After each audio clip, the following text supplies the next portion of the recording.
Um, regardless of what you guys think about the invasion or the kidnapping or whatever, which you should think it's horrible. Don't argue with fucking Venezuelans about this, because Venezuelans fucking hate Maduro. They're happy to see him go, and none of them are going to be criticizing Trump for these actions. And I wouldn't expect them to. So don't be fucking retarded about it. Yeah, I mean, just because Venezuelans are out there celebrating doesn't mean it was good that the United United States. States The United States should, but it's like nobody likes Saddam Hussein either. Okay, like he was also a bad guy. It's just fucking retarded. Like because I think I even saw a few people on the subreddit. Like if you're sitting here thinking like, well, Venezuelans should understand this is bad, right? No, they hate this motherfucker for good reason too.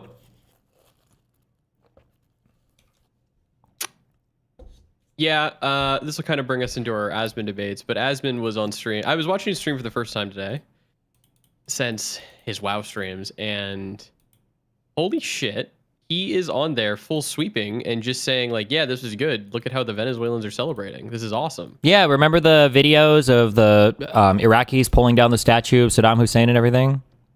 Yeah. Yeah, I don't know. All right, do you want me to start dragging? Yeah, go for it. Not all are celebrating. Right. I have fam out there. A lot are scared. A lot know that America will control them. All Venezuelans are not happy. No, I don't believe you. Nope, I don't believe you at all. I'm pretty sure 90% of Venezuelans are ecstatic to see Maduro fucking tortured, murdered, and thrown off the face of the earth. You might have some family that feels one way about it, but I'm pretty sure the vast majority of Venezuelans are super happy to see him go.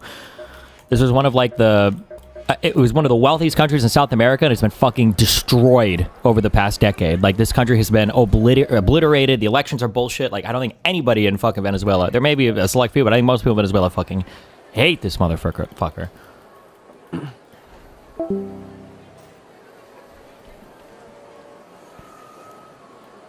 All right, here's our first guy.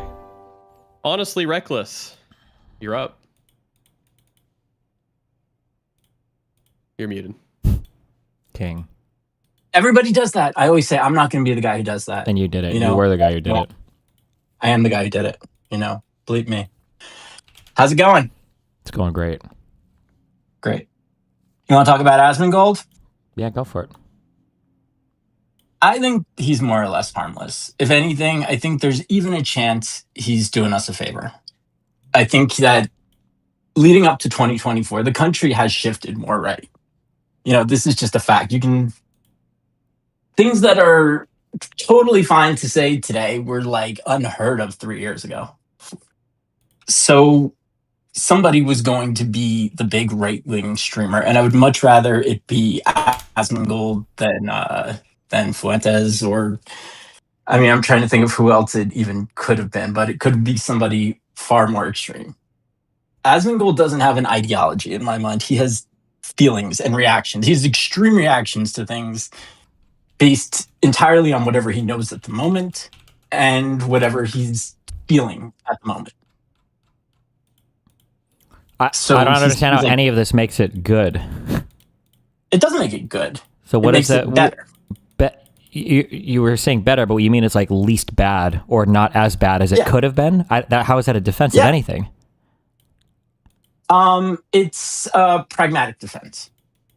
So it's not a defense. If you're looking for somebody to stand here and say, "Oh my God, I love Asmongold. The man's a genius." What are you talking about, Destiny? Like I can't do that, because that's insane. But I can see him serving a function, and I can see. Wait, what is the function? Him being the function is to be somewhat more moderating of MAGA. Everything he says, even how is he? But in terms of moderating, right, can I swear? Is that fine? What? Well, no. Hold on, because you've talked. Can I swear? Is that fine? Oh, sorry. Part of my vocabulary. Yeah, that's fine. Wait, but I'm just saying that, like, wait. It seems like the defense here is that he's more moderate than like the worst person in the universe would have been, but like he's carrying the line on all the MAGA stuff basically verbatim. I mean, like, could it be worse? Sure, but like. Like it's really, really, really, really bad. I don't understand that it could be worse defense. Yeah. No, it is. I'm here. It's bad. Shit's bad. So in a world this bad, we could have ended up with someone way worse than that. Like imagine Fuentes had Asmongold's viewership. That would be marginally worse. But like, if I could You rate think it on a I scale, think it would be much worse. Yeah, can I explain why? Asmongold is ultra xenophobic, has no commitment to fact, plays into, in my opinion, one of the worst things right now that exists in our whole landscape, which is inability to discern truth from fiction. Doesn't understand that getting news from a feed that's being aggregated for you based on your reading preferences is the worst way ever to gather news. Is disseminating this information to 50, 70,000 people. I'm pretty sure he's the most popular political, I think even YouTuber on the internet right now. But you're like, well, he's not a full Nazi. It's not just that he's not a full Nazi. It's that he's somewhat moderating. He's not moderating. Well, how is he moderating? Also, he has no further ambition other than doling out right-wing slop. Yeah, but in some ways that makes it even worse. But when you say moderating, what do you mean by, what is he moderating? He's radicalizing. Okay, when it comes to the xenophobia, nothing. He's as far in the right wing camp as it gets in that area, but he's far more moderate when it comes to LGBT issues. Like I actually saw him once and it's your fault I even know who this guy is, because I watch your streams and your videos, and then always an Asmongold video pops up after you. It's YouTube really thinks you and Asmongold have a lot in common. Well, it could also be that Asmongold is the most popular political streamer and possibly YouTuber on the internet right now, right? It is. Okay. So, but I guess I don't understand when you say he's moderating. What is he moderating? Okay. Once I saw his entire chat freak out in a video because they were talking about if one of your children was trans. And everyone was like, "Oh, cut them off, like, get them, what is it called, conversion therapy?" And he was like, "No, I'd use their preferred pronouns." He's like, I'd make sure like that it was real, and I'd really get them all the help they need. But like, I don't know. So I don't know when he said this last, but aren't his most recent statements on this that like every single trans person necessarily has like mental illness or their parents like fucked them up? This was like November. Okay, well, the last statements I heard on this were him saying that every single trans person is basically mentally ill, and not in like they need whatever kind of treatment, but like they're fucked in the brain, and their parents are all fucked in the brain. This is the last statements that I heard on this. Maybe we're worlds apart in terms of what we heard, but yeah, we might be. And also, he's worlds apart in he's a lot like Trump actually himself in this way. Like, he seems to be a fan of whatever was thrown in front of him in the first 5 minutes. Okay, here, let's back up for a second. Do you agree with, what do you think are like, then actually, in my opinion, the worst problem right now that we have as a country, as a planet, is we cannot tell like what is real and what is false. So two people can say, okay. I feel like Asmongold not only also fails this test, I feel like he falls into the trap in the most layman-coded, like dumb way possible, in that he thinks he's being informed while he's scrolling on an algorithmically generated newsfeed. He's never reading articles. He's never finding information himself. He's never doing additional research. He's just reading what Elon Musk's robots put in front of him, and then he is regurgitating that to his audience. Regurgitating it and signal boosting it. I completely agree. So in that sense, so this is a thing. Wait. I don't understand what you keep. Well, imagine it gets worse. Yeah, I guess there's probably somebody who would have been worse than Hitler being Hitler's job. But I'm never going to be like, well, it could have been 7 million or 8 million or 9 million Jews, right? Like, okay, I don't know what the point of that defense is. Like, the point is actually, as somebody, my grandfather was a German Jew, and like maybe maybe 9 million actually would have been worse. I might not be sitting here on this lovely Saturday chatting with you. Like, it can make a difference. Sometimes it's a pragmatic argument. What are we arguing for? What is the pragmatic argument though? You're not arguing. You're just saying that like he could be worse. That's not an argument. Like, I mean, I think could always be worse. My argument is that he.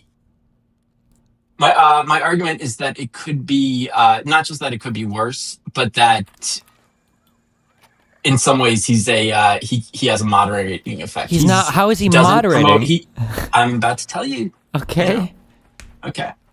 He does. I've never seen him. I've seen him like cheer when boats are exploded, which is of course horrifying and fucked up. But I've never seen him say like, "Oh, we need to." I've never seen him do like any kind of, "We need to go into the Capitol." I don't know what he would have done on January 6th necessarily if today was turned around. He certainly would have defended it, but I don't think he would have been there promoting it. Okay, here's when I think of moderating. This is what I think, okay?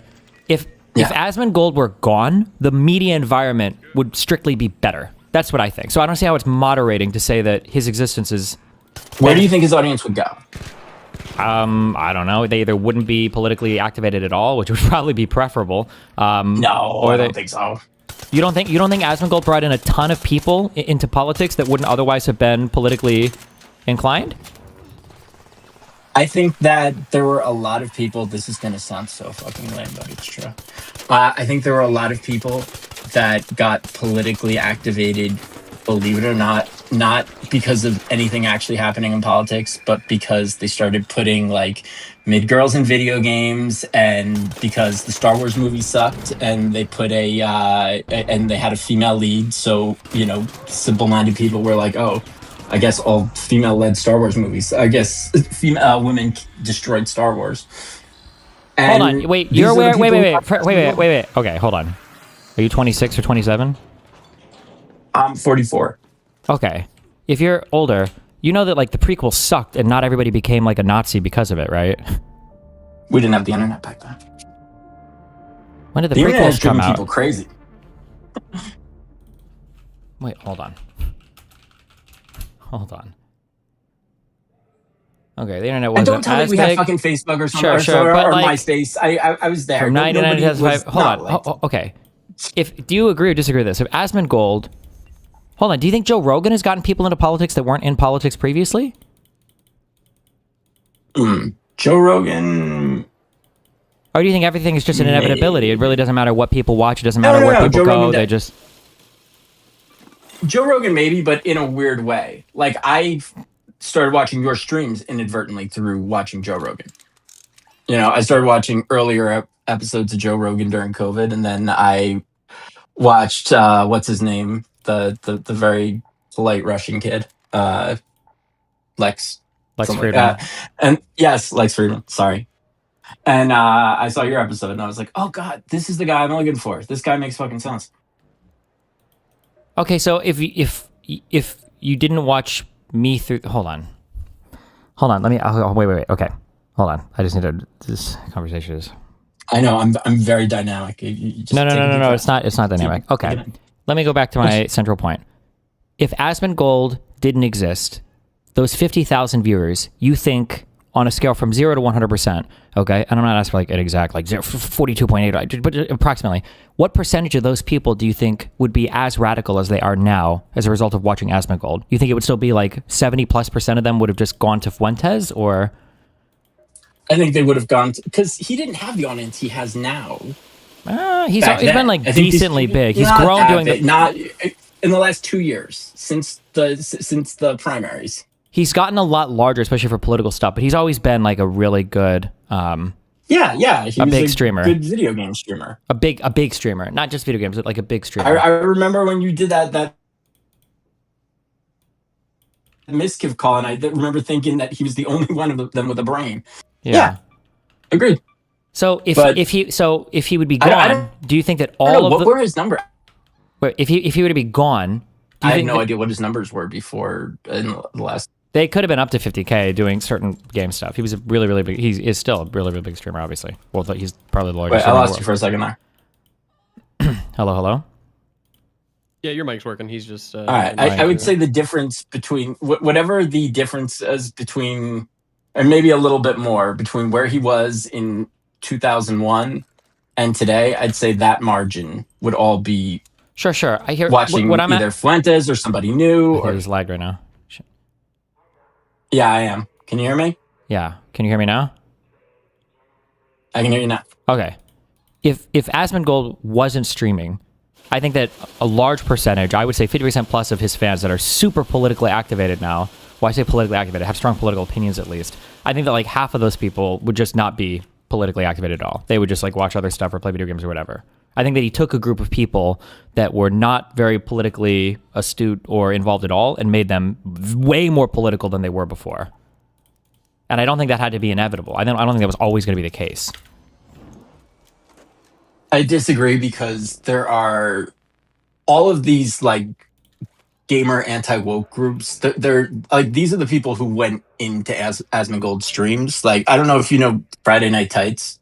No. They do a thing on Friday. It's all like anti-woke video game stuff. Or not video, mostly movies. And they're what's it called? They have at least 15K on a Friday on a Okay. I would say those on a are. Friday night, and I would say those people are bad too. Yeah. Yeah. yeah, no, I'm saying that's where the newer parts of his audience came from. Do you think that okay, so what is your ballpark percentage of people of Asmongold that you think would still get into some kind of more radical space? Do you think it would be like over half of them, or over like 2/3 of them, or? I think it'd be over half of them at least. Okay, maybe 2/3. I disagree, but then even moving past that, if I were to say, what if instead of being like, I guess, like a less horrible fucking option for these people, what if Asmongold was actually like a decent option? Like, couldn't he do so much better? Like, even if he was conservative, couldn't he at least like open an article and read, or do like, and these are things that are easily within his power that... Yes, and of course that would be... So here's the question: if it would be better, because it depends on what he's reading. The reason why I consider him harmless is because he's not starting packs. He has no political ambitions. He is gonna sit in that house for as long as people watch him, and he's gonna make slop and make money, and that is going to be his life. You know, he's not going to get out. Do you think the content you consume has no impact on anything you think? No, it doesn't impact. No, of course it has an impact. Okay, so I don't understand where this, like, well, he's not like, he personally doesn't have political ambitions. Then we get back to the part you don't like, the it could be worse part. Okay, so then your primary defense for Asmongold is just that it could be worse. Is that... I'd like to put it, I think I put it slightly more articulately than that, but okay, the slightly more articulate version is... Right now, there are substitution goods for Asmongold that if Asmongold didn't exist, the majority of his fan base would be consuming these other things that would make them even more radicalized.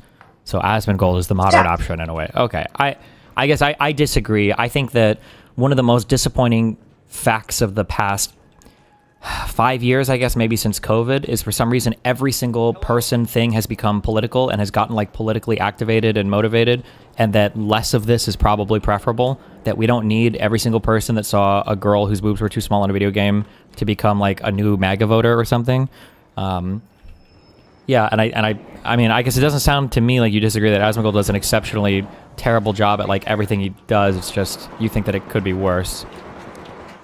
Yeah, I think it could be worse, and I'll send you. I don't know. I guess I could DM it to you on Discord or the clip of him doing the trans thing, but with the defense of using preferred pronouns. Well, I've heard people do the defense of preferred pronouns is boring because like some people will say that like, yeah, it should be illegal. Yeah, we need to ban all of it. Yeah, it's horrible and mental illness, but I'll respect the pronouns because I'll be nice in person. That's not really a strong position. I'm like, oh, well, this person's not the worst. Mostly, I think I also have his chat recorded. It was because I remember seeing that being like, what am I watching? Because he actually like his chat was in like full revolt. They were like, you support mental illness, like, you know, these people, you know, they need to be locked up and like all sorts of other disgusting, insane shit. And you know, he was like, no, that's your family. He was talking about if he had a kid, how he would treat his kid. So okay, well, gotcha. I think little things like that have an impact too. I feel like the right-wing slop is going to be out there. Somebody's going to be doing it, and I feel like I understand what you're saying, but like it's so bad. Right? Like he was saying, like him saying things that like everybody needs to be deported, that walls needs to be executed, that like he wants to deport American citizens, actual American citizens. It's crazy. Do what? He wants to deport actual American citizens when he talks about like So the idea of like calling him a moderating voice, I think that if he were gone, but I guess we just factually disagree and neither of us really have a way to prove it. I think that if he was gone, I think that the overall political conversation would be healthier. I think it'd be better. He would be the space that he occupies and him speaking, it hurts the space. He has nothing of value and all he does is make things worse. I don't think he's holding off many people. If anything, my guess is he's probably funneled more people to the likes of like Fuentes than anything else, than prevented them from watching any of his content. But again, we have no way to prove this. I mean, like he spoke, like you mentioned him being a moderating force on Fuentes fans. He's spoken favorably about Fuentes on his stream. Like, didn't he make a comment about how it's inevitable that one day they'll chat or something like that? I feel like I remember him saying this on stream. It was all very vague. It was all like, oh, it's not I think he said it's not a matter of if, but when. Yeah. I remember that. Yeah. But honestly, I feel like the reason why he's not more proactive with this stuff is because he's not very eloquent or conversational. Like YouTube recommended Steak and Eggs to me once, where he actually he sits down with Tecton and Emaru and they like just chit chat about whatever's on their minds that day. Mm-hmm. And he's not a great conversationalist. Sure. He's great at just reacting and having huge reactions to things, questionably true things, but like I don't know what he would say to Fuentes, either in yeah, but isn't that even like worse? So he would just bring him on, maybe if they did chat, and it would just be like a Fuentes jerk-off session? Yeah, that's probably what it would be. Which I think it says something that he hasn't done that yet. Do you think it says something that he's comfortable saying to his audience, that it's inevitable that he'll talk to Fuentes at some point, but he absolutely will never talk to me? Do you think it's kind of weird? I think it's kind of weird, but also that's today. In next week he could absolutely say, "Oh yeah, no," because I've heard him glaze you plenty of times. Yeah, but I don't even watch this but guy glaze that much, and I've heard it. But glazes me generally because I don't know why everybody gets sucked into this. The enemy of the enemy is my friend thing. It drives me fucking. I feel like I'm the only person in the world that can simultaneously hate multiple people that also hate each other. He gave me a lot of compliments in the past. One is because obviously I'm an awesome person and all that, but also because I was fighting with Hassan that he was also fighting with. Yes. So it's like I can't not see Hassan everywhere I go. It's just, he's just like the content gift that keeps on giving for you guys, isn't he? Well, I guess. Well, for some people, I mean, I feel like for Dan, yeah. Sure. I feel like Asmongold is the bigger. No, but I just mean all over the place. Like people in totally separate corners of the internet. Well, Hassan is like definitionally like a lolcow, right? He has absolutely no self-awareness. Yeah, without a doubt, he's constantly being milked. Yeah, but okay. Well, I mean, I feel like I got your point. Yeah. You got my take. You got any last words? Jesus, man. No, it was nice. It was nice to be on the stream. Good talk. Oh, are you getting the hoodies back in anytime with the little D? Because I was just in Thailand and I left mine at the hotel. I love that hoodie. I don't know. Maybe someday. Okay. We should be. Yeah, we'll see. All right, this next one is an Asmon viewer. I'm bringing him up. Vacationers, you are muted and welcome. Go ahead. Microphone. How's it going, Destiny? Pretty good. How's it going? Pretty good. I just want to first say that I'm not like the last guy. He seemed to be a fan of you, but maybe not that critical of Asmongold. I am not a fan of you. I am a fan of Asmongold. Okay. Just to kind of Wait, hello? Christ. Hello? Oh. Yeah, hi. sorry. Okay. So what do you want to talk about exactly? So honestly, it kind of seems like you're kind of. I know people use this term a lot, but I feel like you do have Trump derangement syndrome. I'm sorry. Why do you feel like I have Trump even derangement what you said syndrome? Even right when you started the stream, you said something about the Venezuela thing. I mean, I feel like that's one thing we could all agree is like obviously good. Happened in like an hour, and you somehow found a way to. Do you think it's good then? Do you think that it's good that we deposed Saddam Hussein? Sorry, can you repeat that? Was getting rid of Saddam? Or can I ask how old you are? I'm just curious if you were like alive and during like the Iraq War. Okay. That's fine. I'm not trying to age. I was just curious because sometimes I feel like impressions of that might change based on age. But do you have like an impression of like the Iraq War or feelings about the Iraq War that the United States did, where we got rid of Saddam Hussein? I have absolutely zero position on that whatsoever. Absolutely zero position. Okay. Why do you think Trump well, here, let me propose a positive argument. So I would say that deposing Maduro as a leader was not good because the president was acting unilaterally with unclear motivation. And the effects of that are the United States becomes less predictable. We destabilize the world order. Everybody, in especially South America, is going to be looking at us a little bit weird. And we have no guarantee about what comes next. There's a lot of indecision. Who the fuck cares? There's a dictator who was running the country, sending drugs here, and now he just took over. Should we take over every country that has somebody running the country who's a dictator? They're killing Americans, yeah. How many Americans has Maduro killed? It's untraceable because it's so high. I would say in the millions if you include all of the... I mean, it depends. Every death from a drug is probably... Like, it's impossible to quantify. Do you think we should invade and depose the leader of China, Xi Jinping, or Putin, the leader of Russia? Oh? Aren't those guys dictators? They're not sending drugs here. There's kind of a difference. Isn't one of the big talking points for South America is the precursors and everything for fentanyl became cheaply available? Wasn't that one of Trump's big reasons for hating China is because a lot of the fentanyl is coming from China through South America through to the United States? I have no idea. Basically, let's say if that was true, would you support us regime changing in China? If what I just said was true, and if Trump had said this over and over and over again? Absolutely not. Why not? China is a 1.4 billion population country? What? So we should just regime change the countries that we can get away with it really easily and quickly with? Yeah. If it's a benefit for everybody. I mean, I don't know.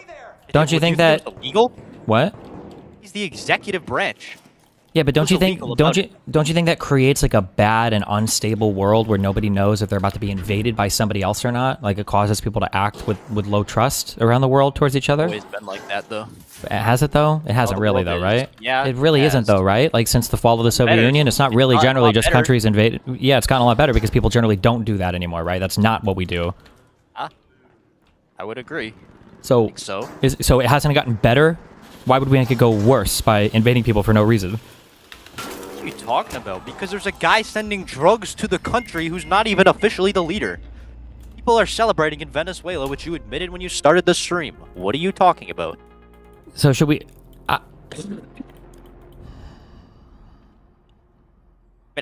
Look, I know you're way more informed than me on this. I'm willing to admit this. I'm not super online, but I use my issue. Well, hold on. My issue. The issue that I have is that it's a very. Well, I understand what you're saying. It's a very short-sighted way of viewing the world. Like if we think there's a bad guy, like there can be things that there can be a bad thing, but there could be like processes and procedures to alleviate the bad thing, right? Like if you had a huge pain in your wrist, you could get rid of that pain completely and unequivocally for the rest of your life by chopping your arm off, but you wouldn't do that, right? You'd say, well, we should go from like smallest fix to down like a continuum of fixing things, right? If a police officer shows up at your house to, serve a subpoena and you get into a fight with a cop, that might escalate into you getting killed if you like literally start shooting at the cop or something, but the cop's not going to open fire immediately as soon as he comes to your door, right? You move down like a continuum of things. And I feel like for dealing with somebody like Maduro, especially when you're a huge country, especially when you got a ton of resources available to you, like this should be how you function. Does that make sense? Like you don't just go for the most nuclear thing right off the bat because it creates an unbelievably unstable world where now everybody's looking at everybody like they're about to invade each other, and it makes it harder to get trade deals done. It makes it harder for intelligence cooperation. It makes it gunks the wheels up on literally everything. Yeah, but if Biden would have done this, you would have celebrated it. Why do you think that? Just based off the things that you say, celebrating deaths. Wait, what is a thing that I celebrated Biden doing that you think is an analog to this, or that like I celebrated Biden doing, but I wouldn't have celebrated Trump doing? Just the entire operation. The operation. Wait, that was the most non-responsive thing in the world. What is a thing that I celebrated Biden doing? Oh, that you already celebrated? Or I'm curious, like what in your mind, what is foundational that has caused you to think that I would celebrate Biden doing this? Because it feels like you apply like for the Venezuela thing, or not the Venezuela, the Somalia thing. It's like I expected you to honestly say how bad it was and everything, but you still found a way to defend it. Like not defend it, but go light on it. What am I going light on? Say. The fraud seems like a pretty bad thing that you're kind of going pretty light on. But I think... From what I've seen, I haven't seen too much of you talking about it. Sure, I think fraud is bad. I think that when fraud exists, we should prosecute it. That's not enough. What? That is not enough. What's not enough? Just saying it's bad, these people have to go. Not all Wait. What do you mean these people have to go? If you commit a crime... Oh my god, come on, that's not... No, hold on. I'm not making it a race thing. Bro, I've been saying fucking the N-word and everything on the internet way before you've even been alive. I promise you, okay? Please don't... That shit doesn't work here, okay? That's on other libcuck streams, okay? What I'm saying, when I say these people, I'm saying, like, even if you've committed the crime or whatever, when you say these people have to go, you go to jail. You don't get deported for committing crimes in the United States of America. Well, first of all, we don't know even if they're here legally, number one.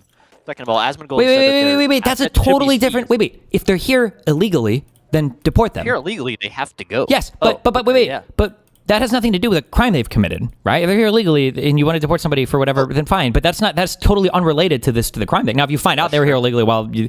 But also, even at that, I don't even know if you agree with that. I don't know if I agree with that. Go back. Do you really think they should? Gotta go back. You gotta go back to your country. If you come here, you have to be on your best fucking behavior. Hold on, I'm curious. Let me just test that for 2 seconds. If somebody came here and they lived here for 5 years illegally, they stole $100 million, and they were living like a king for 5 years in the United States with stolen taxpayer money, and then you found that out, you would just deport them? Yeah. Didn't they get... So? Isn't that like the best deal in the world for them? Like, they basically have no punishment, right? They came here, they got to live like a king, and they got to steal from American citizens, and they got all their fun shit, and now they just get deported back to their country. They don't even get jail time. They just go right home. Somalia? Well, seize their assets first. That's what Asmongold... Sure, you can seize their assets, but like still, they basically live for no punishment. They just go back to Somalia, which, as you would agree, right? They should have been there in the first place. It doesn't even matter, right?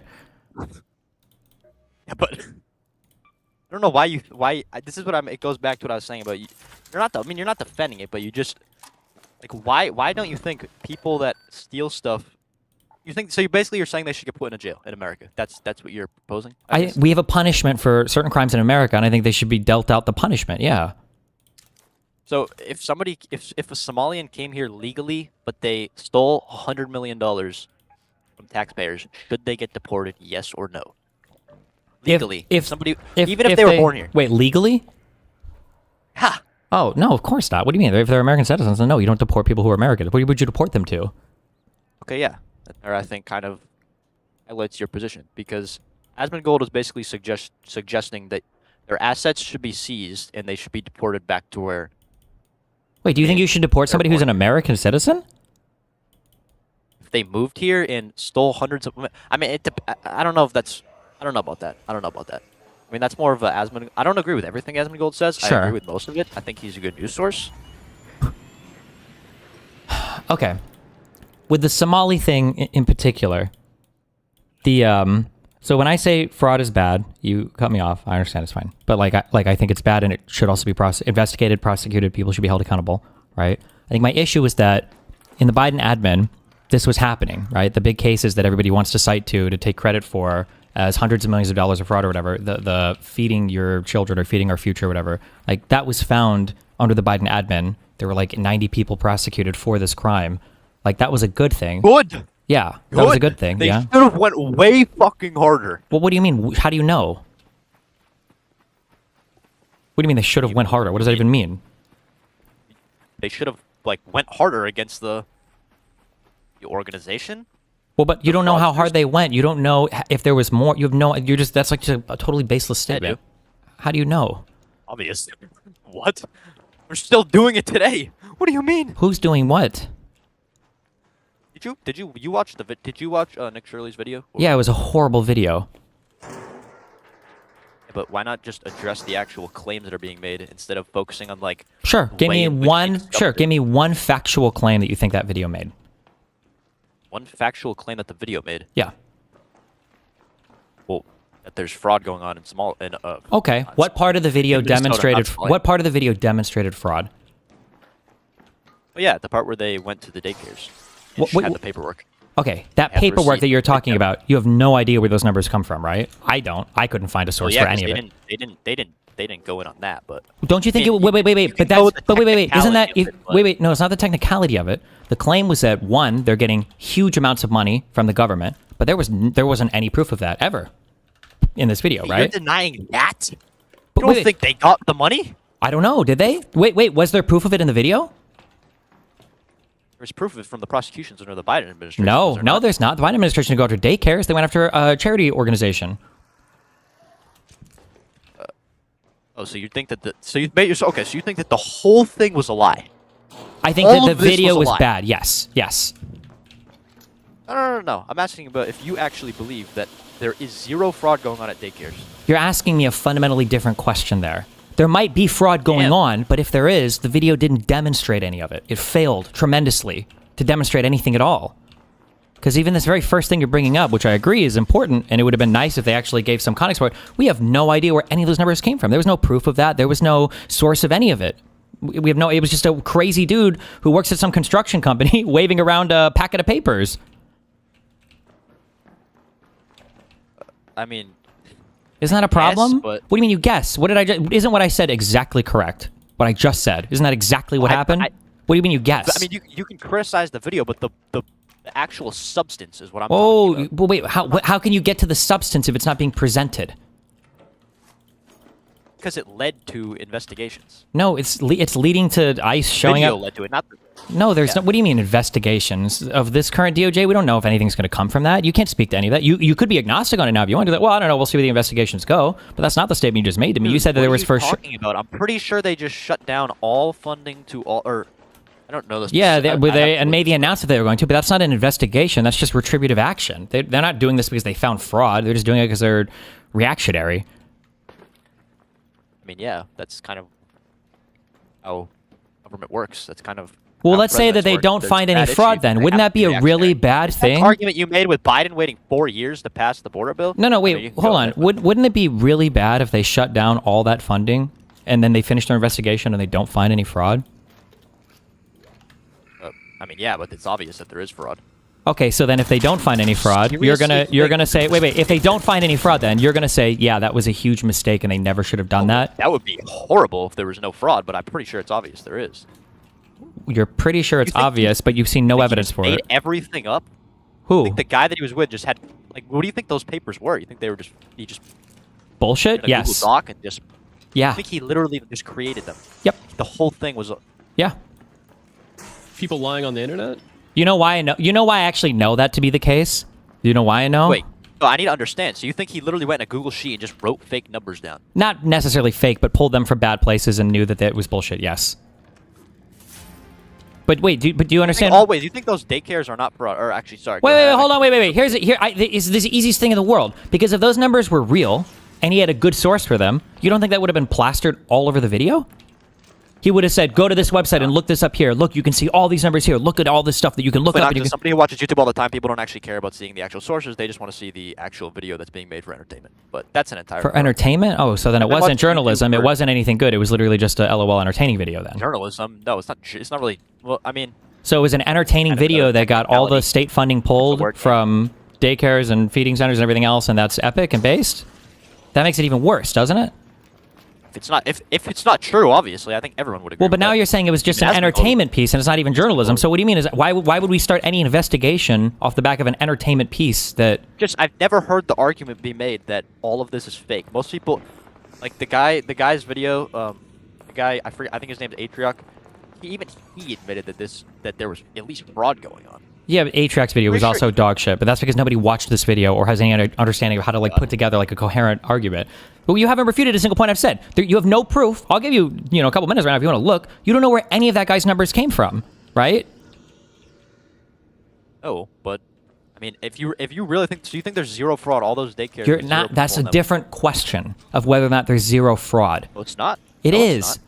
I'm sure there's some fraud. There's fraud in everything. I'm sure there's some fraud. Oh, okay. So now we got to the at least. Now we're okay. Good. Cool. But if Yeah. you thought there Now was we're saying fraud, there's this fraud. video is even worse because now it's taking any Right. attention away from actual fraud, and now it's making people waste their time looking at fake fraud or bullshit. just said there was obviously some fraud. I didn't say it was obvious. I said there's probably, statistically speaking, I'm sure there is, but this video didn't expose any of it. And now we're all talking about these stupid videos and we're not doing actual fraud investigations.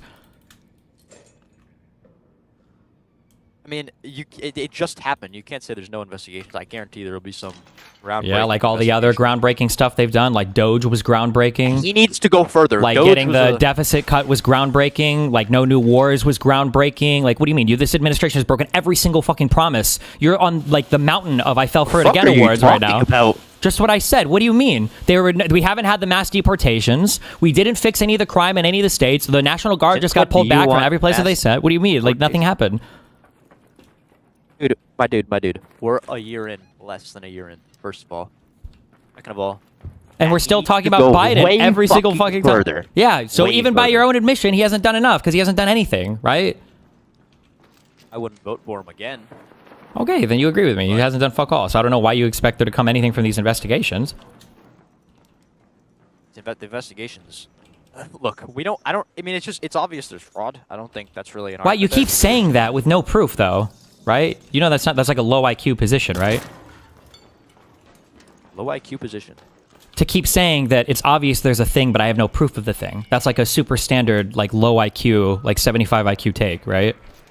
Like inferior genetic take. Like I can't, like this thing must be true because I think it's true and I have no proof for it, but I think it's true, right? You can call it low IQ, but if we arrive at the correct outcome, then it's not really low IQ. It's just that's an even lower IQ take, right? Do you know how to do like exponents? Like if I say like, how do you calculate an exponent and you multiply the exponent times the number and you say, well, 2 times 2 is 4, so 2 squared is 4, and that's how that works. Just because you get the right answer doesn't mean you used a good process, right? Challenge you to look at the graph that Asmongold made. You fall under the middle category where you look at data and research for everything. I fall under all the way to the end where we say it's obvious. Yeah, that's called the low IQ position, right? Like you don't need IQ to do things that are obvious and self-evident. That's just like an instinctual. That's like a low IQ position. It's okay if you want to have the low IQ position. That's fine, but I don't know why you would brag about it. I don't know why you think it would be good. Why are you defending? Why am I defending what? High IQ positions? How is that a low IQ position? How is it a low IQ position to say I just go by my gut? At the correct outcome? Because you don't arrive at the correct outcome consistently if you just rely on your gut, even if you might get it right every now and then. What Asmongold says that isn't true? His claims are so vacuous, it's hard to say if there's a truth value that you can assign to them at all. I mean, I don't know. I don't even know what... I mean, like, everything about the Nick Shirley video was false. Obviously, he has no ability to decipher news critically, right? I mean, you yourself... What about the people that have been coming illegally since Biden's term? What about them? People like you downplaying it or outright denying it? I mean, I think... I don't know who's denying it.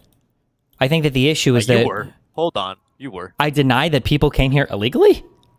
Yeah, you deny the numbers, but I mean, that's a whole other conversation. Well, wait. Yeah, well, hold on. I do. What numbers do you believe? Just curious. What are you asking me? What numbers do I believe? When you say I'm denying the numbers, what numbers do I deny? Yeah, how many people do you think came in illegally under Biden? Okay, so I'm gonna give you a range because sure, that's fine. Like I don't have it on the back of my I have a general range. I believe it's between. It's kind of a big range, but I don't know if that's fine. I believe it's between 15 and 40 million. Okay. Do you understand that would double the illegal immigrant population in the United States?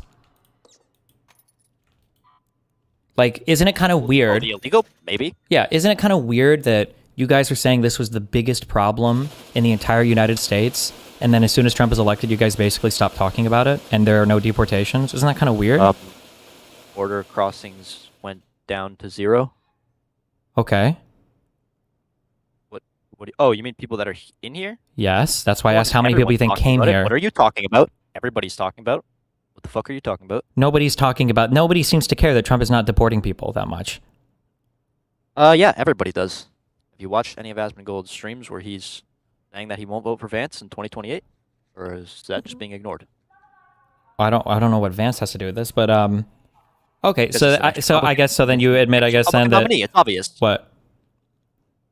Vance is the next Republican nominee, so if they're not going to follow through on it, then he's not going to get elected by us. I don't think we know if that's true at all. That's 3 years away. Yeah. Also, how is it if That's well, I'm not going to jump to that.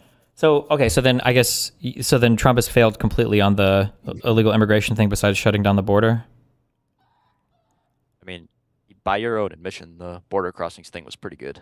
I don't know don't why think fuck I've you said tried. by my own admission. I don't know why. I don't think Trump's the problem I have with Trump. I guess You is the said same that there problem that wasn't a policy that was passed.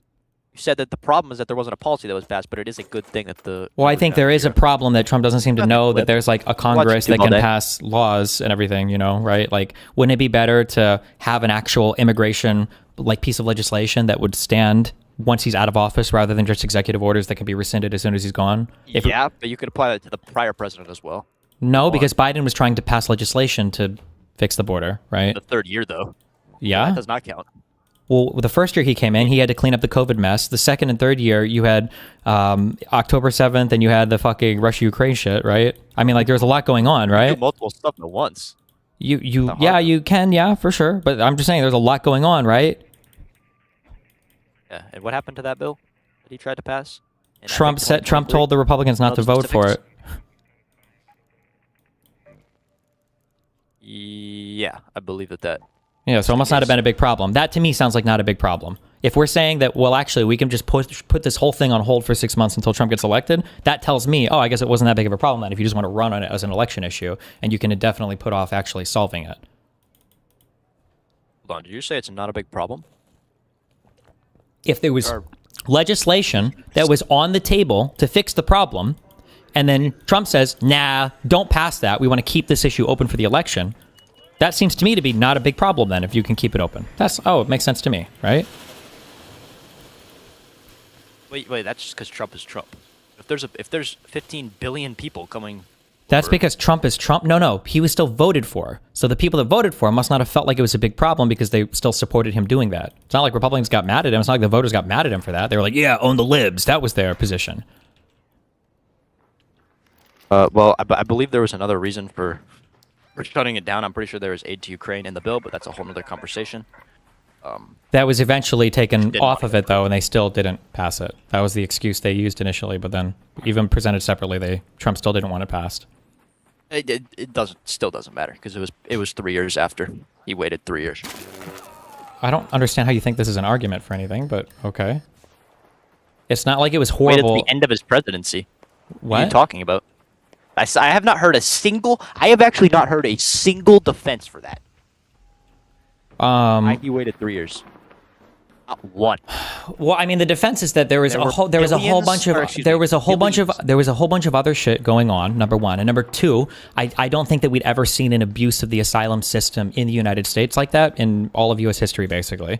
So I guess he could have been more aggressive. I think it's fair to criticize Biden for not being more aggressive on asylum-related stuff. I think that's a fair criticism. But I mean, clearly it was never as big a problem as Republicans pretended it was because they didn't care to kill the bill about it immediately. Not a clear criticism. That's a disqualifying thing. What? How is it a disqualifying thing? Immediately disqualifying from ever being allowed to run for office again. It is. If that's a disqualifying thing, then there's like Abso-fucking-lutely. 50 things that Trump has done that is immediately disqualifying. Give So I me don't an even- example. Sure, in what domain? Any. Just give me something. Any? that's Okay, how about disqualifying. negotiating the surrender? How about negotiating the unilateral withdrawal of the United States from Afghanistan without even involving our partners, the Afghanistan government, in that negotiation with the Taliban? Biden's immediately cancels that out. So What? that's not an argument. You what? Biden's cancels that out. What do you mean what? How does Biden cancel not out? No, remember? I'm just talking about Trump right now. Yeah, but you talked about the pullout of Afghanistan. Which was Biden. I've said the negotiated surrender of Afghanistan. When Donald Trump negotiated with the Taliban to give basically the entire country back to them without even involving the Afghanistan government, that would be a disqualifying thing in my opinion. That's just so... I mean, that's a foreign thing.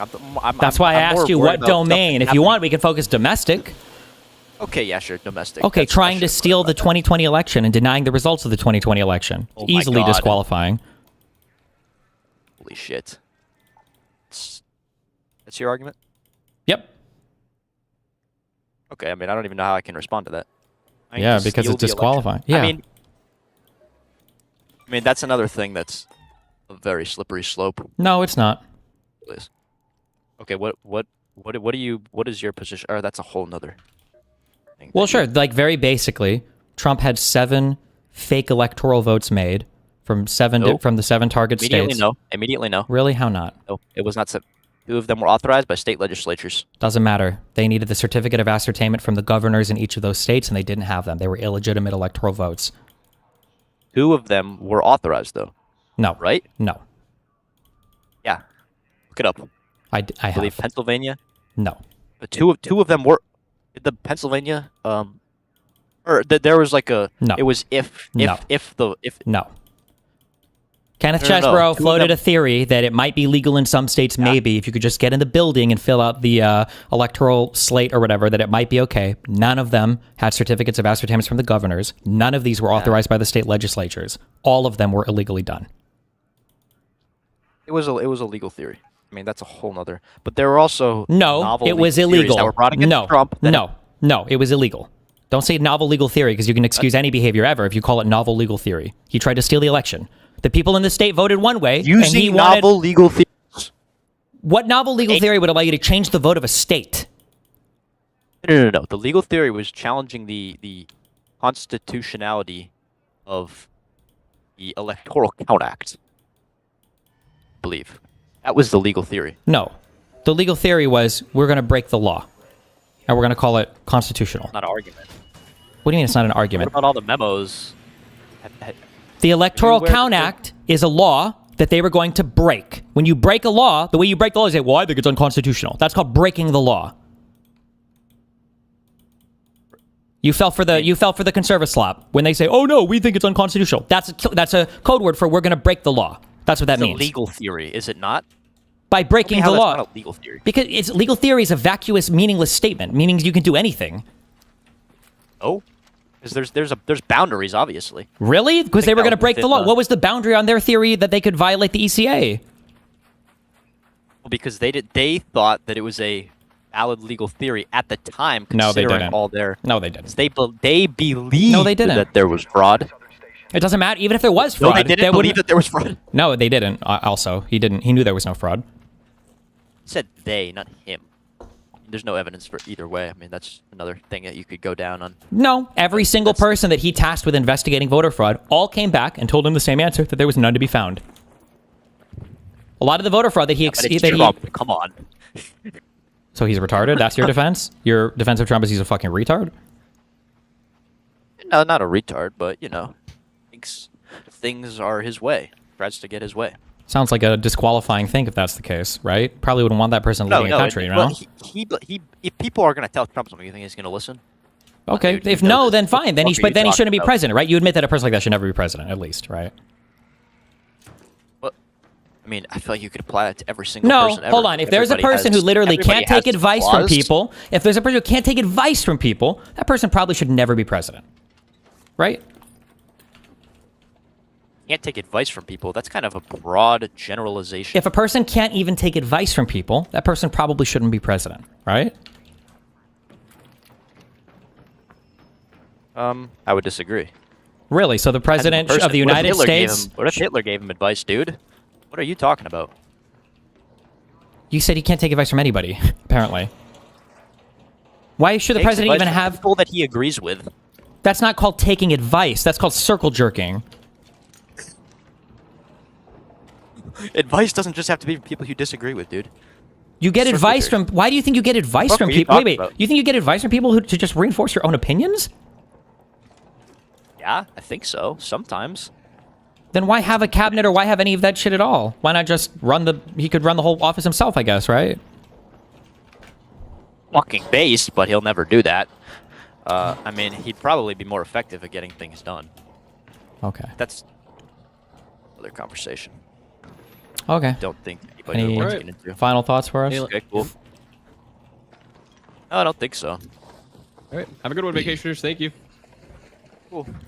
All right. Bringing up the next one. The problem with some of these is that, like...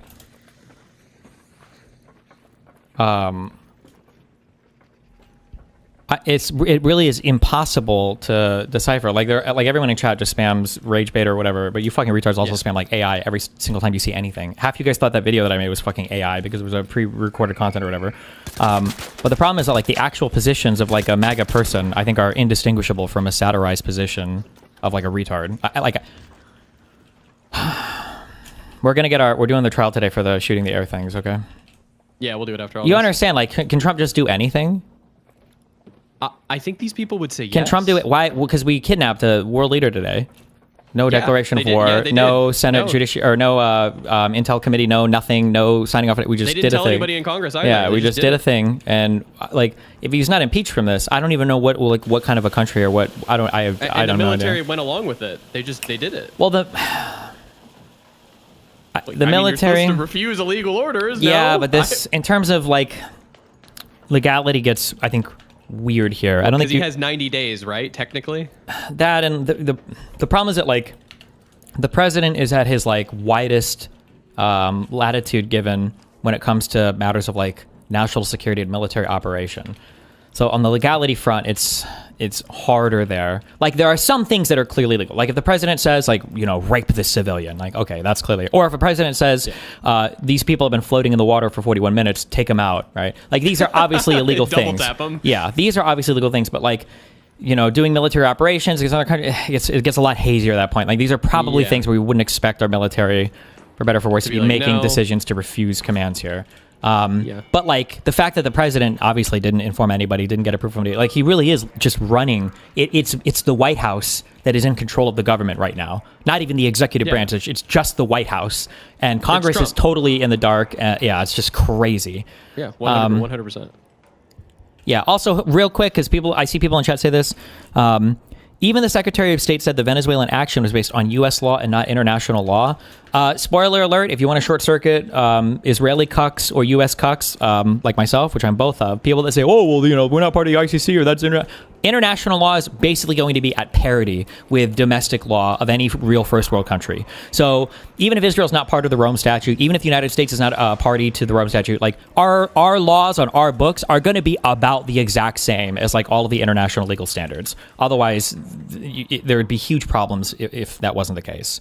But I just can't believe I just woke up and I'm just seeing it's just like I guess he can just do anything. I don't know. I don't care. I'm playing video games. Go ahead. But yeah, next person. Before I bring up Melt Mods, I'll just say he literally went to another country, sent his troops to another country. They kidnapped the leader of Venezuela and his wife. And then he got on mic and was like, "Yeah, we run this shit now." For what are we gonna do with him now? I guess he's going to New York to face the charges. What are we charges of what? The one was like conspiracy around. There were two. Oh, he was indicted. What Yes. exactly Wait, hold on. Show 1 sec. Hold on. I need to read these. I'm curious now. Indictment. Maduro. Overload just linked it.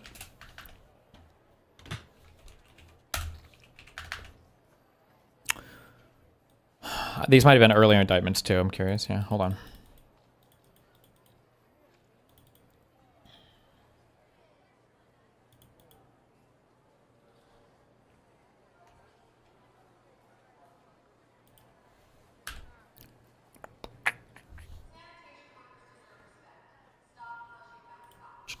Under J. Clayton. When was this? These were revealed today. Do we know when these indictments were filed? Let me look on here if it says it all. Let me go to the bottom.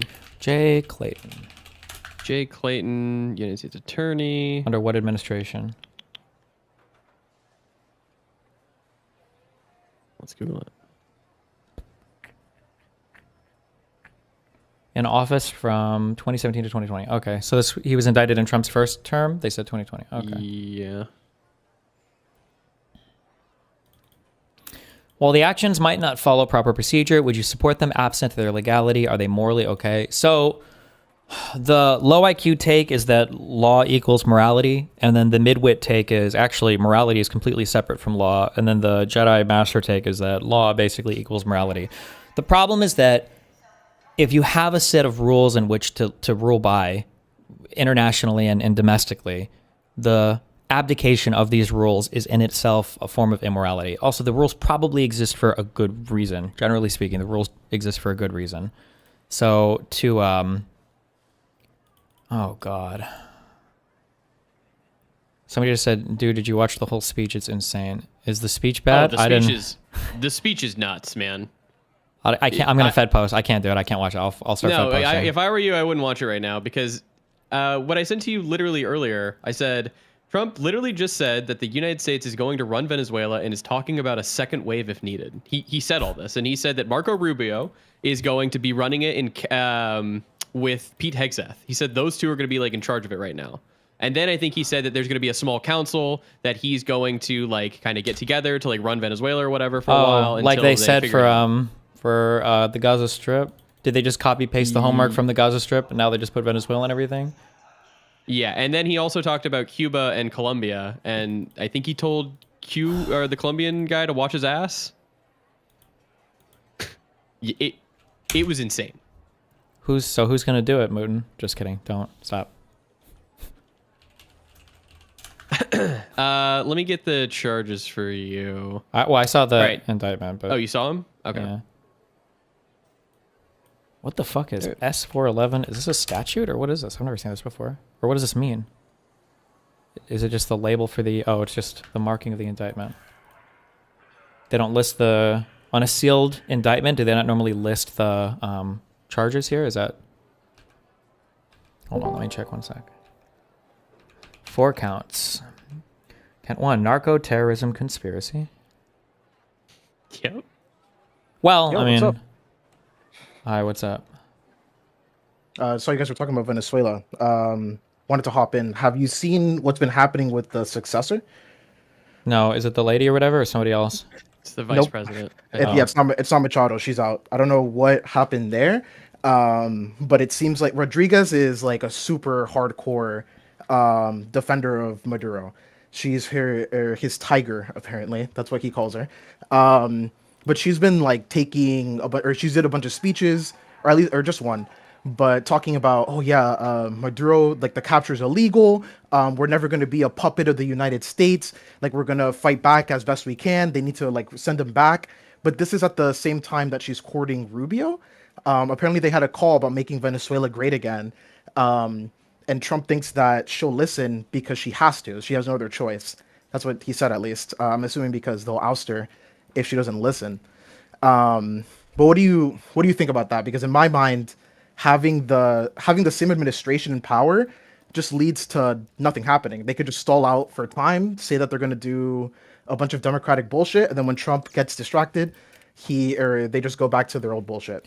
If all the same military leaders are in power, I don't know enough about Venezuela to know what could happen. The issue is, it's going to be the same issue as always, is that Trump is a retard. So you have to look to other players in the region to see what their motivation is, because they're going to be the ones that are running shit against us. And then you have to look at the competing factions in the White House to see what their interests are. So you would look to like the Miller faction. You would look to Vance and see what him and his stooges want. You'd look to fucking Rubio, who's fighting for whatever shred of dignity or life or morality he has there. Rubio's the only person that I know. Like I know his position for sure. It's obviously completely positive. And during that same speech that Trump gave, where he was talking about a second strike or whatever, they commented on Cuba, and it seems like that's what I shouldn't say seems like, but that Rubio was talking about like, oh, if I was a government official in Cuba, I'd be really scared right now. I would be wary. And Trump was saying that Cuba's terrible or whatever. So I know that Rubio's generally in support of it, just because it'll lead to like a forced transition of Cuba. Yeah, but we have to be careful sure. because like I don't know what Rubio is going to say just to like stay in power, because it might be that if I can't believe I'm saying that. My favorite description ever, I don't know if I said this to you or not, but like my favorite description ever of Rubio, when like all of the cabinet is sitting together, is that Rubio is the only person there who knows he's going to hell and everybody else is just fucking evil. And maybe I might be over-indexing so hard on other things or whatever, but I feel like Rubio would be the only semi-sane person in that entire administration that could hold together any semblance of coherent foreign policy understanding. I would trust Rubio with it 1 trillion times more than anyone else. Now, you have to be careful. Rubio is Cuban, right? Yep. you have to be careful because people coming from South America or from Cuba can have really bad opinions about South America or South American countries. I think that's pretty normal. But Rubio's not an idiot, and he has a better understanding and grasp of foreign affairs in the world than anybody in the fucking Trump White House does. I'm sorry. All that to say that like Rubio might say some shit publicly because he knows if he comes out and he steps out against Trump, he's just gone, and he won't have the ability to do anything. But I guess it's possible that he's like just hiding his power level or trying to stay in power, like for sure. I guess I can't reconcile that. Why would he help support Rodriguez instead of Machado? Like remember, these are left-wing authoritarians, so you would think Rubio would be in favor of like a more right-wing opposition leader. I get like for me at least, it seems like maybe I agree that he's trying to hold on to power just because he wants it, but to me it seems like he doesn't give a fuck about the outcome. As long as they get to Cuba, like who cares? well, isn't Venezuela? that That's how it well? comes off to me. Not to be fucking tanky, but like, unfortunately, isn't that kind of been the at least during the Cold War, wasn't that kind of the U.S. approach to South America? Who the fuck cares about the people as long as the leaders are loyal to us? Arguably, it's been the approach a little bit to the Middle East, right? Who cares about the leaders as long as the monarchs are faithful to U.S. interest? Like, this is where your real imperialism arguments come in, right? But Yep. yeah. Yeah, So I don't know what I don't know what the end game. Here's what I don't know, and I still don't know the answer to it. I don't know if you have an opinion. I don't know why Trump hates Maduro so much. I don't know what the thing is. I don't know if Maduro said he had a small dick or what. I don't know where that. It seems like he has some personal seething fucking hatred for him, and I just don't know where it comes from. I'm not sure either. I looked it up. Maduro never he never said anything too crazy about Trump. Whenever Trump would do something that was like anti communist or anti-socialist, he would just say like some generic like, oh yeah, this is bad. But it's no different than like condemnations of America by Putin or by Xi or by Kim Jong-un or whatever. Like it's all the same shit. My theory, what it seems to be like Trump is setting up for is like, it might just be a projection of strength. Like he just wants to look tough. And somebody, maybe Rubio, mentioned that like Maduro would be like an easy target since he's so close to America. He's widely disliked. It might just be like an easy way to get a free dunk. What is the Republican establishment? What has their response been, or more specifically, like the Republican Congress? Has Mike Johnson or Thune, have any of these people said anything today about any of this? Do we have any response from the Republicans in Congress about this? I'm not sure. I was It reading just the happened Guardian. like maybe 6 hours ago. Is the Trump Yeah, I know, speech. but I'm curious if there have been any total I'm not dick sure if there has sucking. been. Dude, these guys have to be. These people need to be exiled, bro. Yep. It can't be that we have a party in this country that operates this way, where like literally the president can do anything he wants, and on our side we're endlessly fucking critical of every single fucking little thing that happens. It's just so unbelievably. Massey is against it. It's not Stop good. blinking. I don't give a fuck about Massey. Obviously, he's against. That's fine. But I'm looking for like more. Like, oh my god, but it's okay, Destiny. Massey and Rand Paul have come out and spoken against. Okay, great. That's great. That's fine. Like, give me more Republicans. We need more Mike Republicans. Johnson. Fucking, Well, that would be a lot. But oh, hold on. What did Thune say? For years, Nicolas Maduro, the cartel okay, don't care. Fucking loser. Yeah, these just need to get. sucking Bro, it. I'm Sucking the dick. not Fed posting. I'm not going to Don't Fed post. All right, Case, we're doing an Asmongold segment, so I'm going to have to get you out of here for a Love you, bit. buddy. All right, peace out. GG. All right, Melt Mods. Welcome. How are you? Go ahead. Oh, sorry, I can only hear him. My kind Yep, of side. just mute his stream. Here you go. Yep. All right. Yeah, what are we getting into, I guess? You're an Asmongold fan. Do you have any issue with the fact that he gets all of his news from just scrolling his algorithmically generated Twitter feed? Do you think that might be a really bad way to, or that you might be getting a very biased perception of what's going on in the world if that's how you get your news? Yes, but also that's generally how most lay people get their information in America, is it not? Like, Yeah, it he's is, on but par don't we with expect- every other person who's going to be consuming his content. Yeah, but wouldn't we want more from somebody who's delivering content? Like, wouldn't we expect them to be more informed or be putting in more work to be knowledgeable on a thing rather than just like, isn't Asmongold's like delivery of news the equivalent of him having a bunch of friends crowding around saying like, let's scroll my Twitter together? Yeah, but I guess people are watching him produce news content, but they're watching it for the entertainment of his content, not to be informed. Well, right? Like, no, I don't agree they with that. want to They're see being him go informed. through the. Yeah, they are getting informed by his Twitter feed, which is what they're getting entertained by, and want him to continue to, you know what I mean? Like, I want Asmongold to run through his Twitter feed and tell me the things that are going to get me upset and or like happy that like, oh, I'm finding this fraud from this guy who makes a video. Do you care about knowing if things are like true or not true, or is it just about the entertainment purpose at the end of the day? Like, wouldn't you rather know if a thing is true or not true?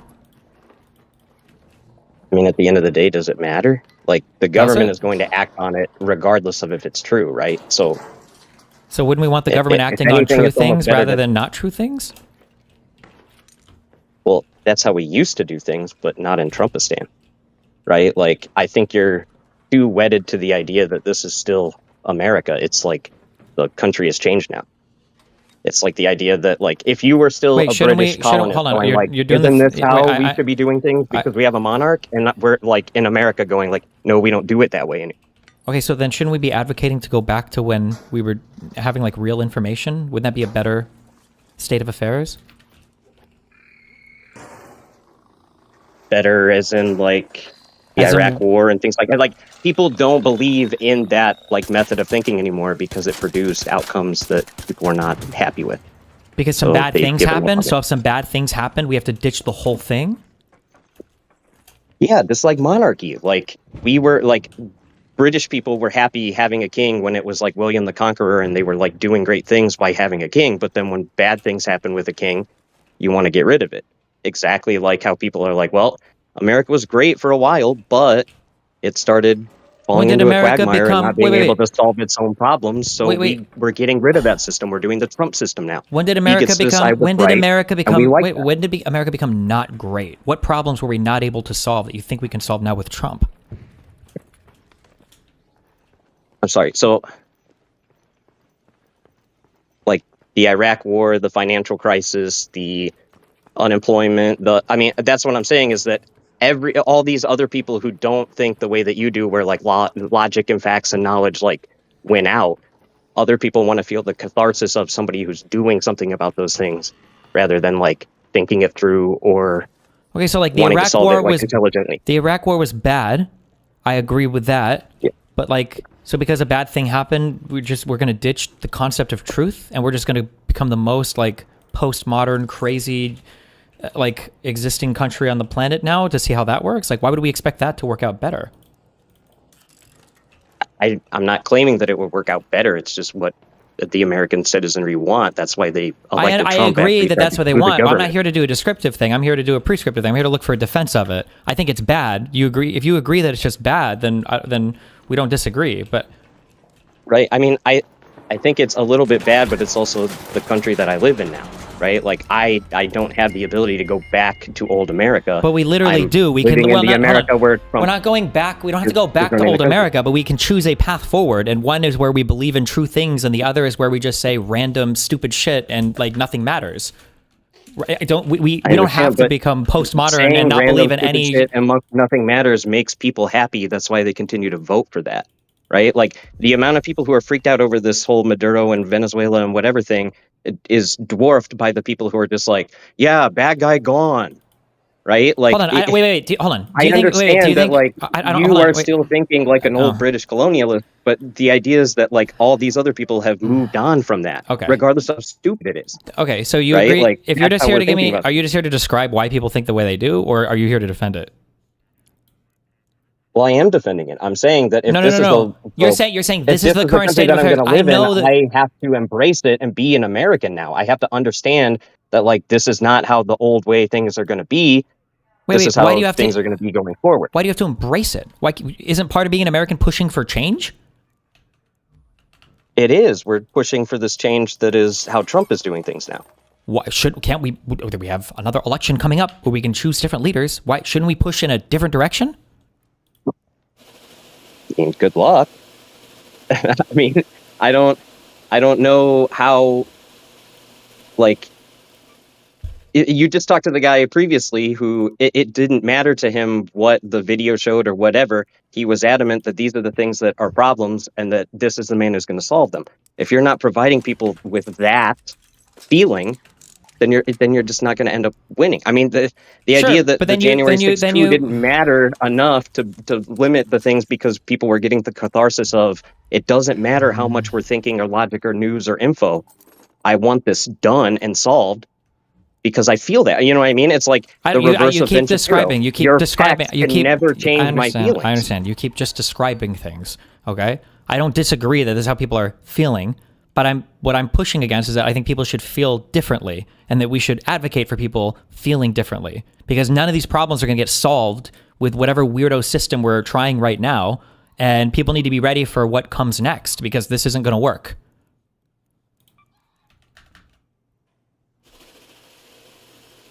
Like Trump is not going to solve any of the problems that people have now. All of them are getting worse. Nothing is getting solved under Trump.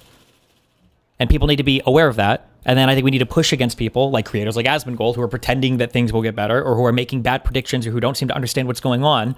And to say like, hey, maybe like, look, we can see that this isn't going to work, and look, it's not working. Like, we should try something different. Maybe one of those things could be like believing in true things again, because if we don't even understand the world around us, how could we possibly, work to fix it or change it? I mean, I would have agreed in the past, but now true is just what people believe it. I mean, like when that guy watched that dude's video, he now believes that that is true. That is what the truth is to him, right? And to all these other voters who now, are moving away from the system that we had in the past. Yes, you keep what I don't describing understand is that I can't not embrace the world as it is versus the world as I want it to be.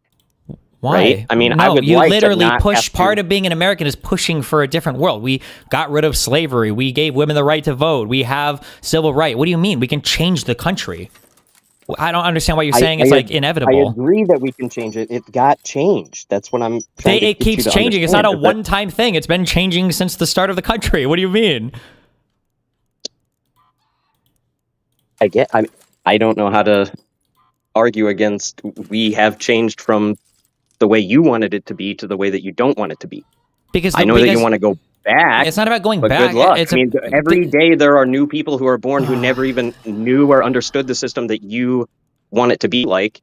Every day they're living in a system in which now Trump can randomly snatch a dude out of Venezuela. Okay, so you agree right? then that basically the American democratic experiment is over then, right? Like whatever comes next is going to be another country leading, China or somebody else, and that America is basically on its way out then? And that's a foregone conclusion, and you wouldn't try to change that? It's just, that's it? No, I'm saying that America as like its system, the path that you're right, on, they say the path that you're saying that we're on right now, the path that you're saying that we're on right now is not sustainable. We won't be able to sustain ourselves. I guess that remains to be seen. It doesn't remain to be seen. We have a Health and Human Services Secretary who doesn't believe in medicine. We have a president who doesn't believe in democracy. We have an alcoholic dude running the DOD who takes orders from Trump to kidnap foreign leaders. We've got a Department of Homeland Security Secretary who doesn't know what habeas corpus is. We have an attorney general who doesn't know how to appoint attorneys, who are having her cases dropped because Lindsay Halligan was illegally appointed. Like, this doesn't work going forward. We can't. The Congress isn't doing anything. We have a guy who said he was going to lower the deficit. We got the one big beautiful bill. The deficit's gotten larger. Nothing is working. Nothing is working on this front. I don't know how you could say, well, we'll see what happens. Nothing is happening. It's all getting worse. It's not working as a democracy, but it's still a country. That's kind of my and everything is getting worse. Everything is getting worse. So it's failing. So if you believe that this is inevitable and we can't change it, then the American experiment has essentially failed, and now we're waiting to see what country or thing steps up next. Is what it sounds like you're saying. No, we've changed the parameters of the experiment. This experiment is still ongoing. We're just not doing it in the way that we used to as a democracy. Do you think the way forward is going to be better or worse? Likely worse, given the trending of America since I was born. Okay, so if we think it's going to get worse, don't we kind of have an obligation as Americans to try to change it? Why can't we change the trajectory the country is on? Even if I grant you that, again, you're in the position of being the British colonial after America took hold. You're not getting it back. I don't think you've grasped it yet. No, I don't think you've grasped it, because you're using an example of like geopolitics and how the world used to be run. I'm talking about like adherence to things like basic scientific truth or understanding when a thing is true or false. These are not the same types of things. You can't regret. Funnily enough, Trump is the one who's saying we need to go back to a manufacturing economy. We need to go back to having huge tariffs with the entire world. We need to go back. Trump is the one saying that we need to regress. So why is he right to say that we should regress in so many different ways? We need to go back to the racial demographics. We need to go back to the birth rates we had before. He's only right in the sense that he's taking actions that nobody can prevent him from doing. So we take actions then by voting for different leadership, right? That's the whole point, and encouraging people to vote for different leadership. Yeah, and then what leadership did you get? You got him. You did that. Yeah, so we're pushing. So now the push is to make people realize that Trump is not working. It's not working how they wanted it to. That's why you should vote for different leadership next time. You don't always win the elections you push for. It doesn't mean you give up.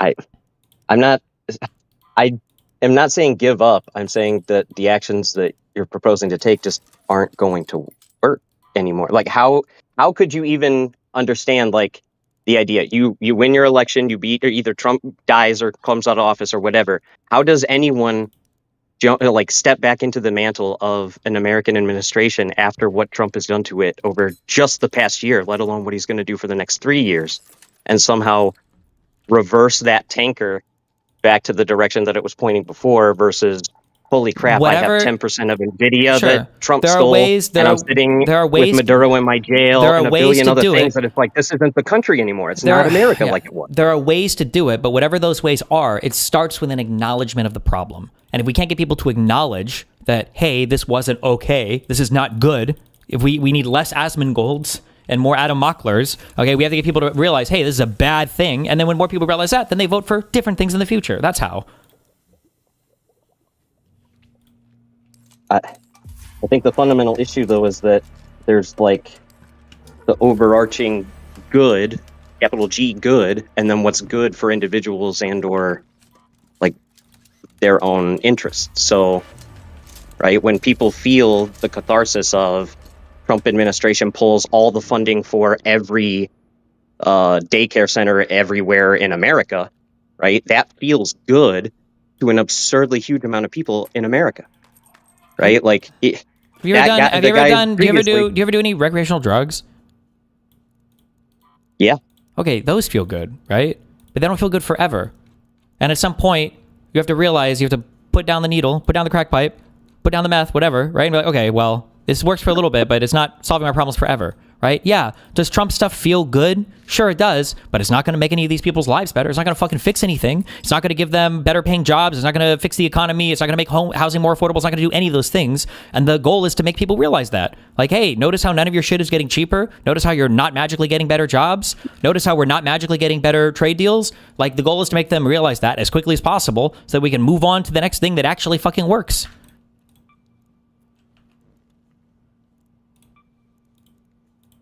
I guess the only thing I can say to that is from taking good luck. I mean, I don't see how you're not grasping the fundamental divide between the things that we think are good as far as good outcomes and the things that we believe are good because it gives us catharsis, and that's what we want is the catharsis. How many people, right? I mean, your minimal size of this is trying to figure out how do people figure out the catharsis side of watching Asmongold all the time. I'm telling you, it's because he doesn't think about things. He literally feels a feeling and he says, you know what, deport all these Somalis or whatever else. And then us watchers go, oh, you know what, that feels good because I'm not smart enough to think of solutions. I don't need to be worried about solutions. I need to worry about solve the problem as quickly, as easily, as uncomplicated as possible. I don't have the mental power to be worried about those. I understand that, but I think there's something baked into that catharsis, and I think the baked in thing is that people assume that it is going to lead to something better. I don't think it feels as cathartic if time goes on and people start to realize, oh wait, nothing is actually getting better. All of this is just kind of like showmanship bullshit, and we didn't get any of the things that we wanted. And I think making people realize that quicker moves people away from feeling cathartic about that thing.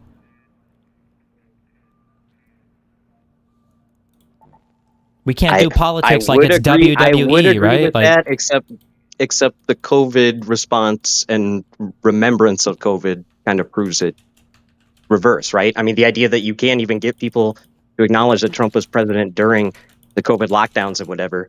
They literally only remember that he gave them a Trump check. Yeah, but part of that, part of the reason for that is because of people like Asmongold, right? Part of the reason for that is because of all of these bad actors on the conservative media side that try to rewrite history constantly.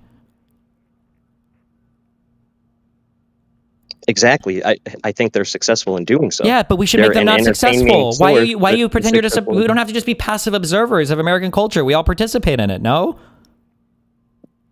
I mean, we do, but I'm one of 300 million people in here. So regardless of everybody even else. if you change, they are. You're not reaching them. They don't. Asmongold is reaching them by this, like you said, like a low IQ take. It is reaching the low IQ populace, of which we have millions of people that seem to dwarf the people who think like you do, where it's like, oh, I got to worry about what is the number coming out of this Nick Shirley video, and is it accurate, and is nobody's worried about that. Or like, you know, on a scale, right, it's 80-20 or it's 60-40 or whatever. You're not. Then we can make low IQ videos that fight on the other side then, I guess, if we want to do that. If that's the solution, then that's the solution. If it's literally... That probably is the solution, is not to be making, you know, oh, we got to do a deep dive, blah, blah, blah, of this Nick Shirley video. You got to go make a low IQ video of... Sure. Then you know what? And listen, that might be the solution. That's fine. But at the very least then, I'm going to push on my platform for people to at least understand that Asmongold is giving low IQ takes, because I don't think a lot of these people think that. I think a lot of them think they're getting the high IQ shit, and they're giving the high IQ takes when they're just getting a guy basically saying like, I trust my gut over gay books. Like, that's like Asmongold in 12 words. Right, but so, like, I guess you have to hide that. It's like Ben Shapiro, right? Like, Ben Shapiro isn't as stupid as the points that he goes out and puts on his like videos every single day, but he knows to be making those low IQ videos, and he also knows not to come out and be like, hey, everybody who's consuming my content, they're pretty low IQ, right? Okay, so that's fine. You gotta pick a lane and stick with it. Okay, all right. I got you. All right. Thank you, Melt Mods. We're going to pull someone else up. Wait, okay, right, I'm going to thanks. get a Red Bull. My Yeah. first and only of the day. Hold on.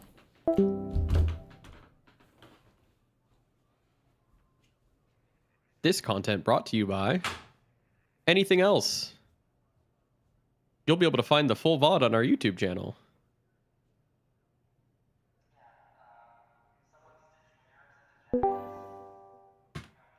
Zip, zip, zip. Bro, these guys are really stupid. Oh, yeah. Very good I've content. been having to vet them. They're just... At least one of them is fucking Russian. I have no idea. But, like, because I've been asking, like, oh, just a screenshot of, like, your YouTube history or your fucking whatever. And one of them sent me a screenshot. Their YouTube, like, oh, look, I've been watching Asmongold, and the YouTube is in Russian. So Jesus Christ. There's a lot of retards here, but... Yeah. Seems like it's good content, what I've been able to catch. Big retards. Can we not have And the Venezuela describers? shit is just... Can we not have what? Describers? Like people that Yeah, just come I can in and try they're and like, get 'em out like, sooner. well, this is just what it is. Like that. I'm not looking for this. This is not the answer I'm looking for. Yeah, I agree. All right, I'm pulling in the next guy. Comic Cowboy. That's you. Just Comic Cowboy, welcome. You were muted. Take your time. Go ahead. I've been sitting here watching the stream and kind of giggling, bro. Honestly, because it's fucking y'all. The things that are making you so pressed and upset, I'm excited about. Like fucking, we are so back, baby. Let's go. And you guys are like sad and coping and seething, and I fucking love every second of it. The Schadenfreude is fucking next level, dude. Okay. For real. 2 questions. First, are you 21 or 22? Oh, really? That I'm actually 39. How Okay, about and then that? second question, how long you been watching Fuentes for? Not at all. Okay. Fuck that little bitch. Go next. Give me the next one, Moon. Oh, all right. So thank you, Comic Cowboy. What? Because I don't like fucking Nick Fuentes. I'm out. No, this is not I don't know if there's a real argument or not.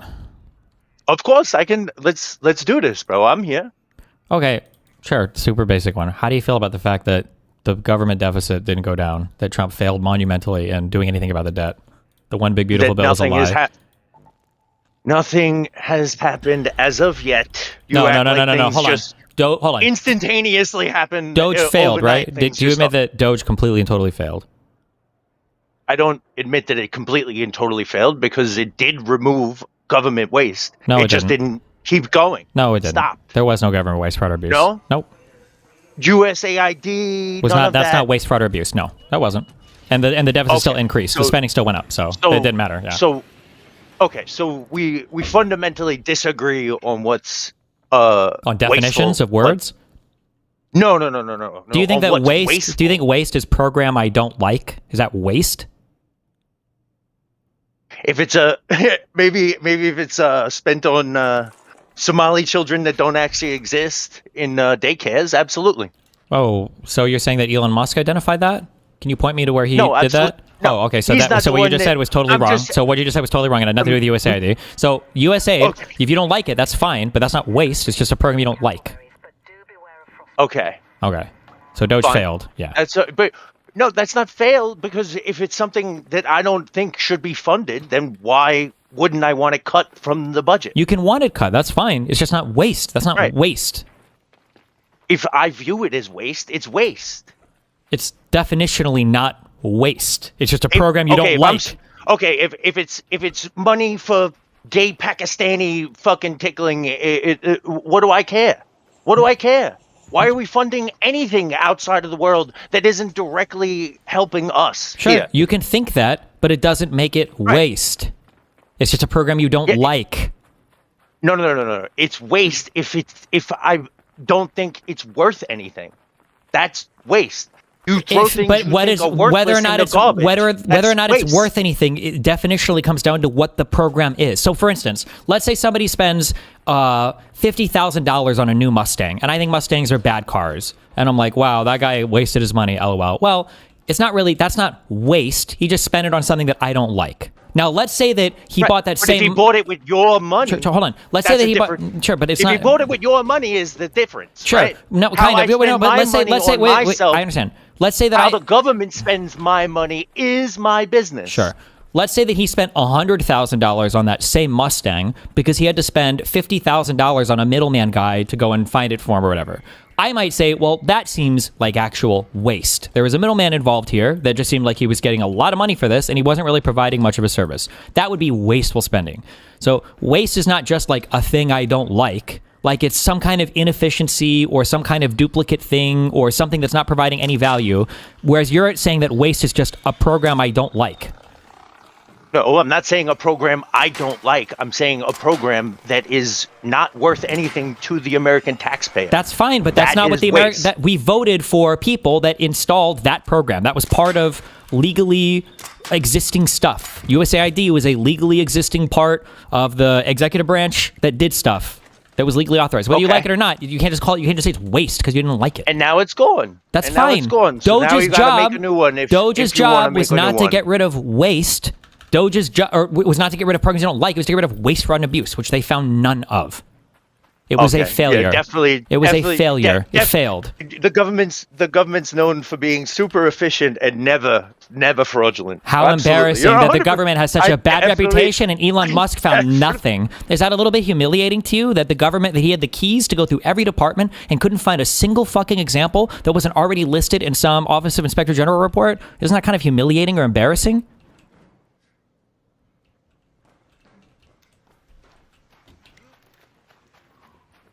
Cowboy?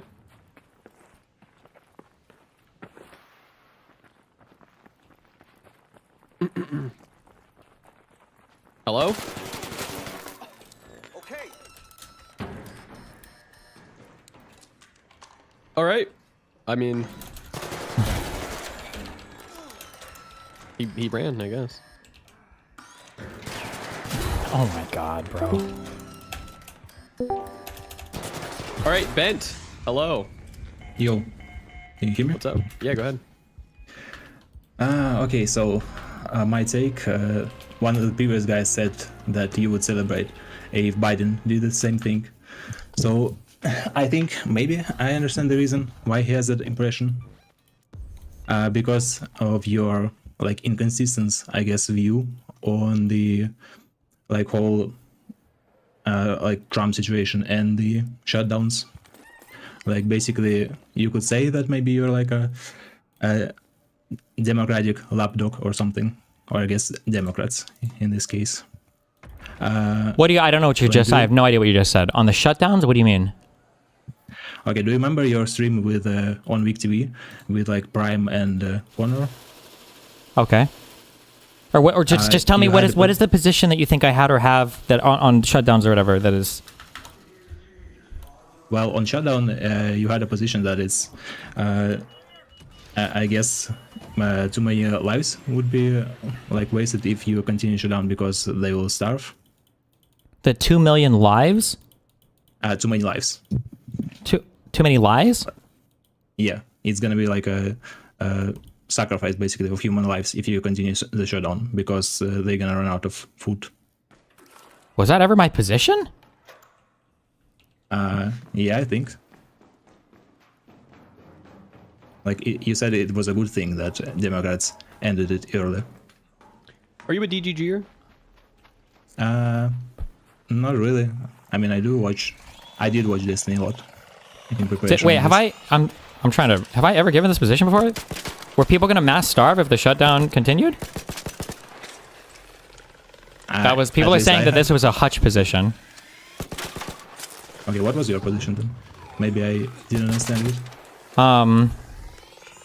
I don't even know at the time what my position. I'm trying to remember because COVID was a long time ago. Or maybe I can remind with a couple of quotes then. Okay. Okay, so before the shutdown, you said the Democrats needs to be unified in their messaging, and they can't be fucking backstabbing each other constantly on media, with a whole bunch of liberal simps looking to get brownie points from independent and center-right losers by constantly second-guessing and undermining their own side. It has to be a strong democratic unified response. And after the shutdown, you had this take. You have to take a very nuanced political view of what's going on. You can have an optimal strategy that gives outs to different members of your political class, your elected politicians, even those who are not directly involved. So, for instance, it could be that optimal political path could be we are doing the shutdown, but also Gavin Newsom is going to shit talk about doing the shutdown. Okay. What is the contradiction between these two positions? In one, I'm saying you have to have a unified democratic response, and in the other one, I'm justifying having a non-unified democratic response. Is that what you're saying? In this case, yes, but I... Okay, wait. So let me explain real quick the difference between those two statements. So the first statement is that the Democrats need to not be backstabbing each other constantly or running from at the first sign of fear and throwing other Democrats under the bus. Okay, right? That's my first statement, right? My second statement is that there might be times when strategically some Democrats vote no on a thing or have some statement that appears to attack other Democrats, but this is a thing that they are coordinating. So even if that might appear as though they're like quote unquote backstabbing each other, it's not really. They're still working together to further Democratic Party interests. Like when AOC or Rashid Tlaib, like vote no, or when Bernie Sanders says a thing about some particular thing, and I understand he's saying it to appease his constituents, but they're not like the deciding vote on a thing. Like, I don't think that that's backstabbing the Democrats or not working together. They're doing what they need to appease their constituency, but we're still like moving towards a common goal. That's different than Al Franken like having to resign from the fucking Senate over that stupid picture or whatever, which I think was just a dumb thing. Or somebody like Fetterman who just seems to constantly be shitting on Democrats. So was it a good thing that Democrats ended the shutdown early by caving in? Was it a good thing that I don't even know 100% what that, because I feel like that process was a little bit staggered, right? So for instance, like unemployment insurance ended in some states early and not in other states. And I don't even remember what the overall feeling on that was. At the time, my feelings on my biggest issues with stuff, here are my two biggest issues with stuff related to the shutdown. One is that everybody on the conservative side just assumed that it was all being done to establish a new world order and to control American lives and to fucking mass murder everybody or something retarded. Okay, it was the first thing. And then the second thing was a refusal to acknowledge that shutdowns reduced the amount of infectivity. They did. It's an undeniable fact that shutdowns and distancing and masking all worked to reduce infectivity. And you can see that in places, especially like in New Zealand or especially in Australia. Now, that being said, were they done, like, was the school shutdown idea good? Maybe not. Could they have ended earlier or gone later? Maybe. I don't know if I ever had, like, I don't even know if today I have super strong opinions on what that should have looked like. I just was very irritated that every time somebody made a decision about anything, the Republicans were there basically accusing people of trying to mass murder people or incarcerate people in their homes. They're just banning, like, going to the gym or places of worship or whatever. That was the issue. All right, Ben. Well, I'm gonna. Oh, wait. move this along. Oh. No, wait, hold on. I'm so sorry. Wait, hold on. Forget everything I just said. Just eject all of that. My bad. Let me reset my brain. You're talking about the government shutdown. You're not talking about, like, I'm thinking lockdown. I'm thinking of the COVID lockdowns. Yes. Okay. Eject everything I just said. I'm sorry. Can you restate restate your position, what you just said? My bad. Well, my first position is basically that you basically took whatever position the Democratic Party needed at that point. Like, you had your own maybe thoughts before the shutdown, but after that you said basically, oh, it's a good thing that they ended it early. Okay, hold on. I need to move out of COVID mode. I think my position, if I remember correctly, my position was that ending it when they did was a good idea because I think they had some solid wins, and that if they ended it at that point, it was just an easy thing to say, like, look, we got solid wins, and then, we moved on right after that to the Epstein file thing, and then, we've got other stuff on the table, like the revote, supposedly in the ACA, and those subsidies would be expiring. I generally thought it was good. Did I say something opposite to this?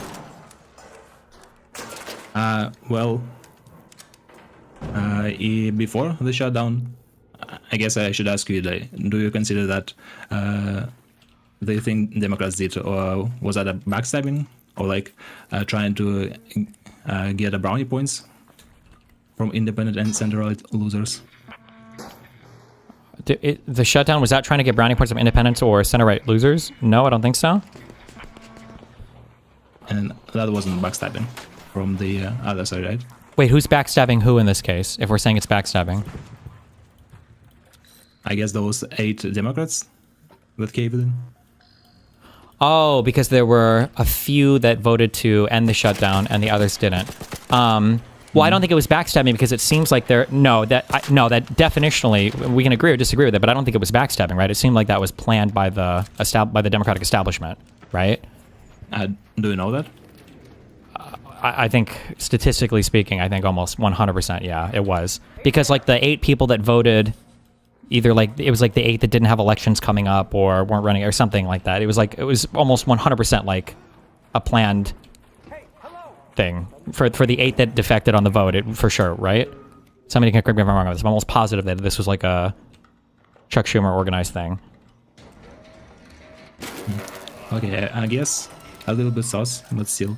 But the other contradicting thing that you told is during your week stream with Prime and Connor, like, you had a very strong position on what should be done to, like, Trump and his supporters. You said basically that you need to charge every elected politician that supported Trump, right? Yes. Yeah, and every time people asked you, what would happen, like, if most of the people wouldn't want that thing, you said then it's civil war, basically, then, right? That might have been a little hyperbolic, but I think my ultimate point for that debate was that we should be pushing to make people accept this thing rather than just, this is where the popularity is right now and we give up on it. I think it's something we should fight harder on or argue further on. Also, it was basically out of context, right? Like in Hassan's case. What do you mean out of context? I mean, should I take your words literally or seriously? Well, you can take them both. I think the ultimate point that I was making, if I said that it was going to be civil war, what I was saying was that if we make it through this administration and there's no, what would you say, not comeuppance, but there's no, like, mass recognition across the United States that the events of the past, 10 years have just been wholly, especially the past 5 years, have been wholly unacceptable and can never be repeated. And there needs to be a recognition and an accounting for the wrong that happened. If that doesn't happen, then the country, I think, is inevitably headed towards some type of civil war scenario because the Conservative Party has just fractured so far out of reality. Like we're already past so many points. We've already accepted so much crazy shit. Like we just deposed a foreign leader today of a sovereign country, and no one seems to care. But yeah, I mean that would be my position. Yeah. Is that really the only possible outcome? Like if you don't judge Trump and his supporting crew, then there will be a civil war. This is your final question. We're gonna move on. You're I not mean, an Asmund viewer. is that the only possible? No, I mean, I'm sure there are other possible, like politics is hugely complicated. I'm sure there's a million things that theoretically could happen, but it seems like conservative politics have been trending in this direction for a long time, and it keeps getting worse and worse and worse. And I don't see it ever having reset over the past decade and a half. So why, or over the past decade, so why would I assume that that trajectory is not going to change? I don't see any reason to. I feel like it's just going to keep getting worse and worse and worse. All right, thank you, Ben. Okay. Non-Asmund viewer. Nerd. You're a nerd. Coming in here. Gabriel Mack. Hello? Hello. All right, go ahead. And just to confirm, you are an Asmund viewer, right? Yeah. Okay, go ahead. Okay, Destiny. Nice to be in here. I'm not the best debater, but I've been watching you since 2024. So I've just made a couple of notes while you were talking to those people about some different things you're talking about. But we'll start with Asmund. I do not believe that Asmund is as far right wing as you think he is. Maybe socially, but definitely not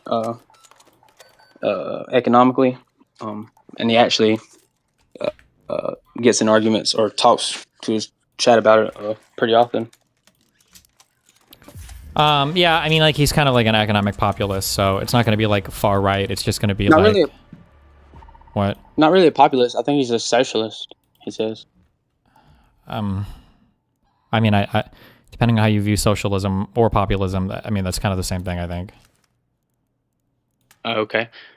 I mean, well, right there, he's not like super right wing, and he only and I don't what all he does is talk about America, like just the American people, and want to put the American people first before putting other people first. Like, how is that just bad for people? Well, I mean, definitionally, I mean, like, what is his definition of American people? Because it feels like he thinks that certain people, so like if you're a Somali American, you're just as American as anybody else if you're an American citizen, but he seems to think that those people aren't, or that like ethnically you can trace people that aren't. So I don't know what he means by that. I think he thinks that they were. It's like kind of like how Trump says illegal immigrants, but he's talking about or the illegal aliens, but he's also uses like asylum seekers or parolees, stuff like that. Like, but anybody can be American. Like when Trump says American, he doesn't say white Americans. I'm mixed, and I've never felt listening to Trump that he wasn't talking about me. What is your other? You're mixed what? Black and white. Okay. When you say black, like of African American descent, or do you have like family from like Kenya? Yeah, or African American. Okay. No, African American. So they don't usually attack African Americans, but like my question would be, of all the ethnic groups that Trump and MAGA have attacked, has it ever been a white one, or has it always been darker ones? So Haitians, Muslims, Venezuelans, the recent thing with Somali Americans. No, that's a good point. But he like as a I guess a stand-in for that is just liberals that like that to Trump that's an ethnicity. He probably would think so. That like, what that's is just that's the same characteristics. It's just a group of people. It's not because they're a different color. It could be for any reason. Is it kind of weird? He banned. I'm trying to remember. He's banned Russians from coming. Did he? To America. Yeah. Recently, there's a few different countries, but Russians were on the list. I feel like there was one country that he. I don't think he banned Russians from coming to the States. There might have been a few Russians, but I don't think. I feel like I would have heard this. No, I think he stopped. Yeah, I think he stopped Russians. Russians can't apply for countries with full restrictions: Afghanistan, Burkina Faso, Burma, Chad, Equatorial New Guinea, Eritrea, Haiti, Iran, Laos, Libya, Mali, Niger, Republic of the Congo, Sierra Leone, Somalia, South Sudan, Syria, Yemen. Individuals traveling on Palestinian Authority issued or endorsed travel documents are also full suspension of entry. I'm not seeing Russia on here at all. Yeah, I don't think so. I think it was a bunch of African countries. And maybe, yeah. But then was also, like, misinformed, I guess. that's okay. I feel like there was one country that I can remember Trump seemed to pay special attention to in terms of like accepting asylum seekers. Do you remember hearing about any countries like that? Yeah. The South African. Yeah, But, I mean, it was only white 79 people. That was why. Yeah, but it was such a And special because- exception carved out for white people from South Africa. Isn't that not like a little Well, bit they sus? still let asylees come, but it was just a special thing that he was doing because that little fallout with the South African president. Sure. Trying to make like a big deal about it. Sure. Trump was. But like if there was another ethnic group that got attacked tomorrow by MAGA, do you think it would be a white one or do you think it'd probably be another darker skinned one? No, it'd probably be darker skinned, and I mean unless there was they were attacking Christians in a I don't know some crazy white people country in Europe. If they were just literally attacking Christians, then yeah, he probably would. Okay. I mean, the people might not, but I mean, I don't think, and Asmon, he even tells his followers like it has nothing to do with race. Even when he'll go on like a rant and one that would be taken as being a racist one normally, like just kind of off the vibes of it, and then somebody in the chat will say something like that, and then he'll like chastise them and tell them like anybody can be like that, and talks about white trash people. Like anybody can be like that. It has nothing to do with their skin color. It's their culture. And it's not wrong. Like that's kind of how things are. Like low trust societies. There's a reason why there was like every time around Halloween, there's a thing about Indians in Indian communities that have come here. Now they can't leave candy balls out. Sure, but It's like just- you know, it's just kind of how it is goofy to like for like self ID and trans people, right? Like you're not trans just because you say you are. Or you're not a woman or a man just because you say you are, right? Like, isn't it? It's Yeah. kind of the same with racism too. Nobody's going to say like I'm racist, right? I think we have to. You infer that from actions or behaviors, and they're not usually going to admit and say like, well, yeah, okay, you're right, I am racist, right? Right, but the behaviors that would distinguish that from somebody who's a nationalist and just cares about people in their country would be only like just specifically talking about people based on their race, or only talking about certain races, and never had given any grace or passes or. Well, sure, I It guess, but was- then like my question would be, isn't it kind of weird to talk about deporting American citizens if they're Mexican Americans or Somali Americans? Like, there's just American citizens, right? Why would we deport them? Yeah, they don't. Anybody, I know at least when Asmon talked about deporting American citizens, he never mentioned any race. I don't think Trump's ever mentioned a race. Trump, I think when he brought it up, he was talking about the people like progressives, and that's definitely what Asmon was talking about when he mentioned it. Do you think the Somali community is a even progressive recently- community, or the Haitian community is very progressive, or that Arabs No, that but come to the that's, United States are very progressive? No, I thought you were talking about when he first said that. I didn't know they were talking about getting rid of American citizens now. But I except for Rubio was talking about how if you commit fraud and you've been a naturalized citizen, you can be denaturalized. That's And I very. think they do that's- that with all kind of fraud. Well, people who commit so there's fraud. a very one of the only ways I believe you can become you can like lose your citizenship for committing a crime is if the crime was like in If you lied during the exactly yes. So like that's true, but that's nothing new. But I guess it's just weird to me that if all of the opponents of this administration, and I feel like Asmongold when else I'm going to talk, the racial groups that they focus on the most are always non-white, and they get to the point to where they're talking about deporting people who are American citizens, which doesn't make sense, right? Where do you deport an American citizen to? But they're non-white. At some point, I just feel like it's kind of weird. It feels like there's a racial component to this. Well, if the specific group that is being, I guess you say, attacked, like if he's talking about a specific group and he's not talking about the enemy of progressives, then he's talking about certain like little factions of people. But they also attack progressives, they attack liberals, they attack Democrats. It's not just they attack demographics. of Sure, people. but like, isn't one of the they're biggest just attacking reasons why things they that are attacked? Isn't one of the biggest reasons why they attack progressives is because progressives are letting in a lot of the minorities? I feel like that's one of the biggest. That's not the main reason. Not the main reason, but I think it's a big one. Yeah, I mean, they were just letting anybody come through the border. I mean, we do. You even we have a certain culture, and you can't just take in like a large, huge amount of people and let them have an enclave, then they can't assimilate. They literally won't assimilate. Didn't this Like, definitionally people said happen the same- though with like Italians and Irishmen during? That's what I was about to say. They said the same thing would happen then, and they did have enclaves, but I've heard this from people like Orrin McIntyre, so I don't know if it could be have like bad intentions, but it's because they are like we have similar cultures, we have similar languages, so there's not like a huge language barrier to get past.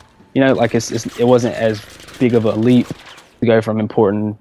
Didn't they? I mean, like when you talk about like, I feel like Italians are the perfect example of. Yeah, that would be the biggest difference. Well, like of everything horrible for an immigrant group, right? They came in. We've got Little Italies. They literally had some of the maybe the largest organized crime in America. I'm not sure. Yeah, like the mafia. definitely. Yeah, that's why they came up with RICO, just for them. Yeah. So. And that's not a good thing. I mean, that was a bad thing, and people didn't like it back then. And it finally worked because we stopped all immigration, or not all, but like a shit ton of our levels of immigration for a while until we were able to assimilate those people. And if you look at it, this all happened because like Italian immigration or stopped all Italians. No, but we stopped our large scale of like letting people in. I think was it the nationalization or whatever from the 1920s to the 60s, I think, or 40s. They stopped it for a long time because they let in too many people and they weren't assimilating. They were voting as blocks, and that was like a big talking point back then. Like that was a big thing. Sure. I mean, I guess if people like, wait, real quick. Let me refocus on this. Is like one of my biggest issues. Okay, so let's say that what you're saying, let's just say I grant most of it. Okay, and like this was a problem and they solved it.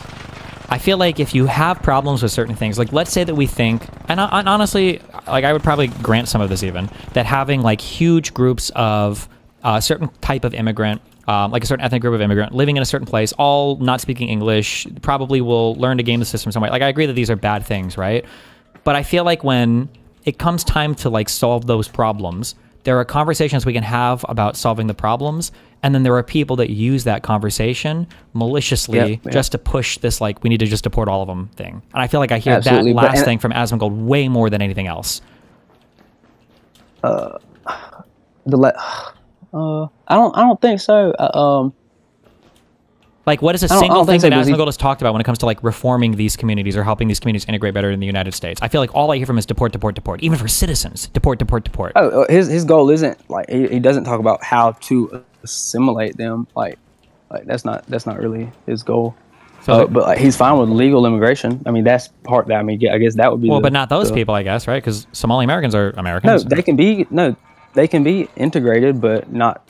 He thinks it's because of the large scale illegal immigration and the parole of them, and the TPS or whatever, all that. Like, sure. Actually, you know what? He might actually believe that we shouldn't have, or for a certain amount of time, we shouldn't have any immigration at all. So I don't know, actually. But I'm just saying that, like, I've never heard him talk about, if all of his talk is about deportations, even of American citizens, Somali Americans, and I've never heard him talk about integration or ways to just stop the crime, and that's it. And it's always focused on, like, the ethnic groups, the national immigrants that are coming over, and then how to deport them and get rid of them. Like, doesn't it feel like it's all pointed in one direction? Like, it doesn't seem like a person he doesn't make any prescriptions for, even when he talks a lot about other people doing fraud and how bad it is, and like when he talks about the socialist stuff that he talks about. Sure, but like didn't he? Like, I'm pretty sure he said he wants to stop like all non-white immigration to the United States for a while.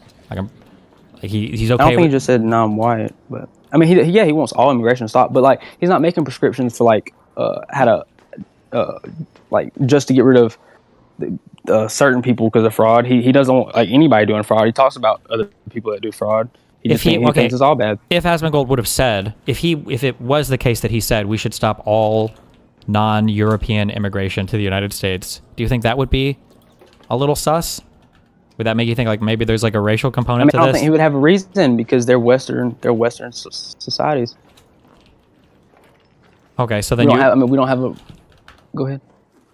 Well, if that's how you're mapping it on, then could Asmongold ever make a racist statement? It feels like there's always going to be cover for. Yeah, if he's. if he's just talking about the race, or saying none of these people from this group could ever be come here, or the ones that are here now, all of them that are just from this group of people have to leave. I mean, he's never said anything like that. I don't think he would. Okay, And let's he say even, let's say this. caveats. Let's say that I was racist, but I know that it's like everybody. a bad position to have because it's like unpopular. Like, Yeah, I know couldn't what I you're just saying.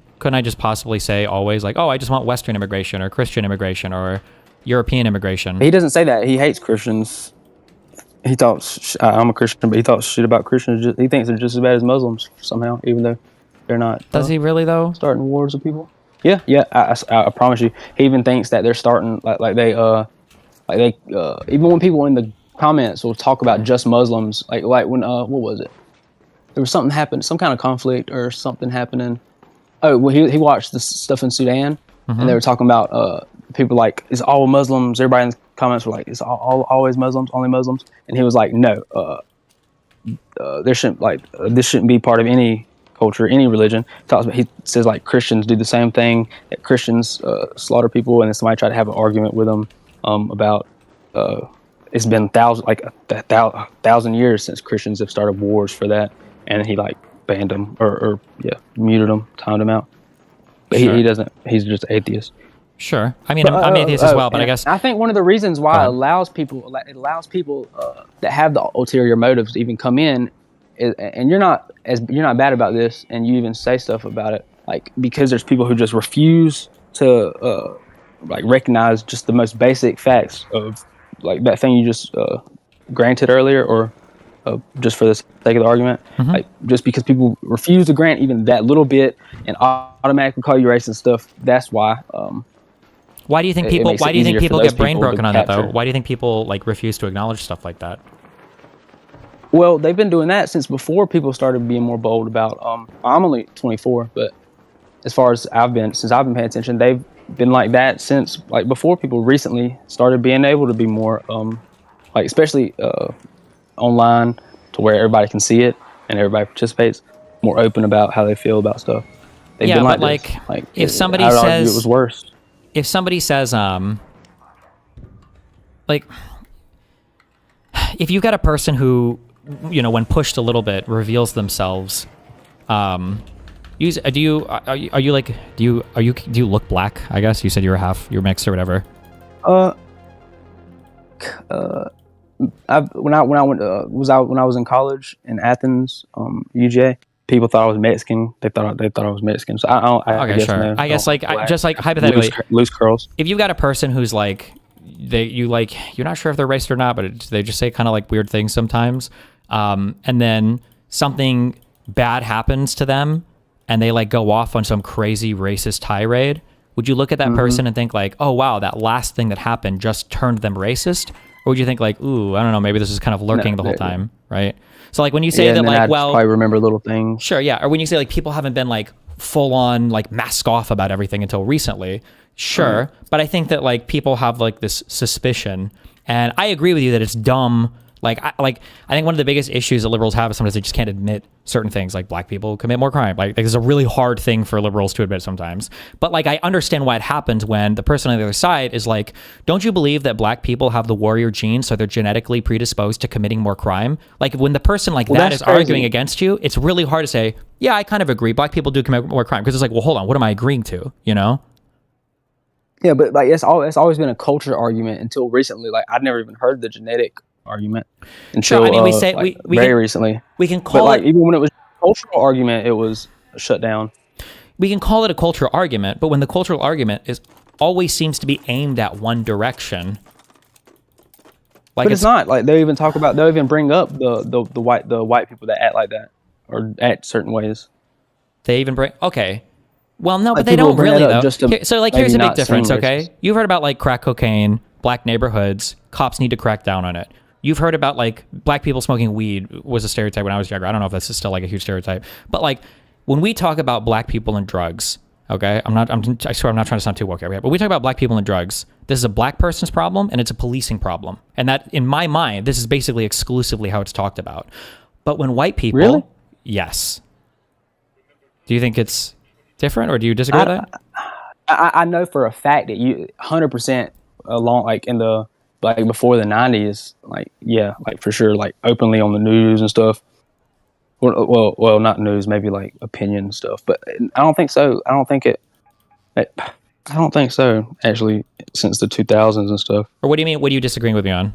Just so I understand or disagree. Like that it was made to seem like a black people only problem. Oh, I'm sorry. Let me be more clear. I've never heard it. Yeah. Let me be more clear on this. I'm sorry. I don't mean that like only black people smoke weed or whatever, but I'm saying like when these drugs are having really bad impacts on the black community, the two solutions that we give are the cops need to crack down on it, or the black community needs to get its shit together. So we need more black fathers in the household. We need more cops, cracking skulls on the street corners. This is the solution. But then when we look at how the white community's been impacted over the past decade or so with like the mass opiate thing, now it's like we need to invade Venezuela to free white people from this drug, or we need to blame the pharmaceutical companies, or we need to do everything we can because these poor white people are dying of drugs. Nobody is, or at least I don't really ever hear this rhetoric of like, why are you fucking retards dying of fentanyl? Just stop doing drugs. Or like, we need to get cops like crack it down. Like if you go to the hospital and you get out of surgery, then there should be cops visiting your home to make sure you're not abusing your fucking prescription painkillers. Like, why are you still taking this? We don't need a bunch of Vicodin addicted, old people and white people. But it was never, I don't think I've ever heard anybody even remotely suggest that like the opioid epidemic is just the fault of like white people getting addicted to drugs who shouldn't be. Well, I think it's because I think it was because it was back during the 60s and 70s and stuff. Like, but since like the 2000s, I don't think they did that they've done that towards black people. They've said stuff like that towards black people, and the opiates affect everybody. Like when I was in Athens, crazily enough, one of the reasons why I stopped going to school was because I actually got addicted to opiates, and there's shit tons of black people up there that do that too, white people that do that too. It's a problem with all the people, like everybody. It's not like a one side, like it doesn't just affect white people. I don't think that's why. Sure, I understand, but like the response to the crime wave in the 90s and the response to like the crack epidemic and everything literally was, we need to, like the crime bill, right? It was a 93 crime bill. We need to crack down hard on policing. And it feels like the response to and the Congressional Black Caucus and everything else, people really didn't like crack. But it seems like the response to the opioid thing is like everybody's at fault except for the white people doing the drugs. I've never heard people blame white people for getting addicted to opioids. And I feel like it's because it was like a white person's drug more than anything else. I never heard that. I think it's because we've actually made progress, actually made progress in understanding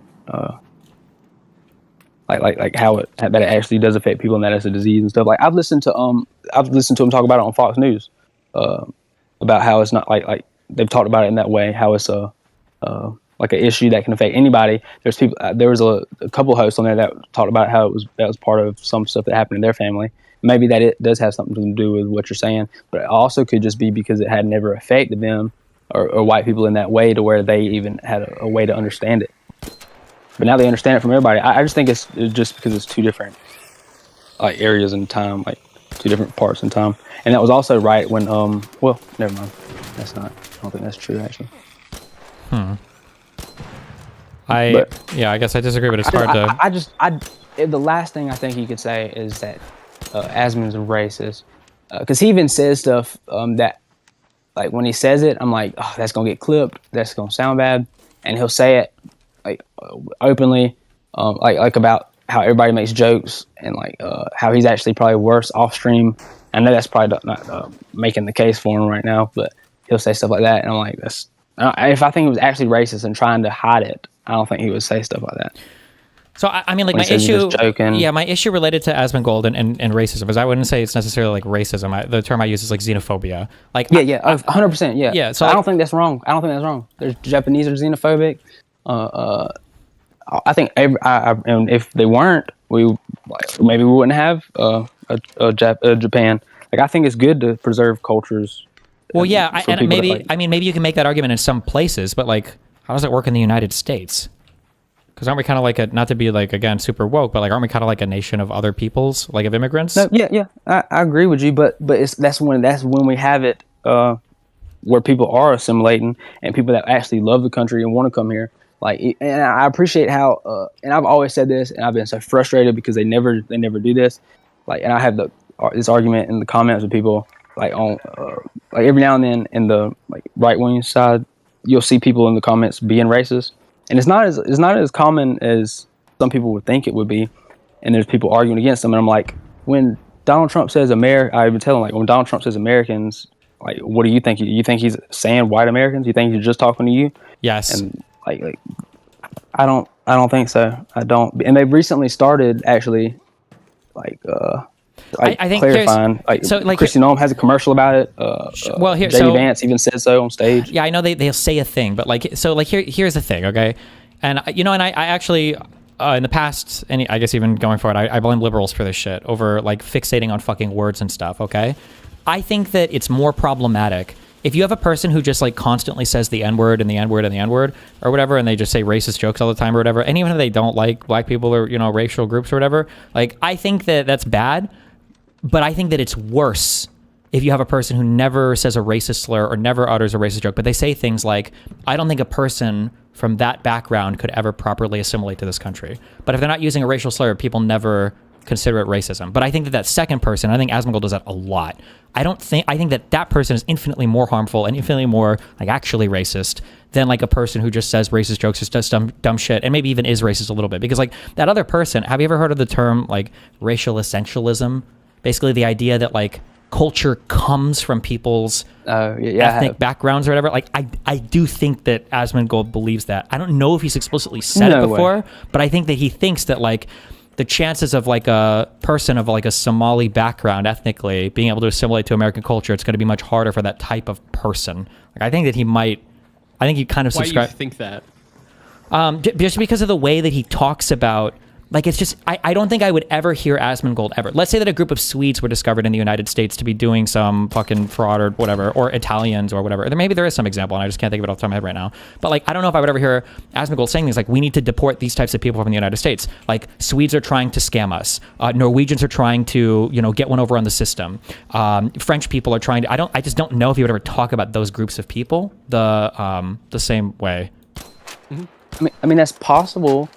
But like when he talks about he doesn't talk about like he's never said anything like how certain people, there's no way anybody from that group could assimilate, or that those people shouldn't be allowed to try to come in. Anytime I've heard him talk about it, it's because there's a large scale of it, or because it'll say like because people like in the Somali stuff, like Tim Waltz allows it, or because they're scared to tell the people that they can't do this, or that they're scared to crack down on it. That's why it's been allowed to keep going and to make. And he says also it makes them like it's not good for their community because it makes them look bad. Like it makes their whole community look bad when it's not all their community. It's just certain people, and it's because they weren't like assimilated. Yeah, but I don't hear those arguments as much. Well, it's making that the Somali community look maybe bad. It's because they're clipping them because like they only show you only see this crazy stuff that they'll clip out of them. I mean, like, I watch his videos. I know there are people who Hassan and shit will do for sure, but I try to watch like his videos. Like if I'm missing something, this is also why I invite him to chat because if I'm missing something, I don't mind. Like I'm not here to clip assassin. I don't give a fuck about shit like that. People do that to me all the time. What do you do for what's like your biggest hobby or enjoyment? Is it like a game or music or? Learn. I know it sounds corny, but like learn. Like I learn about certain like random stuff, anything that pops in my mind whenever I'm bored. Mm-hmm. I used to play soccer a lot, but I guess like if you have a friend who's trying to like there are two types of frustrations I think when people are like learning a new hobby.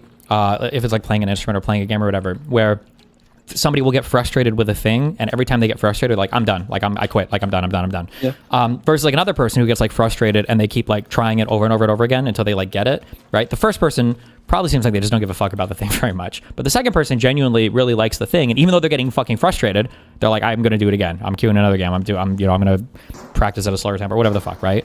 And I feel like when I listen to people like Asmongold talk about immigrant problems with certain communities, and right now the minority community of the week is Somalians or Somalis.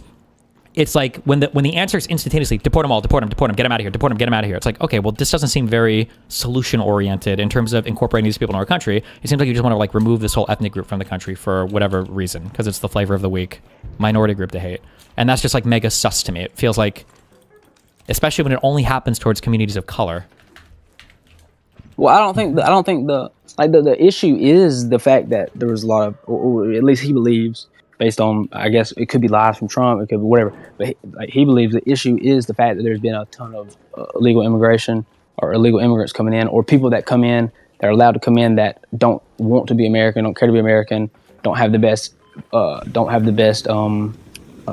intentions for America, or like could care less what the fuck happens to America and us, and that there's problems here right now with Americans that need to be addressed. Sure, and and real quick, I understand what you're saying, and like especially with the asylum process, this has definitely happened.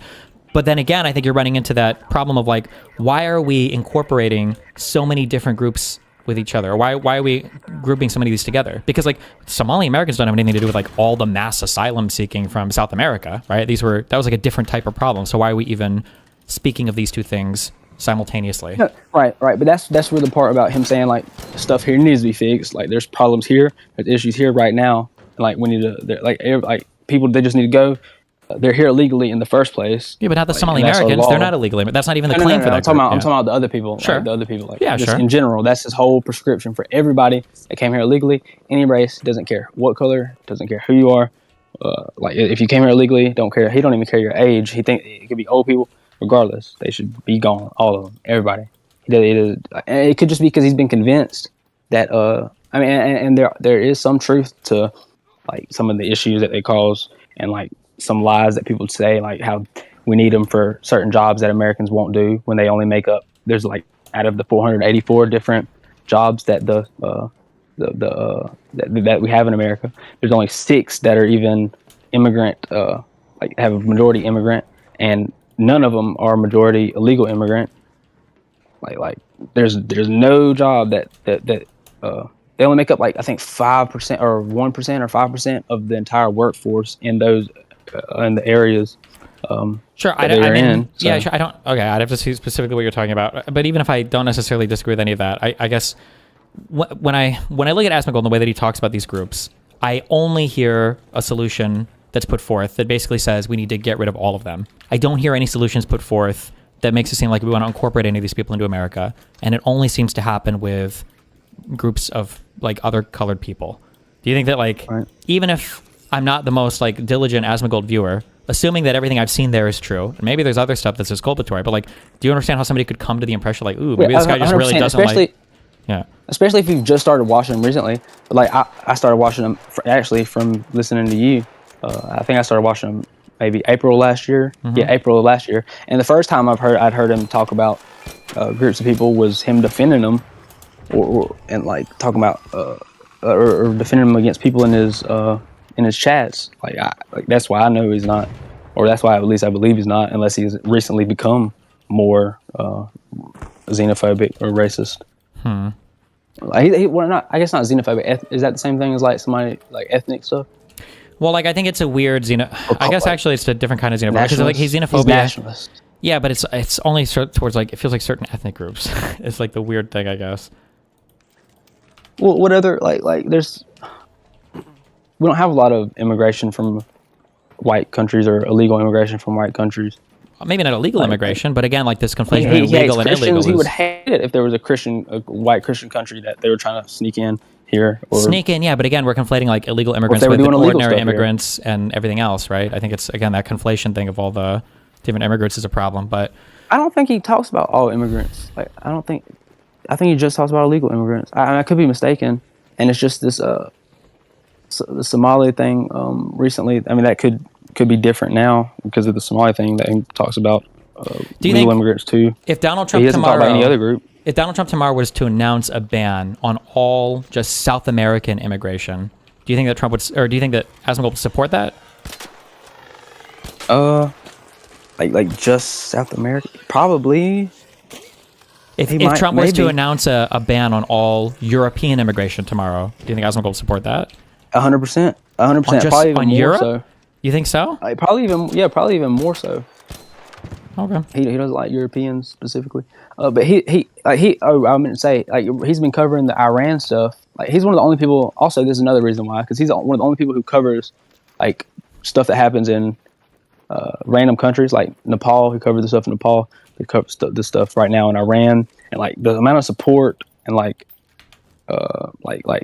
making sure, like, the first thing you hear, last thing you hear, the whole time is only supporting the people and them defending themselves against their, I guess, their government. Like, that's the first thing he talks about. The same way he talks about it with the American people, like how he feels about here.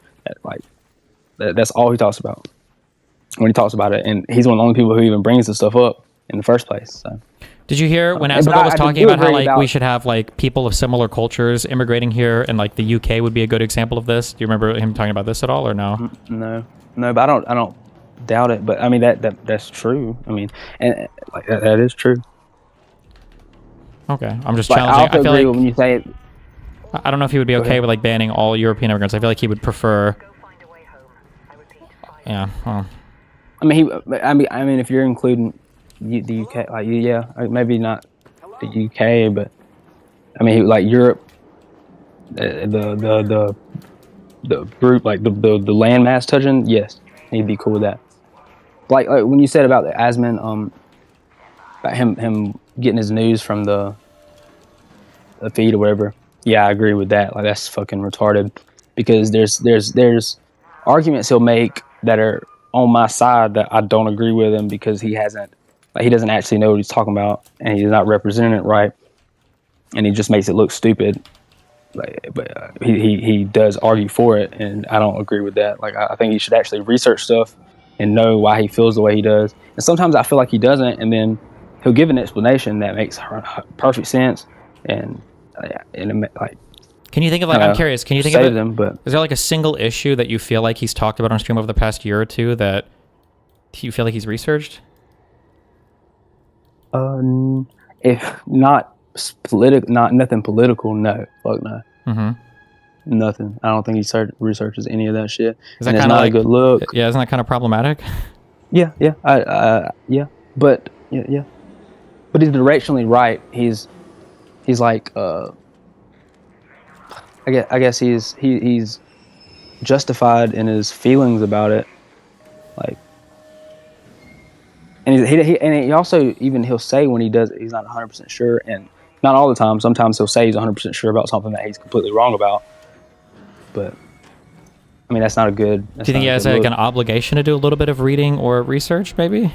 I don't think he has an obligation, because he doesn't have a group or people that he leads. He's just an entertainer, and it's Well, it's but he's really not up just to, an entertainer, right? Like, there's a lot of people who are probably exclusively getting news through him. and but that's not his fault. They're fucking retards. Their parents are retards. Their school system was retarded. It's on them. Like that's not his. Couldn't I say the not same his thing about like obligation. opiates? Why are we mad about China or South America? Like, shouldn't people just not do the drugs? Yeah, I agree, and I think actually when you were saying that earlier, I actually do think they need to tell white people or anybody that's doing the shit that they were fucking retarded, and I think that's what people told me, and that helped. Like people definitely need to know that they're retarded, but I also do think that the government's job is to protect. Like that's literally in the social contract for them to that's their role, protect the American people. Not to provide everything, but to protect us, and that's a way to protect. If Asmongold knows that his audience is consuming him generally for political content, isn't there an obligation there that he has to produce like well-researched, well-informed opinions? Like, shouldn't he be aware of that and do better to produce content that is more informed?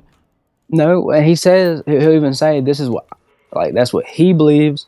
And he'll say like even if he does say something that is what's the word contradictory, he'll even say like this is what I believe should happen, and that's why I think it should be law, not because, or he says he doesn't even believe in laws. If something's illegal and it shouldn't be legal, then that's fine. Or if something is illegal and it shouldn't be illegal, then you shouldn't have to follow it. If something isn't illegal and it should be illegal, then they should just make it illegal and lock people up. And he does even make even more radical prescriptions for Trump that Trump needs to do. Like that's not a good thing, but I mean, he even tells people that that's his opinions. I guess that just seems like a very weak, like no social responsibility kind of position to take. That you know that a bunch of people. He's an entertainer. Yeah, but it doesn't matter if people are consuming your content as a way to become informed. But there's a list. I know you do the like. The whole reason I started watching you was because I thought liberals were fucking retards, liberals were retards and had the dumbest positions. Didn't think about them. Don't actually know how the world works. And then I listened to you, and I was like, you know what? This is an actual smart person. I can actually maybe learn what some of them actually think, or what they're even if they're like how there's idiots in MAGA that just like Trump because of this, for the social reasons. I can actually learn what y'all believe, and then I've listened to you. But like, you've been wrong about some stuff tonight, and I've wrote it down while you were talking to the people. I got it in front of me. Yeah, what do you think I've been wrong about? Okay, let's see some of the things. Let's see.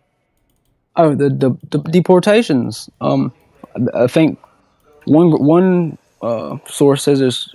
I think it's the government though that says this. Like there's going to be 2 million self deportations this year, and then there's 650 to like 800,000, or 650 to 750,000 detentions and expulsions. I've heard. But how could they?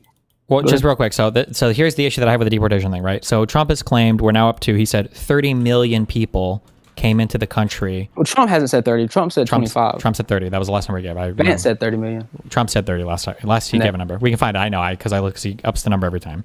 But we'll say 25 million if you want. We can say 25 million. Donald Trump says there were 25 million illegals that came into this country. And going by what I believe the reported numbers from the government are, if we believe them, the upper bound of what we'll deport this year is probably going to be maybe 1 million. And I'm pretty sure that includes the self-deportations. No. There's been 1.5 million. There was 1.5 million, like the last numbers that they had, but they've been saying that since like July. There was 1.5. There's 2 million. There would be on track to be 2 million. Okay. There's also liberal sources that have said this, because they're talking about. Sure. Let's say that I grant it. Let's say I just say 2 million. Okay. Let's say it's 2 million this year. Well, if they've got the self-deportation program, it's probably going to be front-loaded. Like most people will take it right. I doubt people are going to wait 4 years to take it, right? So that means that most of the people that are going to take it have taken it, and we've got 4 years his presidency, and this is probably going to be his most aggressive year in enforcing the deportation stuff, because it's when he had next year they get way bigger. They have way more money and way more funding, way more people being hired next year. The numbers are only going down from here. It's definitely not going up from this point. I think people keep fucking protesting and going crazy in the streets. Yeah, for sure. And but that's part of. But the reason it's so bad. Wait. Statutory cities. But that's Trump's fault, right? He's the president. He's supposed to be a leader. He's supposed to bring the country together on this issue. We should all want like criminals and illegal aliens to be deported from this country. So why is he so incapable of getting people to agree on this? It should be like one of the easiest issues ever. No. No, because they just literally just hate Trump. They'll do, and this, I'll give you an example of how 100%, no matter what Trump says, if Trump is the one who brings it up, they will immediately go against it. Like for when Obama was president, the liberal like California, then they all helped. They did the same. They did what Trump asked them to do and what Tom Homan said they needed to do since January. All they have to do is let them get them from the jails, and they will not have to go into their communities to get the people. But because Trump said it, no, there's no way they're going to do it. And an example is no tax on tips. Sure, wait, real quick. For the immigration thing, what do you think is the big difference, though, between like Trump and Obama? Why do you think people might be more cooperative with Obama than they would under Trump? Because they've hated Trump and gone crazy about Trump since 2016. It was the same way in 2016. Don't you think maybe it's because when Trump talks about immigration or deportations, he comes off as like a cruel, vindictive, malicious individual, and it doesn't feel like he has any compassion for any of the people involved at all? Like, isn't that always going to make people less likely to cooperate with you? You know, one way to stop that is to wait, hold on. I just need to understand. I just need to understand real quick. Doesn't Trump talk about it way more maliciously and vindictively than any other president I can remember, even Bush, anybody, has ever talked about immigrants or dealing with illegal immigrants?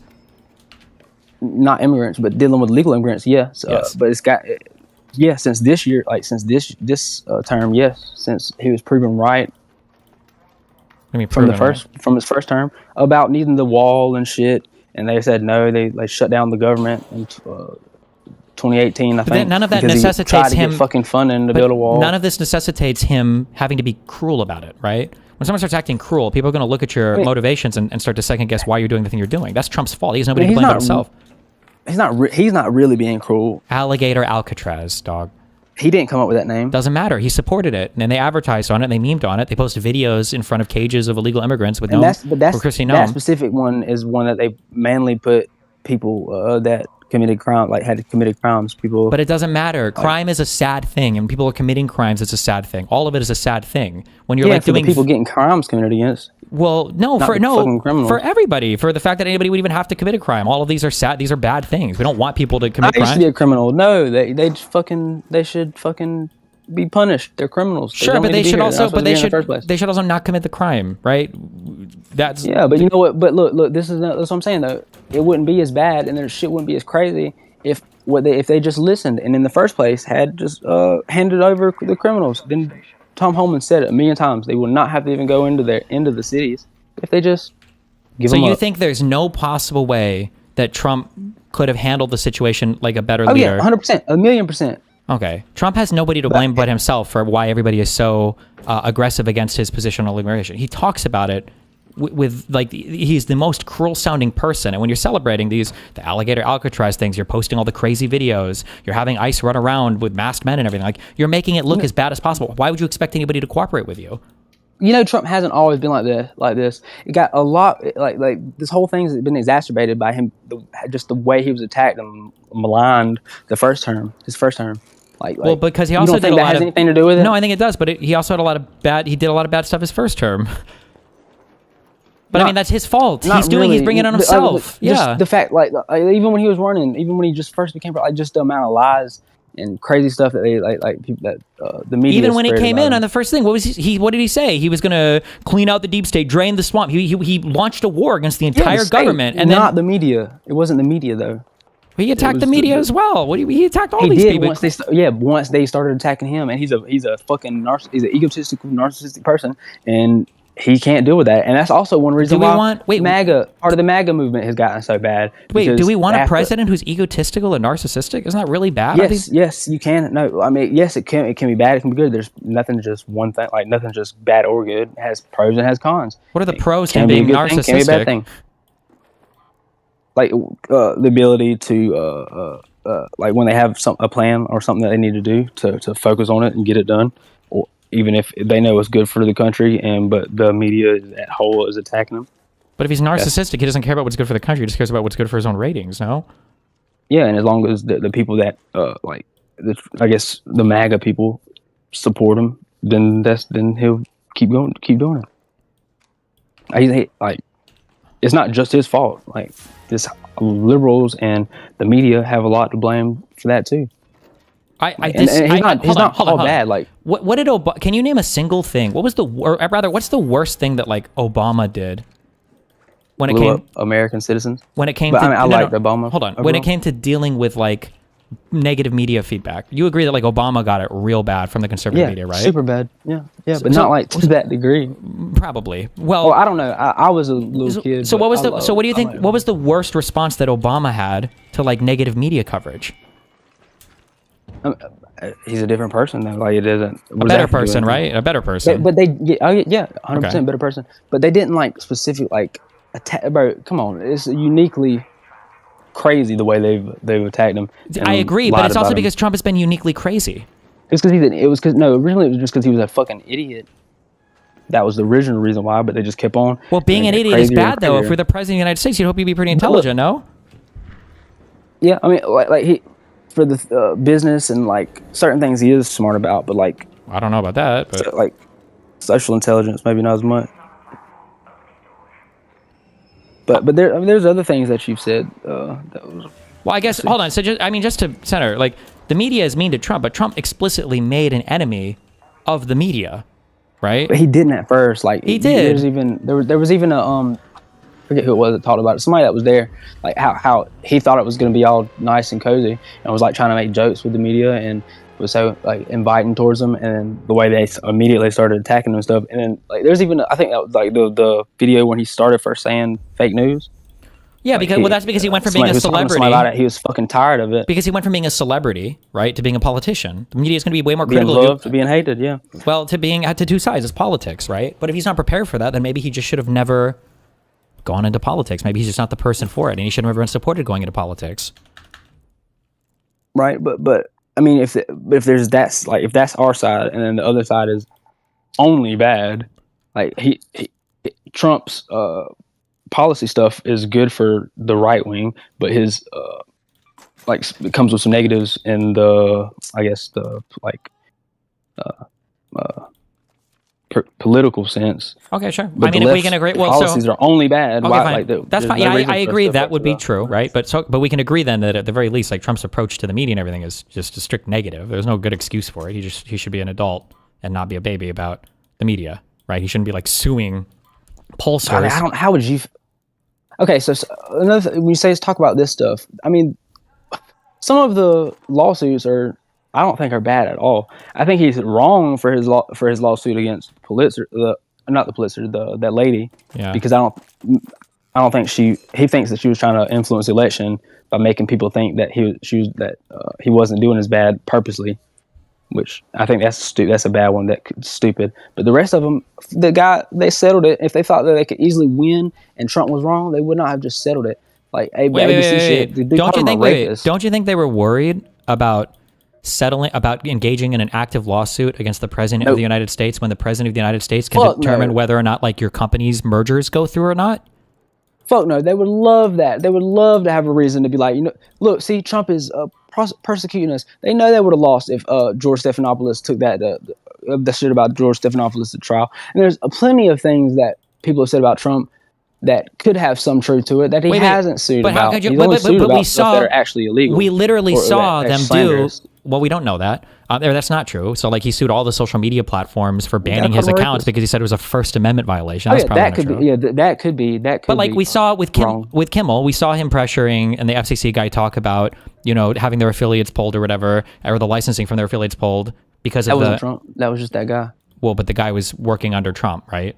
Yeah, but that wasn't Trump that told him to do that. Trump truthed out that he supported that decision, and he's constantly talked about getting rid of these people. Said he supported the decision. Yes, so the president supported the deplatforming, or the government censorship of somebody saying bad things about him, right? Yeah, the FCC, the thing that's supposed to actually censor people who say bad things about the president of the United States. No, it's not. Not bad things about the president, no, but there's guidelines that I think it's to How is promote it that Asmongold, the largest political streamer in the world, has no responsibility for what he says, but Jimmy Kimmel has to be treated like a journalist when he's just an entertainer? He's on a government because he is on a FCC regulated platform. Yeah, but he didn't break any FCC regulations. He didn't swear or say anything like that. Actually, if the thing about the FCC is, it says you have to promote the social welfare of the American people as one of the things that they're in charge of. I mean, it's questionable. No, come on. It was government censorship. I mean, that is what it says. I mean, if this was government censorship. If Obama or Biden would have done this, you would have lost your mind. I wouldn't have lost my mind. I've never really. You just wouldn't have cared about that stuff that much. No, I've honestly never really cared about that stuff as much, even when. Okay, so then if a Democrat wins, they can get rid of whoever they want. Yeah. If Newsom is president next election cycle, and Newsom starts deplatforming radio hosts or cable TV people who are saying bad things about him because he thinks they're lies, you're going to be like, oh, it's the president, he can do that. As long as they can justify it, he'll justify it by saying it's not the social welfare. They're lying about me. Yeah, I say yeah. Don't you think that's a bad country that we want the president of the United States making the unilateral decision to deplatform like news orgs and stuff? I mean, if it's under the executive branch, I mean, that just means Congress needs to do some shit to make the laws better. And by the way, Bill, you think so? You said that the party, all the people in this Congress right now need to be kicked out because they're okay with what Trump did with Maduro. Well, yeah, I think it's really bad. Yeah. Okay, so you think every Democrat that was in there when Bill Clinton was president should be kicked out? Bill Clinton did the same thing when the president of Panama, and then didn't tell him until after he did it. What was the? I would have to get more details on the situation for the Panama stuff. I saw that was the conservative talking points that went out this morning, but I haven't done my research on that. And given that everything else they said is totally incorrect, I mean, they did. What was Bill Clinton's stated mission or goal for it? Or wait, are you talking about George Bush? Are you talking about Bush Sr.? No, I think it was Bill Clinton. It could have been Bush, but I'm pretty sure it was Bill Clinton. Okay, I think this was Bush Sr. But even for the Panama thing, I would have to go and read more specifically about it before I develop an opinion on it. Well, they didn't tell him until after. So I mean, I don't think it's that crazy that Trump did it. And it's not like this is the very first thing he did. I mean, he's been talking about like things that Venezuela needed to do or could do. Like, it's not like it's the very first thing he did. But I think there's other things he's done that what you were saying earlier about how it's not a good look for like other countries, like the dumb shit about Denmark, or not Denmark, from Denmark, Iceland or Greenland. What do you think is like Yeah, the I mean, worst? that's not a good look. I'm curious. Of all the things that Trump has done this year, what do you think is the worst thing Trump has done in your eyes? Yeah. This year?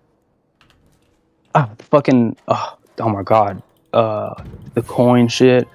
His actually starting to be fucking, I think, is actual corrupt.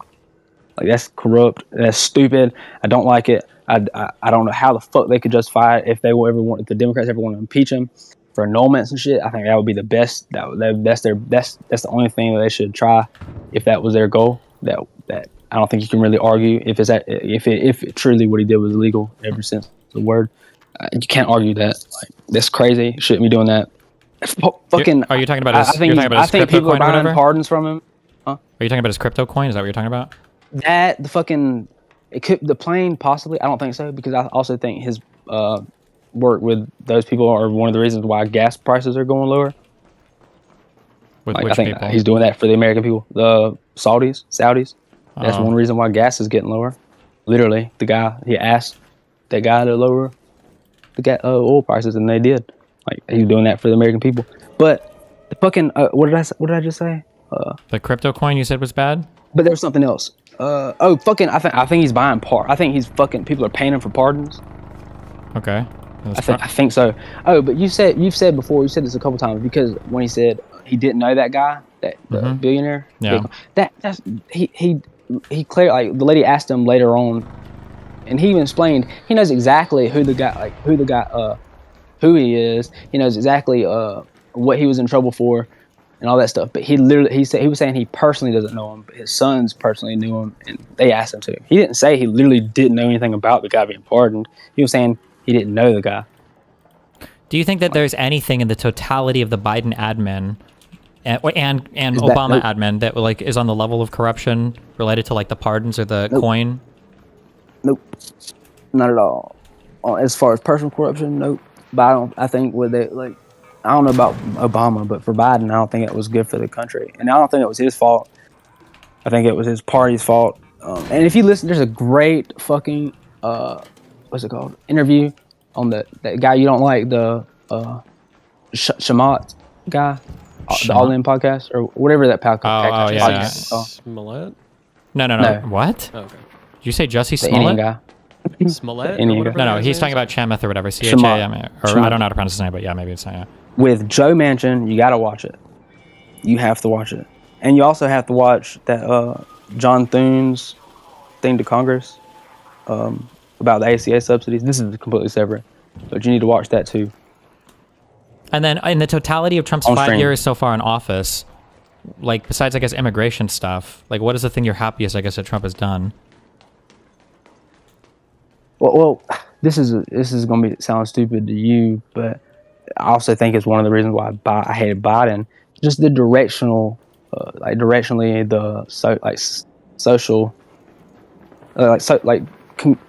conservative social direction of the country. Like, I think it's good to balance it out and for people to have the different perspectives. What's like the conservative social stuff that also, you feel like Trump has pushed the best? Just like the trans stuff, or just allow? No, I don't really care about the trans stuff in certain states. I think certain states, like if a state wants to, I don't think you should be able to do it to children. But I hate how they kept on about that. I hate when Trump talks and keeps on about talking about Biden and how bad Biden was and shit. I wish he'd move the fuck on and just worry about him, like his shit now. But I don't. And you said that you thought for Biden, you thought all the policies were bad. I wouldn't say all the policies. I like the CHIPS Act. The infrastructure bill? The dumbest shit he could have done was that second, or his round of stimulus. That was the dumbest shit he could have did. That was the worst thing he did. Why? I think it was the IRA. Because it wasn't needed. I think like shit was starting to rebound.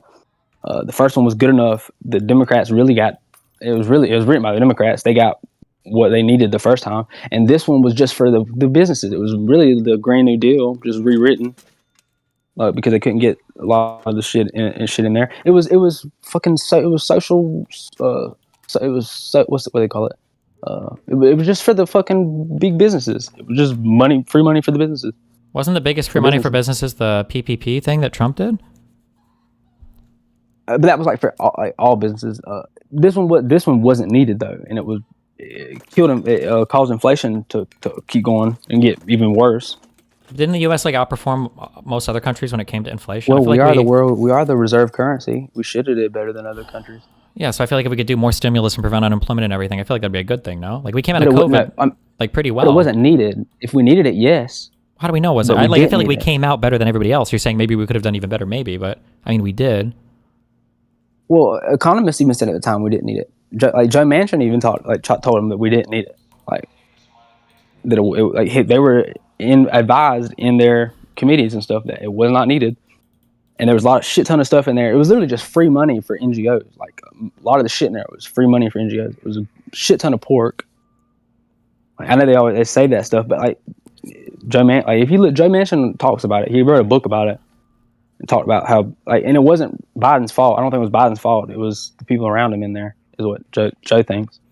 When you talk about how, like, we're the reserve currency of the world, so we should outperform everybody, does it bother you that Trump is, like, threatening the U.S. reserve currency status? Yep. There's a shit ton of stuff that Trump does that bothers me. But one thing, I don't think he can have any, it's hard to have any criticism or constructive criticism because, for one, MAGA's in defense mode, and this is another thing. Like, I don't think we've ever realized it or been able to realize it until it happens to you. Like when people are being attacked so much, it's hard to ever one time be like, you know what, you're right. This is wrong.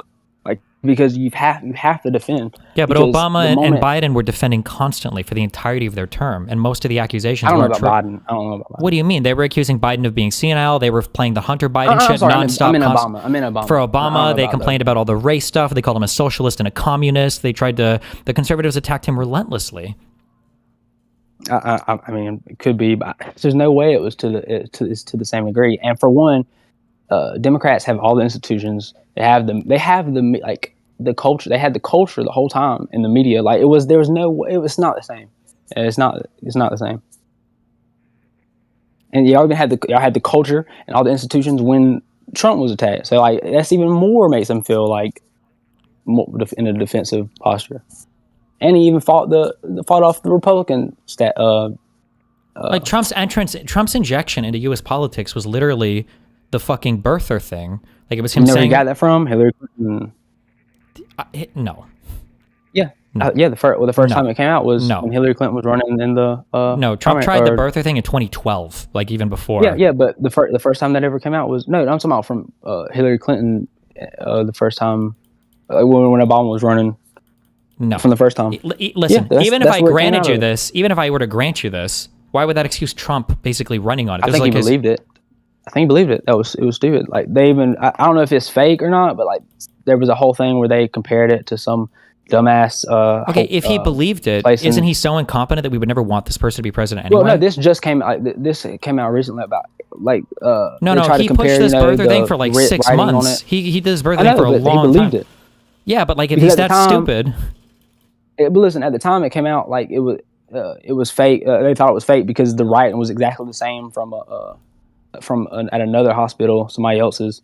Like it just looked like it was copied, and they just wrote Obama's name, Barack Hussein Obama, over somebody else's shit because all the other stuff was the same. But I don't think that was the real one. And there's a shit ton of people who fell for it. Well, yeah, because people like Trump pushed it. The lies. That's how Trump fell for it. There was other people that at the time were falling for the same shit that Trump was. I don't think Trump made it as popular as y'all say he did. This is like the big thing that he ran on. Yeah. No. Well, initially, in the early parts of the election, yeah, he pushed this, and I shouldn't say he ran on it, but it was like one of the things that he pushed the hardest that kind of like catapulted him, at least to the forefront of American during that primary season. Because in the beginning, he was like a 1%, nobody cared or whatever, and then there were more things, and then the primary continued. But that birther thing was a big thing, I think, that he initially pushed. And he'd been pushing it for a long time. He'd been pushing that for like 4 or 5 years. Like he was tweeting. I've heard about him pushing it before, but during his, I've heard that he used to talk about it. I think he talked about it on even like a show. But I don't think there's no way he was doing that for the election stuff, because I followed him. I was in like 9th grade, and I've never heard about it during that But So in there's a couple other 2011, things the I Obama said. White House released his original long-form birth certificate. And then in 2012, Trump tweeted that he had an, quote, extremely credible source, end quote, who told him the birth certificate was a fraud. In 2013, he raised suspicion about the death of a Hawaii health official who verified copies of Mr. Obama's birth certificate. In Yeah, 2014, see, that's what I was talking about. he asked hackers to access Mr. Obama's college records and check his place of birth. And then as recently as this month, Mr. Trump did not back away from his past support of the birther cause. Quote, I don't talk about it because if I talk about that, your whole thing will be about that, end quote, Trump said. So I don't talk about it. And this was in What was that, from 2016? 2016, yeah. Yeah, he said he don't talk about it no more. Well, but that's him. He's still agreeing with it. Yeah, but I mean, but it's not like he was pushing it. I mean, maybe he found out he was wrong and just didn't want to admit it. But like for a while, like the shit that you were talking about, the guy had to come out and say that. Like the whole reason he released it in the first place was because people were trying to say it was. There was a shit ton of people at the time saying that it wasn't real or that he wasn't actually born here. So he released it, and then there was then people trying to say that the Hawaiian that was written like it was copied from another thing. That's the whole reason that shit came out. It was a big thing. Like at one time, I even remember when I was little hearing about it, them talking about it on the news, and I mean that's right when we watched CNN. But I mean, there's other things you said though. Hold on, let me see. You said 12, about. I got 12 more callers, Steve. Do you want another one? Give him one more thing before we bring in another Right, one more DGGer to thing, give the Gabriel. most like Okay, tepid I'll fucking. just do No, my I got Asmoners. Yeah, we'll best see. one real quick. Let's see my best one. Damn, there's a shit ton. Okay, so when you say that stuff about fuck. Okay, when you say that stuff about what's his name, rich guy Elon. Yeah. Do you can you really blame him for Doge not working? Yes. How? When his cars are getting firebombed, he's attacked maliciously in the media. There's people stopping other people that just drive his cars and keying them. Always being attacked. His life threatened. His company's tanking because people are blowing up his car or firebombing his dealerships. Like, and being sued out the fucking ass 100 times by several different people and for everything he tries to do, just for accessing the records to even begin to audit. Like, how's that his fault? Like, how can you blame him for it failing when he tried everything he could, and he even tried to even though he stepped down, left his people there so that they could update the infrastructure, the way that the shit runs. But like people tried to say he was trying to steal information and all this shit. Like, how is that his fault? Like, of course it was a good idea. People that can still do it, they left the people there to do a little bit of it. But like, how's that his fault? Here's this is like a general issue, I guess, that I have. This is going to be really negative later. I'm sorry, okay? But like, one of the biggest selling points that the conservatives have for their leadership is that you guys have like the strong, manly men and like the based people with the big backbones to do the thing that needs to be done. When I look at like founding stories and like American history, it's usually like a lot of these people are people that acted with just an insane amount of bravery, courage, intelligence. When you look at like all of the problems that beset Washington's army when he had to cross the Delaware and all these people wanted to leave and Philadelphia was thinking that the war was lost, like all of these people are fighting against insurmountable odds. Okay. And in U.S. history, it's been like that over and over and over and over again. It's been fighting against these huge odds. When Reagan went to the wall in East Germany and said, Gorbachev, tear down this wall, it's like the Soviet Union is this massive thing. People didn't know it was going to collapse, right? And then when it comes time to talk about Trump and it comes time to talk about Elon, like it's so many excuses. Like, well, wasn't the media mean to him? Well, in Elon, didn't they firebomb 7 cars? And like, didn't they say these bad things? And like, wouldn't you be mad? And it's like, why is it so many excuses? Like, motherfucker, these guys are the richest people in the world. Elon Musk almost has a net worth of $1 trillion. This guy is so rich. These people have so many resources, and these are supposed to be the people leading us into a better tomorrow. And we're treating them like they're Twitter celebs. Like, well, if so many people mean tweeted at this guy, like, doesn't it make sense that he would also have this reaction? Like, why can't we expect more or better from these people? Like, maybe the president of the United States shouldn't be suing people or pressuring people because they said bad things about him on the news. Or maybe Elon Musk, the richest guy on the planet, shouldn't be upset that people are mad at him because he's participating in one of the most divisive administrations in U.S. history. That's not a surprising thing. Like, if these people aren't cut out for the job, then they just shouldn't do it. And more importantly, people like you shouldn't support them doing it. I don't understand how you can have this constant stream of excuses for these people who need to man the fuck up and do their job and not cry all the time about people being mean to them on social media. Just log the fuck off. That's not no? it. People firebombing them. 53% of people at the time of liberals said that it'd be okay to murder Trump, and 47% said it'd be okay to murder Elon Musk. Yeah, and Trump is truthing out that it'd be okay to try and execute sitting congressmen. It was like 10 cars. Who cares? Okay. You're right. You're right. Yeah, you're right. I'm just saying, I don't understand how there are so many excuses for these people. Like, why can't they just do their fucking job? Like, put the job in the bag and do your job as a government official. I can't, otherwise, like, get them out and bring somebody in who's not going to cry all the time. I don't remember, Obama got attacked relentlessly by the media. Maybe not as much as Trump, but Trump is just doing so many crazy fucking things. Like, that's to be expected, you know? Like, it's just crazy to me because it feels like an analog to some extent, except everybody swapped roles, where Trump is the black community and conservatives have become liberals. And Trump is out here committing all these crimes and doing all these horrible things. And then, you know, the conservatives are like, well, I don't know why you guys are going after him so much. And it's like, well, because he's doing all the fucking crime. But like, if you flip this onto, you know, some racial thing, you flip this onto crime stuff, you know, liberals are like, why do you guys go after black people all the time? Because it's like, well, let's be realistic. They're committing all the crime. But well, you understand it there. But then when it comes to Trump, you know, like, nobody has done the things that he's doing. Nobody has been as antagonistic as he's being. Nobody has done these same things as crazily and over and over and over again. Like, why did Trump, like, I'm curious, in your mind, why didn't Trump run with the same vice president that he won last time with? Because he didn't care if the motherfucker got murdered. I mean, that's crazy. Shit was crazy. That was horrible. It was bad. So what's like egotistical? Yeah, egotistical, narcissistic, weak, like spineless. Like he's just not a good man. He's not a good person. Like his family life is terrible. He lies. He makes names for people. His kids are awesome. Everybody talks about how awesome his kids are. He saw fucking porn stars while his wife was at home with her 2-month-old. How was this? Yeah, he's a piece of shit. Yeah, and his children are scammers, right? Not all of them. Maybe one of them. They're his children. Is actual. No, Ivanka's the shit. I mean, bro, you should hear the way people talk about his children. His children are awesome. People that don't like him. Bill Maher. There's people that talk about his children like that. They couldn't believe that those kids came from Donald Trump. They're scammers. All of them are in scam businesses. We got the scam cell phone that nothing is coming out. We've got Witkoff and the scam crypto stuff and all the scam. I don't like Witkoff. Witkoff's a piece of shit. I mean, Trump's not. I don't like. I just like Trump because directionally, he's doing the right shit. The direction is into the ground. There's not going to be any legislation about immigration. There's not going to be any balanced budget. There's not going to be any legislation about housing price or anything else. I don't know if there's going to be any legislation. I don't know if Trump knows what Congress is. No, but I mean, but look, if he doesn't, if the Democrats will literally never vote for anything, like, well, what's the point? And also, isn't Trump in the executive branch? Yeah. Okay, that's the legislative branch. That's their job. No, Trump, but you work with them. You're the leader. Powers, No, but you work with them. He doesn't use them because he's trying to do it all on his own via executive order. Well, that's because that's because the Democrats will not pass anything. They wouldn't even pass like the. Why was Biden able to get the Republicans to pass stuff? You have to work with them. What has Trump even presented them? Aren't crazy. What is Trump? Trump has presided over 2 of the longest shutdowns in all of government history. Is that just a coincidence? Yes, it's because of the Democrats. The first one was because he wanted to. Yes, it is because. How is it always everybody else's fault but his? Even when they have a majority in Congress, it's still the Democrats' fault. It literally is. It literally is just like some of the other shit's Trump's fault. They will not vote for anything that Trump wants. Just like with the no tax on tips. They said that was part of their campaign or campaign during. Come on, at some point the buck has to stop with Trump. At some point, fucking pass it because at some point he has to have some responsibility. It's just a coincidence that 8 out of the 10 largest protests in American history have happened under Donald Trump. Is that just because of the media? Yeah, that is because of the media and because Donald Trump falls for the crazy shit that the liberals out there protesting about. He falls for the debate.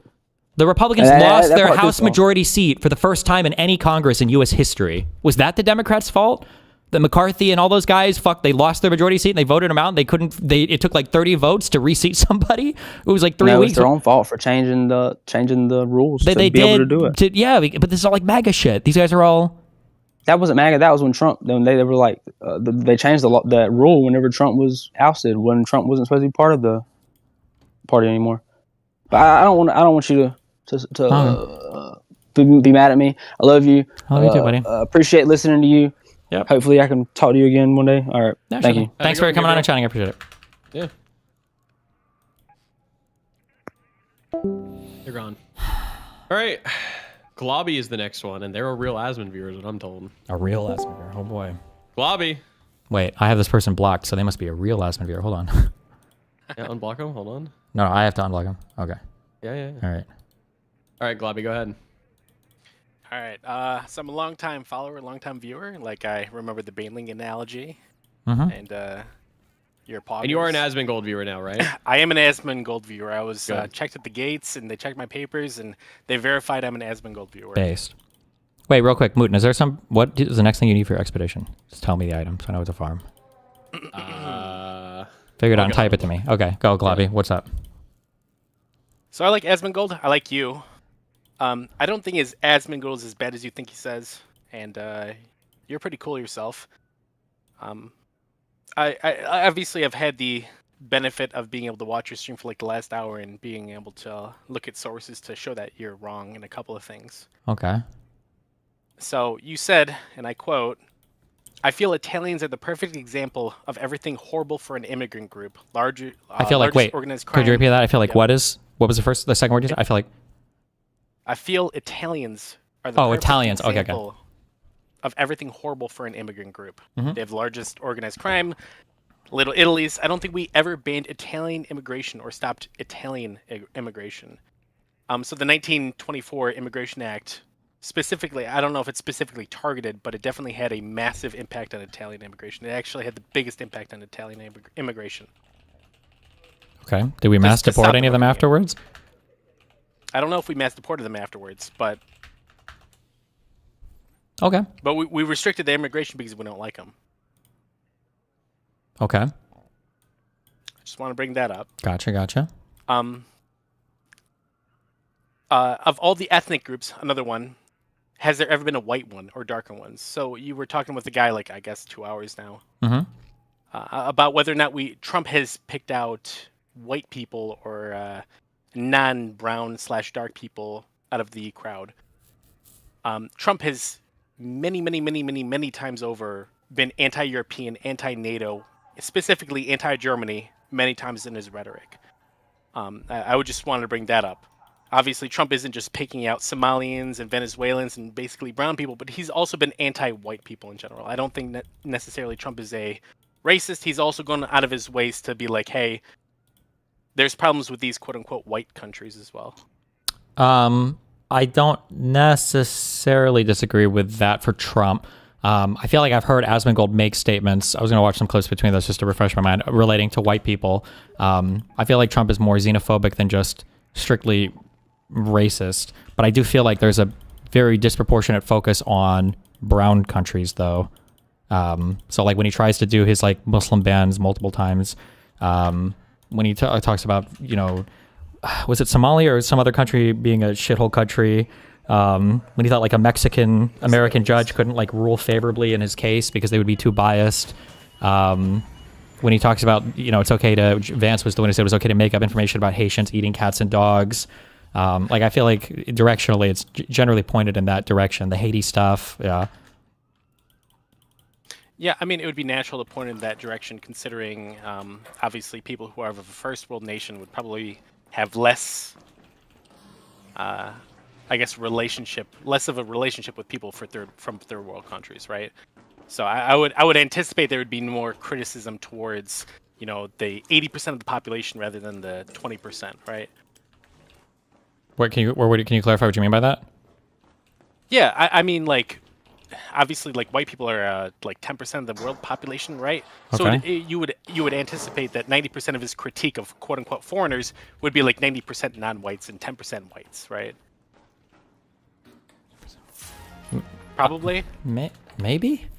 I don't know if that would apply necessarily to immigrant groups in the United States, but I guess backing up, I guess my big issue isn't well, no, it would still be the targeting of these groups. But I think my big issue is the fact that so many of the things that he brings up are just like lies, and they're okay with it. So like that whole the whole concept of Haitians or anybody eating dogs, like all of that was based on one guy going to some city council thing and basically just making a bunch of shit up, like on a Facebook post. Like there was never any proof of anybody eating cats or dogs in the street.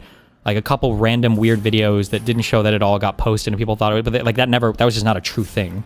So when you're making up false things to attack groups of people who all happen to be non-white, like at some point it looks a little bit sussy, I would say, or we're probably past the sussy thing.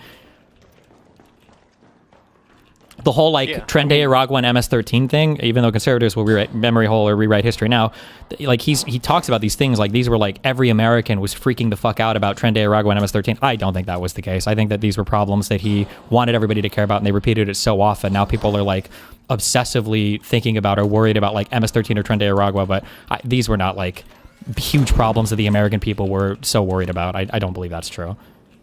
Yeah, I don't necessarily know about any of that. I just wanted to bring up the points that Trump obviously has targeted ethnic groups or groups of people that are non-minority pretty often, especially when it comes to anti-NATO and anti-European sentiment.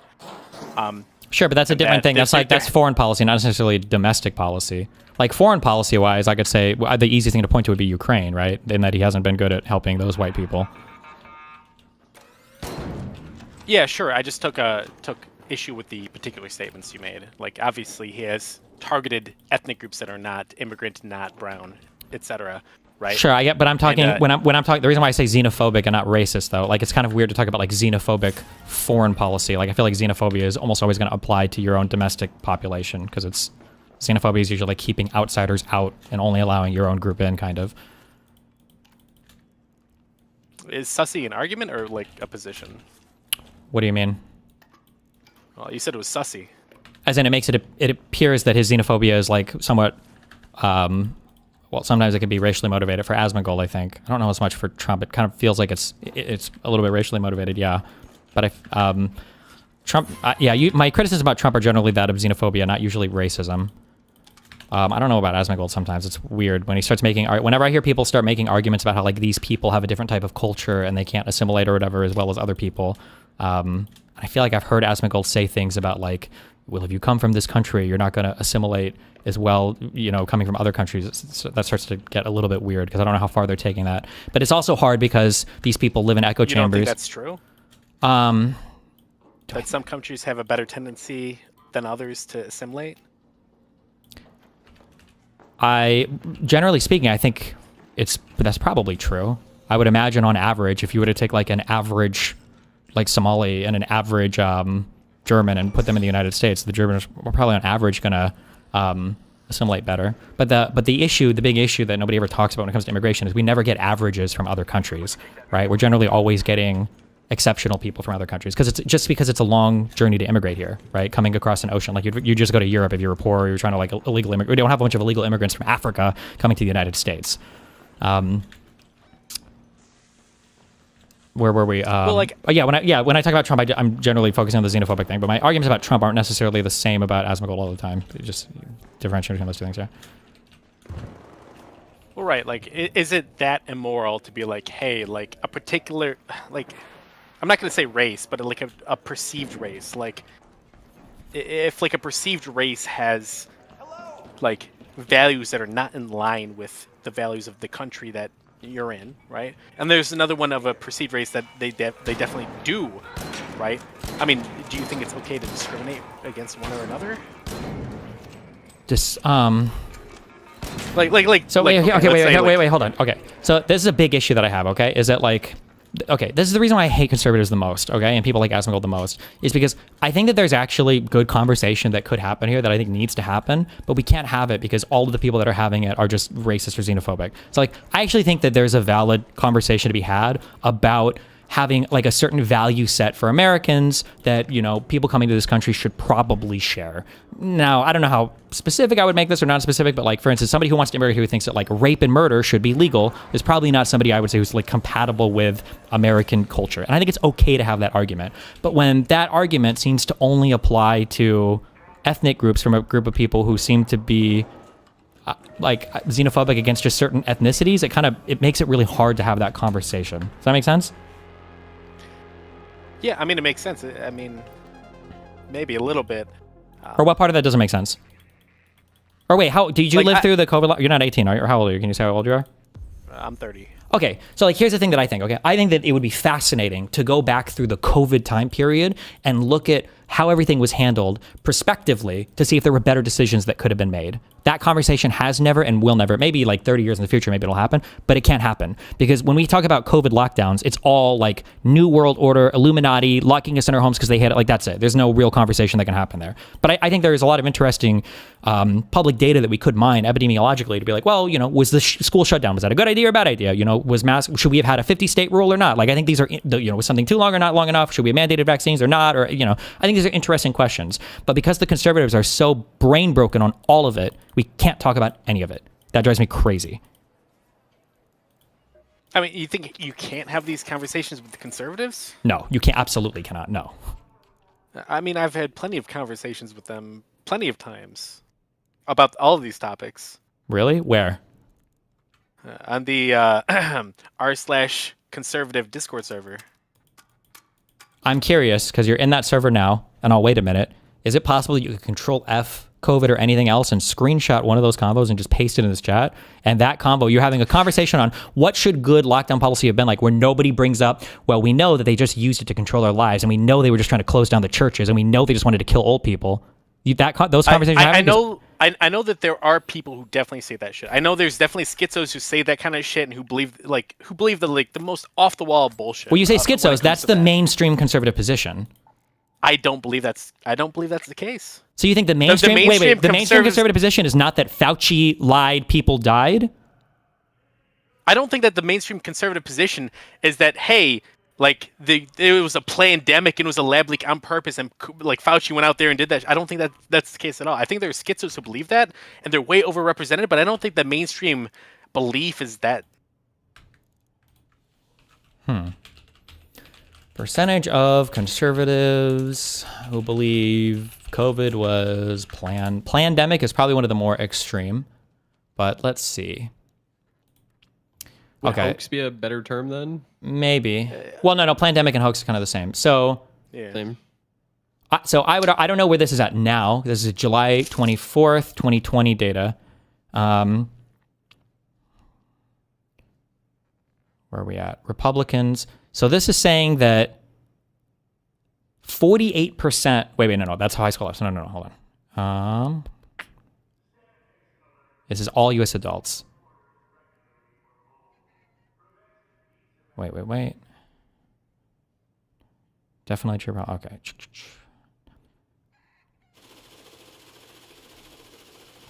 Okay, definitely true, probably not true, definitely not true. So 24% of conservatives, am I reading this correctly, believe that there's some truth that COVID-19 was planned. Even 18% of fucking liberals and Democrats believe that. But 1/4, and that was back in July of 2020. Has this gotten better or worse? Oh, no, wait. I'm so... Send it to me. Conservative mod... Wait, cons mod. Rep, lean, rep... Wait, I'm so retarded. Like I'll grant you... Oh, wait, this is a conservative Democrat? Yeah. Hold on. Is it 34% of Republicans or lean Republican believe it? Okay, conservative, moderate Democrats. You're right. I'm sorry. So it's 18% of Democrats and it's 34% of Republicans believe that COVID-19 was planned. And that's like the more extreme version. That's crazy. And that was back in 2020. What do they mean by planned? That study. So this is what they give as a thing here. I don't know what the exact question asked is. We could probably try to find it. But they say, percentage of U.S. adults who think the theory that the coronavirus outbreak was intentionally planned by powerful people is ... I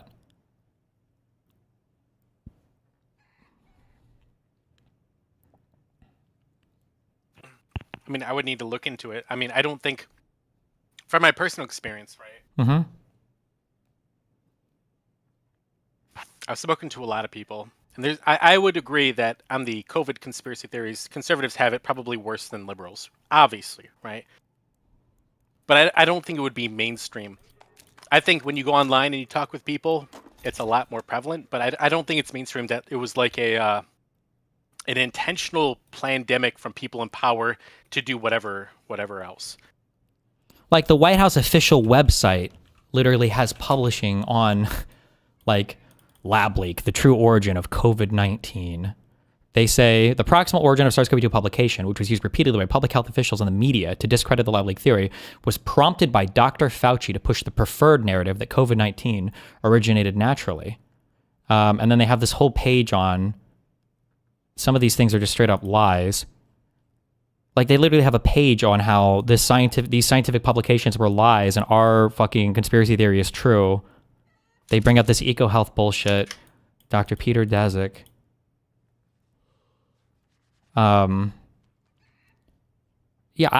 This is insane to me. This is a White House Talk Up website. I don't know if there are current numbers on who believes this, but I mean, we could also do the. Oh, like this. So like social, they even have things here. So social distancing. The 6 feet apart social distancing recommendation, which shut down schools and small business across the country, was arbitrary and not based on science. During closed-door testimony, Dr. Fauci testified that the guidance sort of just appeared. The mask mandates. There was no conclusive evidence that masks effectively protected Americans from COVID-19. Public health officials flip-flopped on the efficacy of masks without providing Americans scientific data, causing a massive uptick in public distrust. Is it coming from a lab? Like, is this suggestion that it comes from a lab, like, is like evidence of a pandemic? Does that make sense? Not necessarily, and I don't even have necessarily an issue with people thinking that. It's that they're saying there was an intentional conspiracy to cover up the origins of it, led by Dr. Fauci. That's too much. That's a retard position. Okay, so like obviously Fauci knew, and like he prevented the information from passing down. Like that's retarded. But like me being like maybe it came from a lab is like fine. Maybe. I mean, I would just consider a person uninformed at that point, not like a conspiracy theorist or crazy person. But like this, Dr. Fauci arbitrarily and intentionally covering stuff up, that's the position that is on the whitehouse.gov website. So to say that this is like a conspiracy position or not mainstream, like... Do you think Donald Trump is a radical, or do you think he's like middle of the pack?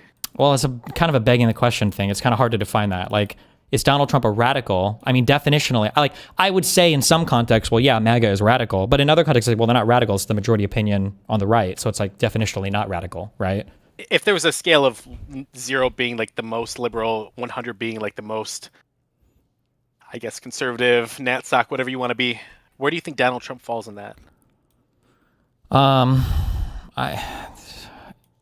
Just roughly. The reason why I don't have a good leader from another country. Well, the reason why I don't have a good answer to this is because I actually don't think it's easy to qualify Trump there. I think Trump is just very, very, very narcissistic, and I think his narcissism is what guides most of his decisions. So like if tomorrow a poll came out that 100% of Americans wanted socialized healthcare, and all of them would think that Donald Trump is the funniest, coolest guy ever, and they'd all follow him on Truth Social, if he like did that, I think Trump would work to pass like social healthcare tomorrow. So it's hard to say. Like I think he acts like all of his actions in accordance, I think, are like in the direction of like authoritarian dictator type person. But I think that's a byproduct of his ignorance and narcissism.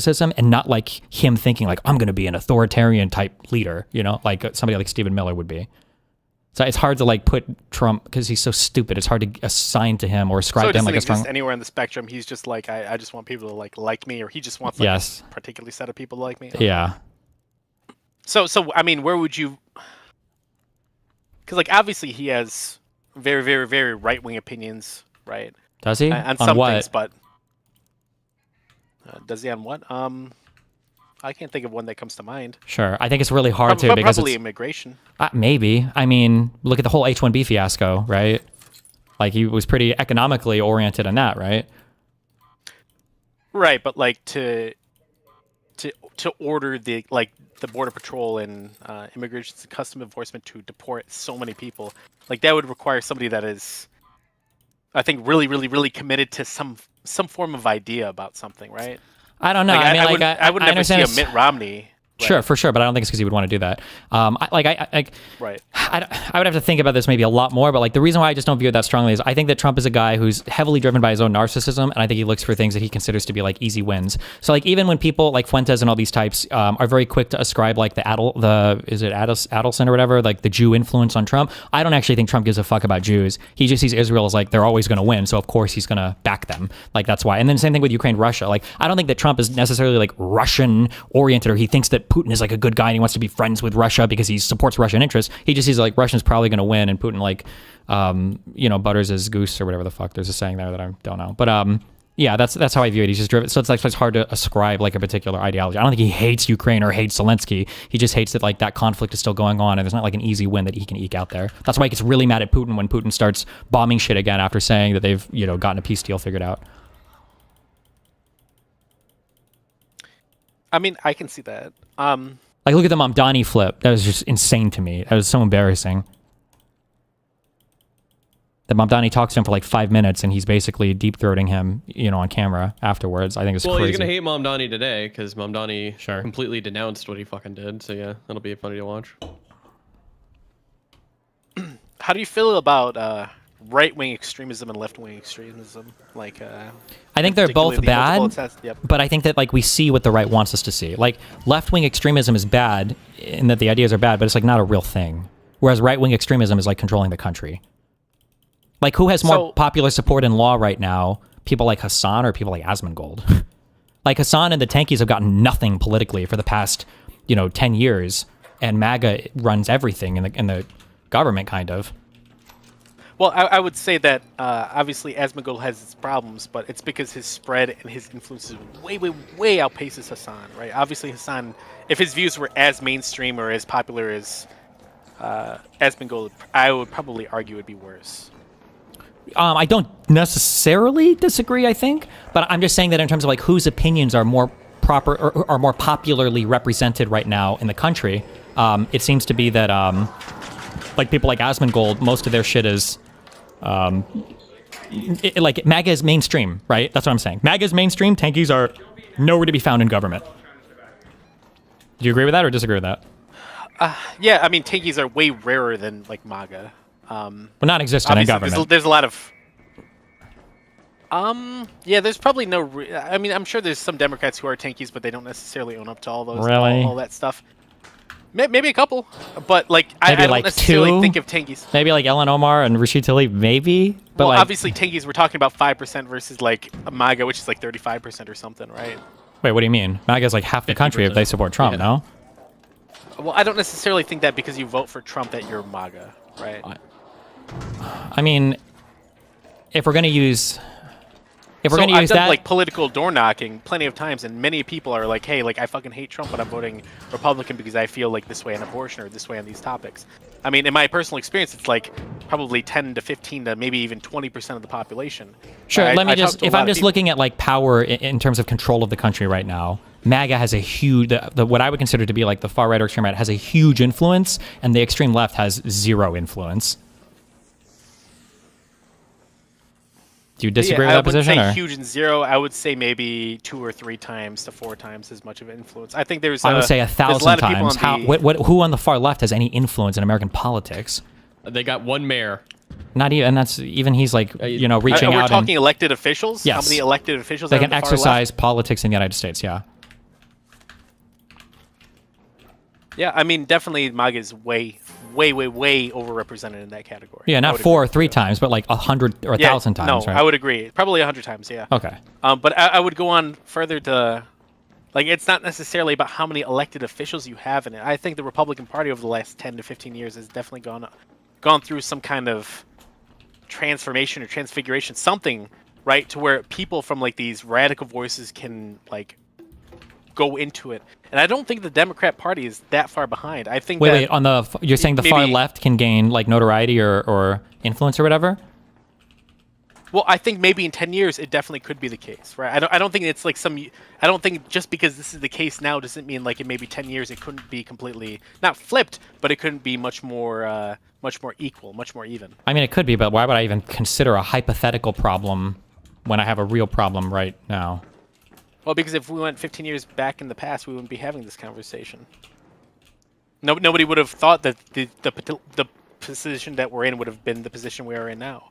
Well, sure, Right. but then I would just. but then I would think have that it- definitely but- there's a radicalization. we would have a different conversation 15 years ago. I agree with you, but but we're not 15 years ago. We're now, so I'm having this conversation now, right? Right. But my opinion about this is that more that we happen to exist in an environment where these talking points and this argumentation would work, right? And I don't necessarily think this will always be the case, right? Definitely, I could foresee a future in which Democrats are like the far left is far more prominent than they are now. Okay, and if that happens, then I'll talk about that.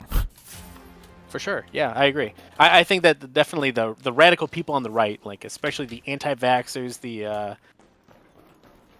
whatever else you want to do, the pro-Jan 6thers, right, are a problem. But I don't necessarily think that Asmongold supports these things. But he supports directionally almost everything, it seems, from the Trump admin. Like, I think that if you were to ask him today, if you could choose today after everything that's happened over a year, like in my mind, if you would still say that Donald Trump was a better choice over Kamala Harris at this point, I just think you're deeply politically unserious person, or like you have to be super deep in the Trump camp to say it. And it really doesn't matter how much lip service you pay to saying you're not a Trump supporter. Like if at this point you still believe that after worldwide tariffs, after threatening allies to invade them, after unilaterally kidnapping a leader from a sovereign foreign country, after alligator Alcatraz, after like there's just so much stuff. Where it's I don't want to hop between topics like crazy ADHD Sure. style, but how do you feel about the Venezuela thing? Not good. Briefly. What do you? Or what kind of an excited for you opinion? to watch the Oh Trump God, speech. yeah. That's gonna be good. Did you watch it? I haven't yet. No. I mean, he basically said like, "Hey, like we're gonna take the oil, we're gonna take this country, we're gonna run it for like." Don't ruin it for him. It's gonna be good. My bad. My bad. No, Spoilers. it's gonna be good. Yeah. But why do you not feel good about it? Because I think that there is, if I were to ascribe any political ideology to Trump, which I don't because I think he's just stupid, the only ideology I would ascribe to him, or the only reason I would say why he supports, kind of sort of like people like Putin, is because Trump fantasizes about this like illusory, like realpolitik type of world where what happens is if you're a strong country, you can do whatever the fuck you want to your neighbors. And if you're a weak country, you just basically have to sit there and fucking take it. And I think he likes the idea of that world because he's the leader right now of the strongest country in the world, indisputably and undisputably the strongest country in our hemisphere. It's like not even close. So when Donald Trump does these things of deposing leaders because he thinks it's based and epic pilled, I think it's bad. I think that setting this new standard of like you can just like invade other countries and capture leaders and shit is super not good. It's not how the world should work. It leads to like an unstable world that is going to cause like bad outcomes for everybody involved.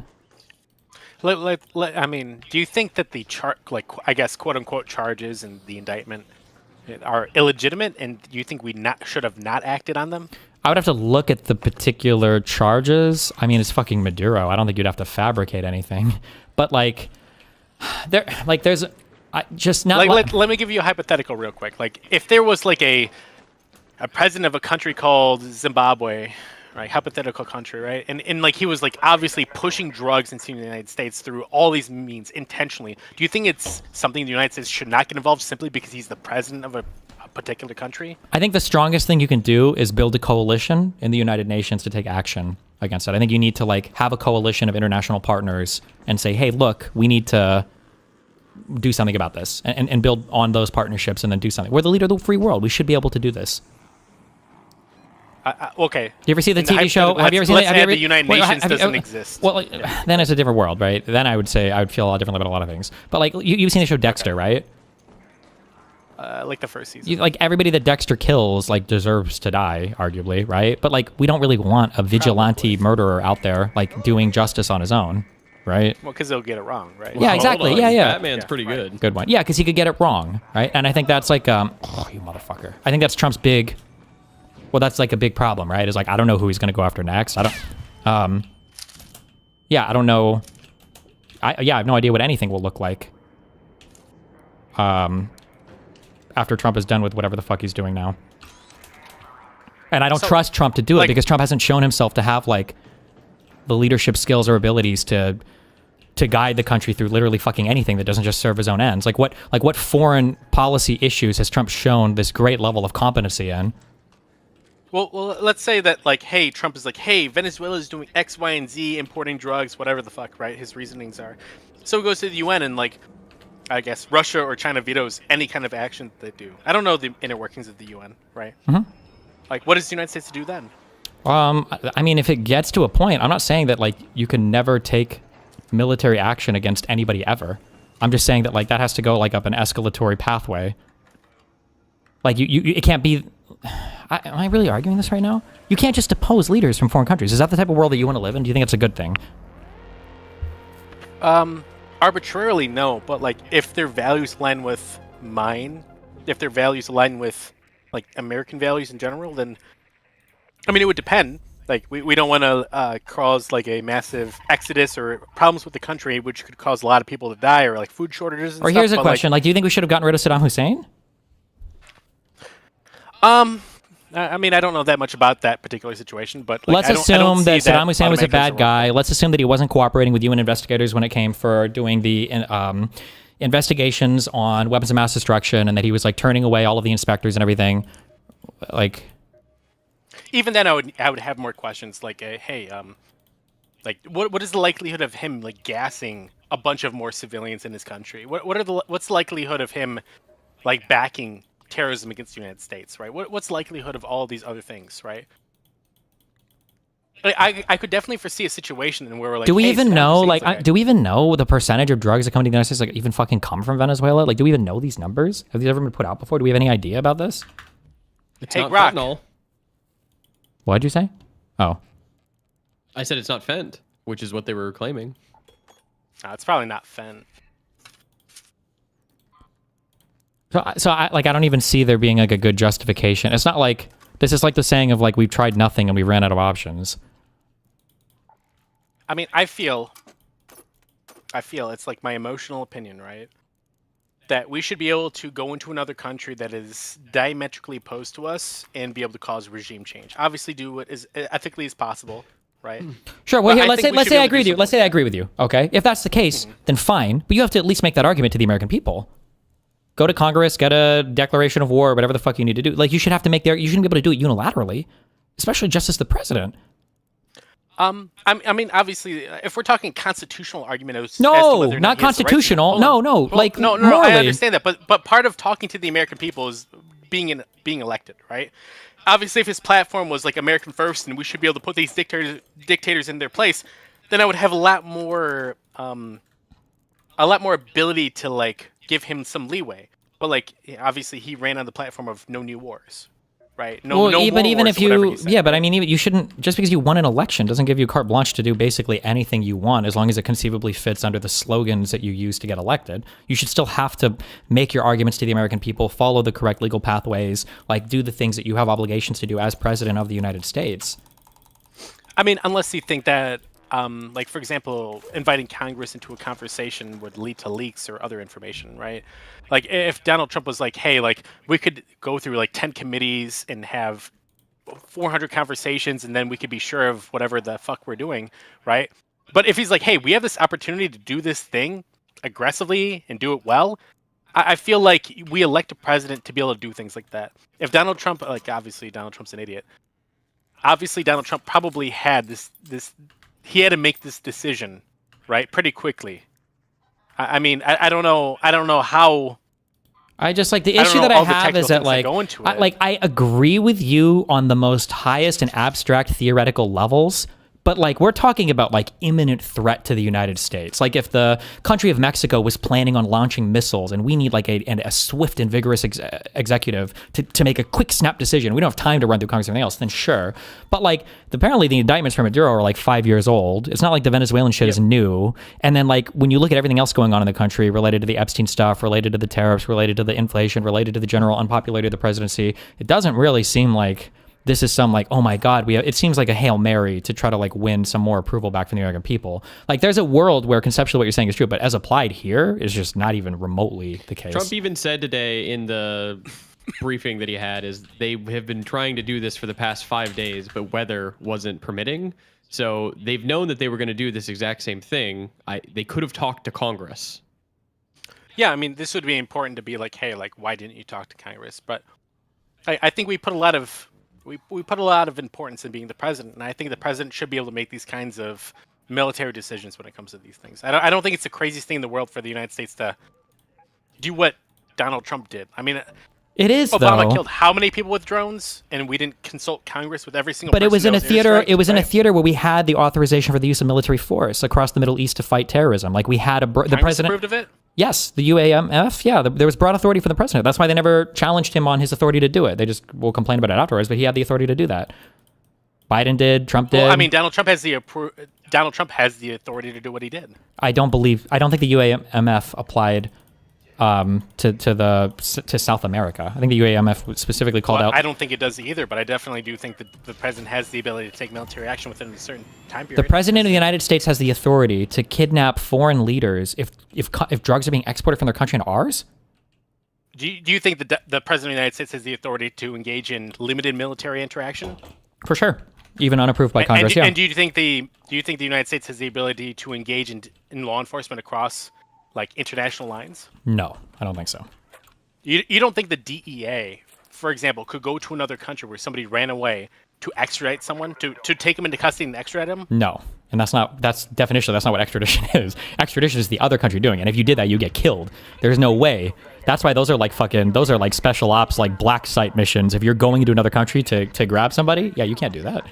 Well, real quick, how do you feel about like the Mossad going into like Argentina and other countries and just basically taking them and just like bringing them back to Israel for trial after the crimes of the Holocaust? Were these like kidnappings, or I mean, if they did it, it was my guess is they basically were. I mean, I'm pretty sure the Mossad does stuff like that, like assassinations of other leaders and shit, where they would be like contraindicated by international law and everything. But I think they do that, right? Yeah. Are you? But I'm guessing that's a boring answer. I'm describing it. You're asking me like, is it morally acceptable? I think it's a little bit more difficult to evaluate Israel's position there because the threat to their country is greater than any threat to America, and their status as an existing country and as a only country for Jewish people is like a little bit more peculiar or special. Like if the United States was legitimately being threatened by like an enemy and it was like represented a dire real threat to the United States, then like I said before, I think we want a swift and vigorous executive that can do something. I wouldn't necessarily be as opposed to it. That's why I'm saying on like the broadest, most abstract level, I don't disagree with you, but as applied to these circumstances, not even close. It's ridiculous. Yeah, I mean, I guess I kind of agree with the reason, or not the reasons he did it, but I agree with what he's doing, right? Obviously, to secure Venezuela, secure their natural resources for the United States. I mean, I agree with these sorts of things, especially when it's a hostile regime. In general, I would be in favor of turning nearby hostile regimes so if we just start invading every country in South America, if we do Colombia next, Cuba next, you'd be okay with all of that, deposing, kidnapping all of those leaders, collecting them like Pokemon cards, and just stashing them in U.S. prisons while we install our own regimes there? Well, no, the best possible route, right, to consider that these people, hey, all of these countries could potentially be enemies if we do it the wrong way, right? To go about it in an intelligent way, to basically do regime change to the ones who are hostile and support the ones who are friendly. Intelligent way implies like soft power things, not kidnapping foreign leaders of sovereign countries.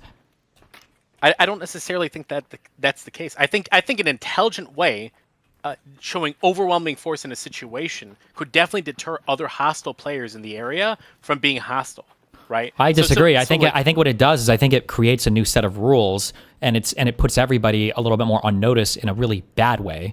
Like I don't know, you're still in this, hopefully you're not crazy or whatever, but like there are some people who think that like Charlie Kirk was assassinated by, I've heard from the Russians to the Mossad to the French to everything else. I'm sure you've heard these conspiracy theories, right? He was obviously assassinated by the Jews, right? True, yeah. But like this is a thing where like on its face, it's so ridiculous of a theory because other countries like it would not be staging assassinations like this in the United States of America, especially on a U.S. national. This would just be so crazy for so many different, because now everybody would be like, oh shit, like I don't know if the United States is about to start killing my people. But now like if you're a U.S. president, do you have to be careful, like, the countries you're going to? Like, could people just start fucking kidnapping you? Or, like, are world leaders now going to be wondering, like, am I safe to travel to the United States? Or can I go to countries that are out? Like, that just gets really weird. You're creating this really hostile environment that is going to make everybody less trustworthy of each other, and it's going to hurt towards any type of international coalition building. It's just really bad to rewrite international rules like this. This is same thing with, like, Russia invading Ukraine and taking territories. Like, you're not supposed to do this type of stuff anymore. Yeah, I mean, obviously, there's problems with it. Obviously, the critique that Putin levied at Trump being like, hey, like, you can't just invade a sovereign country and blah, blah, blah, blah, blah, blah, blah, that I saw on Twitter, which is definitely true. Like, I would say that to take a step back from everything, right? I don't think it's the worst thing in the world to go up to somebody and be like, hey, like, you're a shitty leader, fix your shit or we're going to come after you because you're diametrically opposed to my set of values. I don't think this is, like, the worst thing in the world. In fact, I would go as far to say that, like, hey, if there's a leader, especially in your sphere of influence, that is opposed to your goals in the region, especially when, like, for example, I agree with the values that country has, that we can't take actions against it. No, you keep generalizing. We can take actions, and we should. And you should fight with people for like job promotions, and you should fight with people to outperform them, to get top rankings in your classrooms in school or whatever. But that doesn't mean you can just start killing people because you don't like them. Like, there are rules to this, and the reason why these rules exist is because we want them to be reciprocated. Because we want a world where we agree how we're supposed to fight each other. We don't want a world where it's like winner take all. The most powerful person is the one who wins, because this is just like a world of infinite 9/11s and shit. Where it's like, okay, well, I guess we're just like mass terrorists attacking everybody now because the United States thinks that they can just do whatever the fuck they want because they've got the power over us. Like, I see what you're saying, but do you think that these people abide by our set of morals, our set of standards? Like, do you think just because we have or haven't done something that they will abide by those set of norms? To some extent, absolutely, yes. Like, as crazy as like Venezuela or whatever is, I don't think Maduro would be like assassinating like random U.S. citizens. That's like a one-way trip to hell. And he probably doesn't have the capabilities. He absolutely could. There are American citizens in Venezuela, of course. You could be killing these random people or imprisoning them indefinitely or torturing them in Canada. Of course you could. India did it to Canada.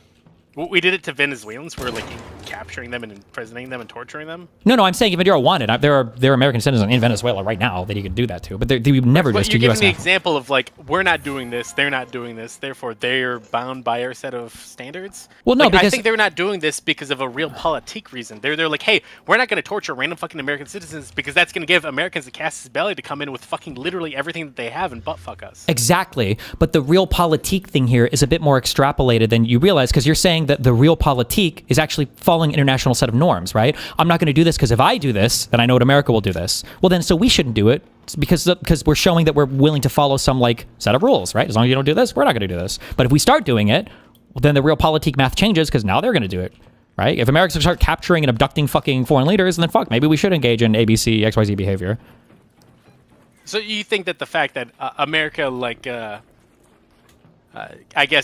stole Maduro, that like all these other countries around the world are going to be like, hey, this ambassador in this country, we could totally steal him for like political points?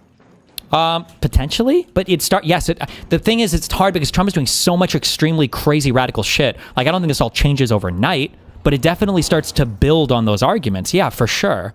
When a country does a bad, and then another country wants to do a bad, and then the international community goes to that other country and say, why are you doing a bad? Of course that other country points to other people and go, well, look what they're doing. Fuck you. Right? You want to build, this is why you have to be able to build like an international coalition and consensus around some things. But when your own behaviors betray the standards you're trying to enforce, then you have less moral authority internationally to do things, and people are less likely to follow you in on those things. But what if we don't need international consensus? But we do. It's important to like work with the world. We can't do everything on our own. We're a very interconnected world. In a world where we didn't need international consensus, we wouldn't need to abide by. And potentially in a totally different type of, on a different planet where there's like just one master country, maybe it would look a lot different. But right now, I think we have a good incentive to want to work with other people and to be a friend to most other countries. Yeah, I think that benefits us. I don't think stealing Maduro is going to cause any European countries to not agree with us on matters like Ukraine or Russia or like China. I don't think the kidnapping Maduro is going to make any of the South American countries less likely to like us. In fact, I think it would be more to force them more likely to agree to what we want to do to them. Right? Like imagine some other country like decides to like fucking Panama. I don't know what the fuck. I don't know the relationship between these countries down there. But imagine some country, Argentina or whatever, decides that they're going to capture the Colombian leader, and now you've got like local conflict starting because these people have decided, oh, I guess this is all on the fucking table now. So let's go crazy with it. Like, wouldn't that be a worse world? Wouldn't that be less stable and more unpredictable? I just said the same thing twice. I don't think a single person that would go and try and kidnap the Colombia leader would have in their mind, oh, America did it, therefore I think it's okay that I do it. I think they will. You I think had they people in absolutely Michigan do. who tried to kidnap the fucking governor, and they're fucking random schizos. Like, and this was like 4 years ago. Well, but like, why did those people think they had the authority to? Because the Democrats were trying to destroy the country and steal the elect. Like, people build on this. This is why people rewrite history so much, is to give people the moral authority to do whatever the fuck they think it is that they want to do, right? That's why rewriting history is so important. It's because it feels like it gives people the authority to do whatever. I think there's infinite reasons to do something. I think that any schizo who wants to do some crazy-ass bullshit is going to find a reason. I agree with you, but we're not talking about any schizo. We're talking about leaders of countries that we expect to act a bit more rationally and self-interested. Well, so for example, are you saying that obviously we're talking about some random guys trying to kidnap the leader of Colombia. Is he a random schizo, or is he the leader? I wasn't talking about random guys. I'm talking about leaders of countries looking to do it. So like what, Panama kidnaps the president? Sure, or Millet, or whatever the fuck, maybe, yeah. Okay, so the president of Argentina kidnaps Colombia's president. because America kidnapped Venezuela's president? Do you think this is in any way, shape, or form likely in any way? Likely, no, but it's more likely now than it was before, for sure. You don't think that when people look at the United States doing a thing and they see the celebration and they think the United States thinks it's acceptable, that if they could gain some huge favor with the United States, you don't think they would do it? I think that doing something that the United States makes you, like, for example, if the United States does a thing and they're like, hey, hell yeah, this is super cool, and then you do it to get favor with the United States, absolutely, right? Yes. But to say that, like, hey, I'm diametrically opposed with the United States, like, I'm a hypothetical communist Argentina, and I want to kidnap Chile's capitalist president, because the United States kidnapped Venezuela's president, I can go and kidnap Chile's president, and, like, they'll think it's good or something. I don't think that's the case. Well, it's that they have like a stronger authority to do it. So like there's two ways that this work out. One is that people who are trying to curry favor with the U.S., maybe they could start looking to do things like this because they know that the U.S. will reward them for it. Or two, maybe somebody does this in some South American country, and then we look at that and we say, well, this is bad, and we go to the UN or NATO or whatever. We're like, I don't know, not NATO, maybe the UN. We're like, hey guys, we need to do something about this. It's not okay. Like other countries in the UN are going to look at us and be like, well, motherfucker, you guys are literally doing the same shit. Like, what the fuck do you want us to do about this? Like, why, we would have a much weaker moral authority to go and challenge these actions because we're literally doing them ourselves. I think it's much more likely that like weaker nations would be disincentivized for being uppity and annoying if the United States is going at them with like fucking a hammer to their head every single time they fucking pop up. I think it's much more likely the case that like, hey, Argentina, we want to kidnap Chile's president because of blah blah blah reasons. Like, we probably shouldn't because the United States is run by a fucking dumbass who could fucking blow our fucking brains out at any fucking point, kidnap us, and do whatever the fucking on the USS Iwo Jima, right? I think that's well. Donald Trump has more been impactful than Trump has been threatening stuff with Maduro for how long? Did it seem like it affected any of his actions at all? I think for the last 6 months it's all been intentional, probably. What has been intentional? Maduro wanted to get kidnapped, or?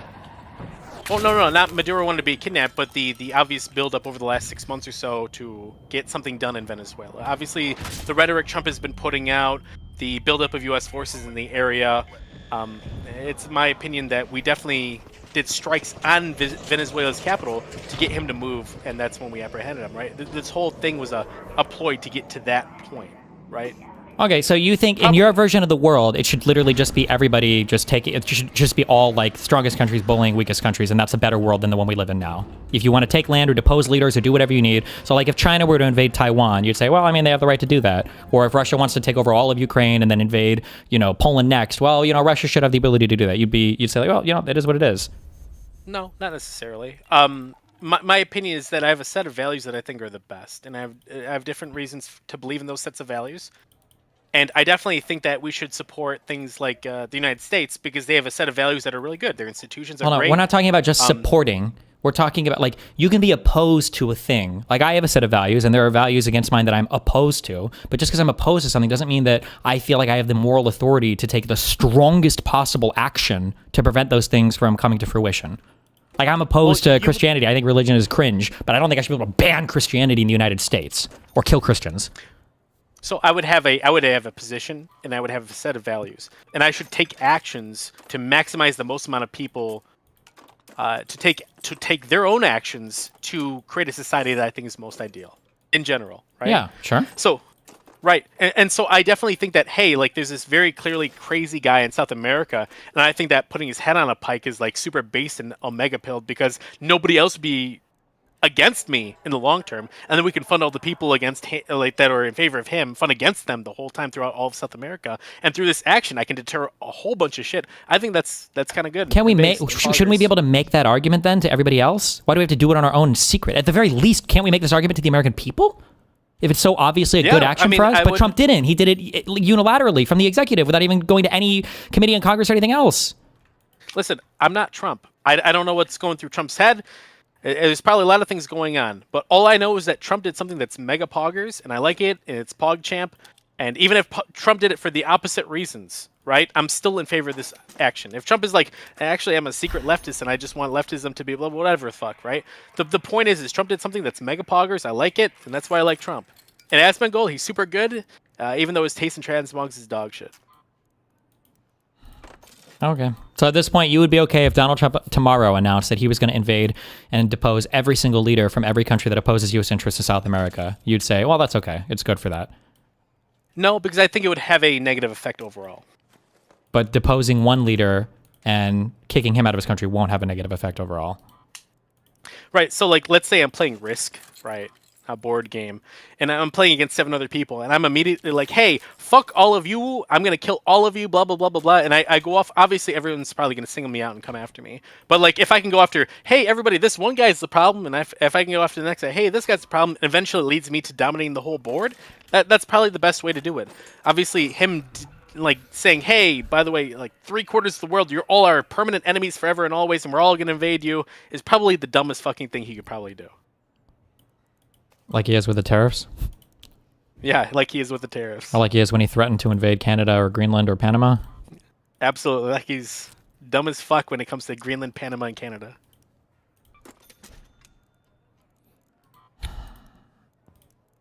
Mashallah. All right. Well, that's no, an hold opinion. on. Yo. This is a retarded opinion. You must recognize that this is a stupid opinion.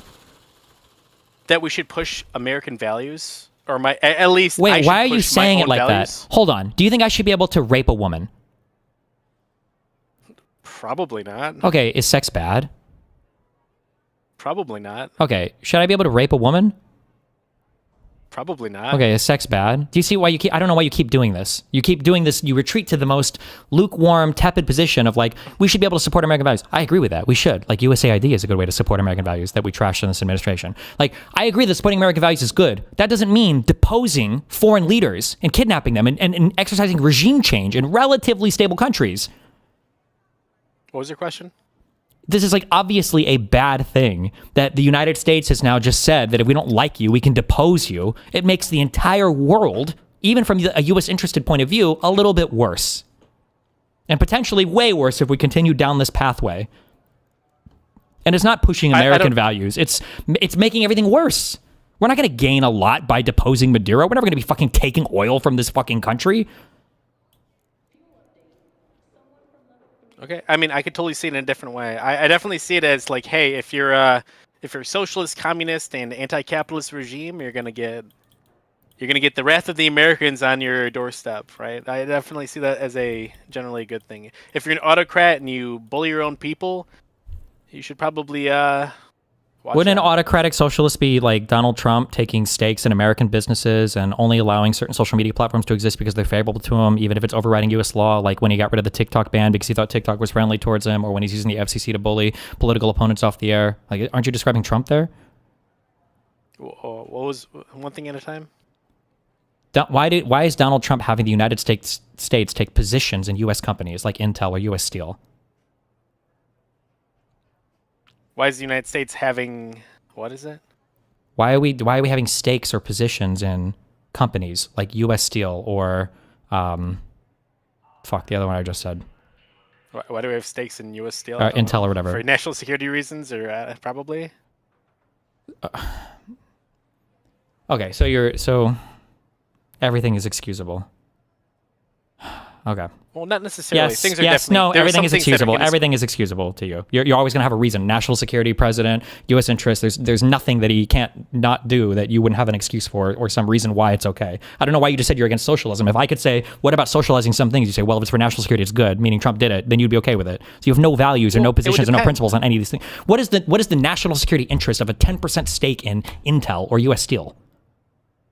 Well, I mean, I don't necessarily know about that one specific example, right? You don't know But that the I could United definitely States think of government is taking official, like, has positions, like owns equity, I guess, non-voting shares or whatever, of two of like huge U.S. companies. It was dominated the news for at least a month when this happened. You don't know anything about this? You've ever heard of this before? I have not. Okay. Classic. And then I mean, I'm sorry, I'm trying, but I don't know anything about the United States taking positions in U.S. Steel and a whole bunch of other things. I mean, I know about I think there was an antitrust thing with U.S. Steel in like the 50s. I don't think that's no, this is under Trump. we're talking about. But okay, if the United States had taken a 10% stake in like Intel or U.S. Steel, is that kind of like a weird socialist autocratic thing? It's like a publicly traded company, and they're buying it with U.S. Well, they're using the Biden Chips Act fund, I think, to say they now have a 10% ownership thing in it. So, I mean, maybe I could see that. okay, what's your problem with socialism then? what's my problem with socialism? I don't think all of socialism is bad. I definitely think like a socialist society where there's no capital ownership, there's no private ownership.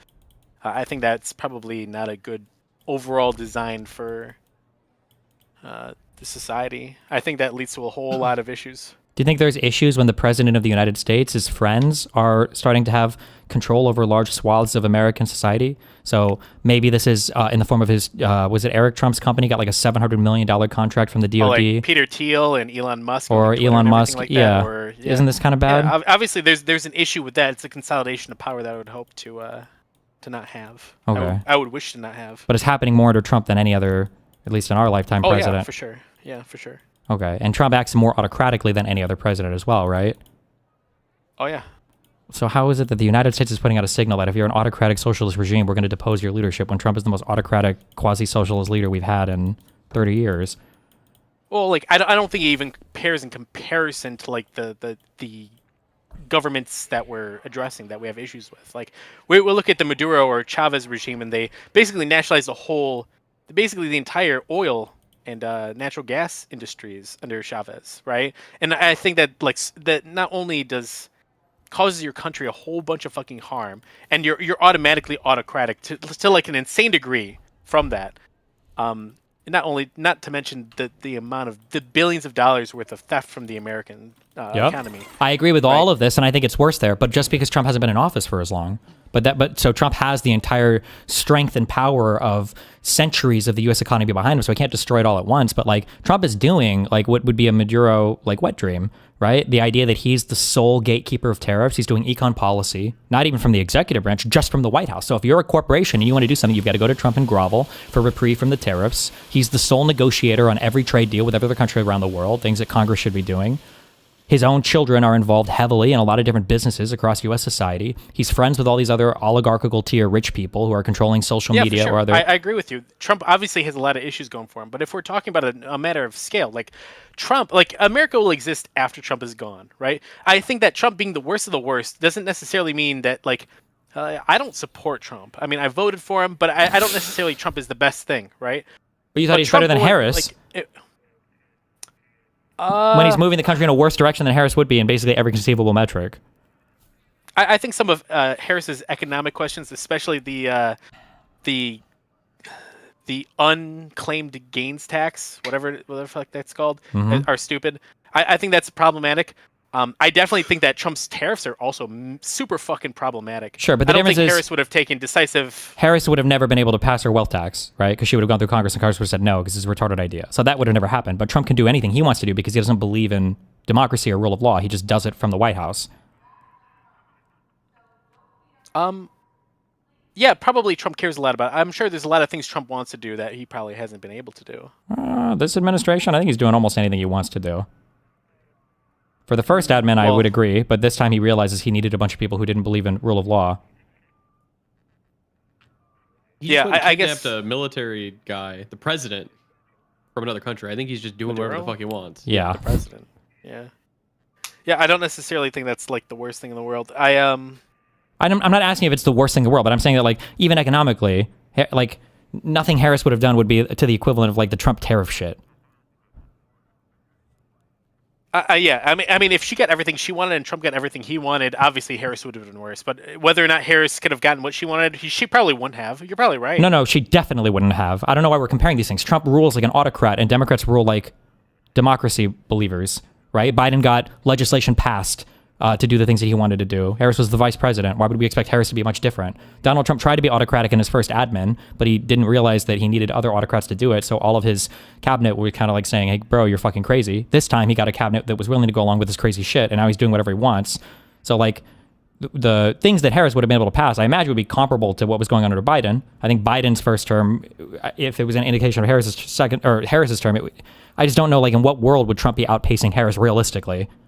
Yeah, to be honest, when the election happened, I wasn't thinking as to whether or not Harris would have been able to accomplish her goals. I said like Harris wants this, Trump wants this. Wow, Harris's thing is super fucking dumb and bad. Like that's kind of stupid. You don't think it's kind of stupid to just evaluate things based on campaign slogans or so if a president came up and he was like, I'm going to make every single person in the country rich, you would automatically vote for that guy without even thinking about it?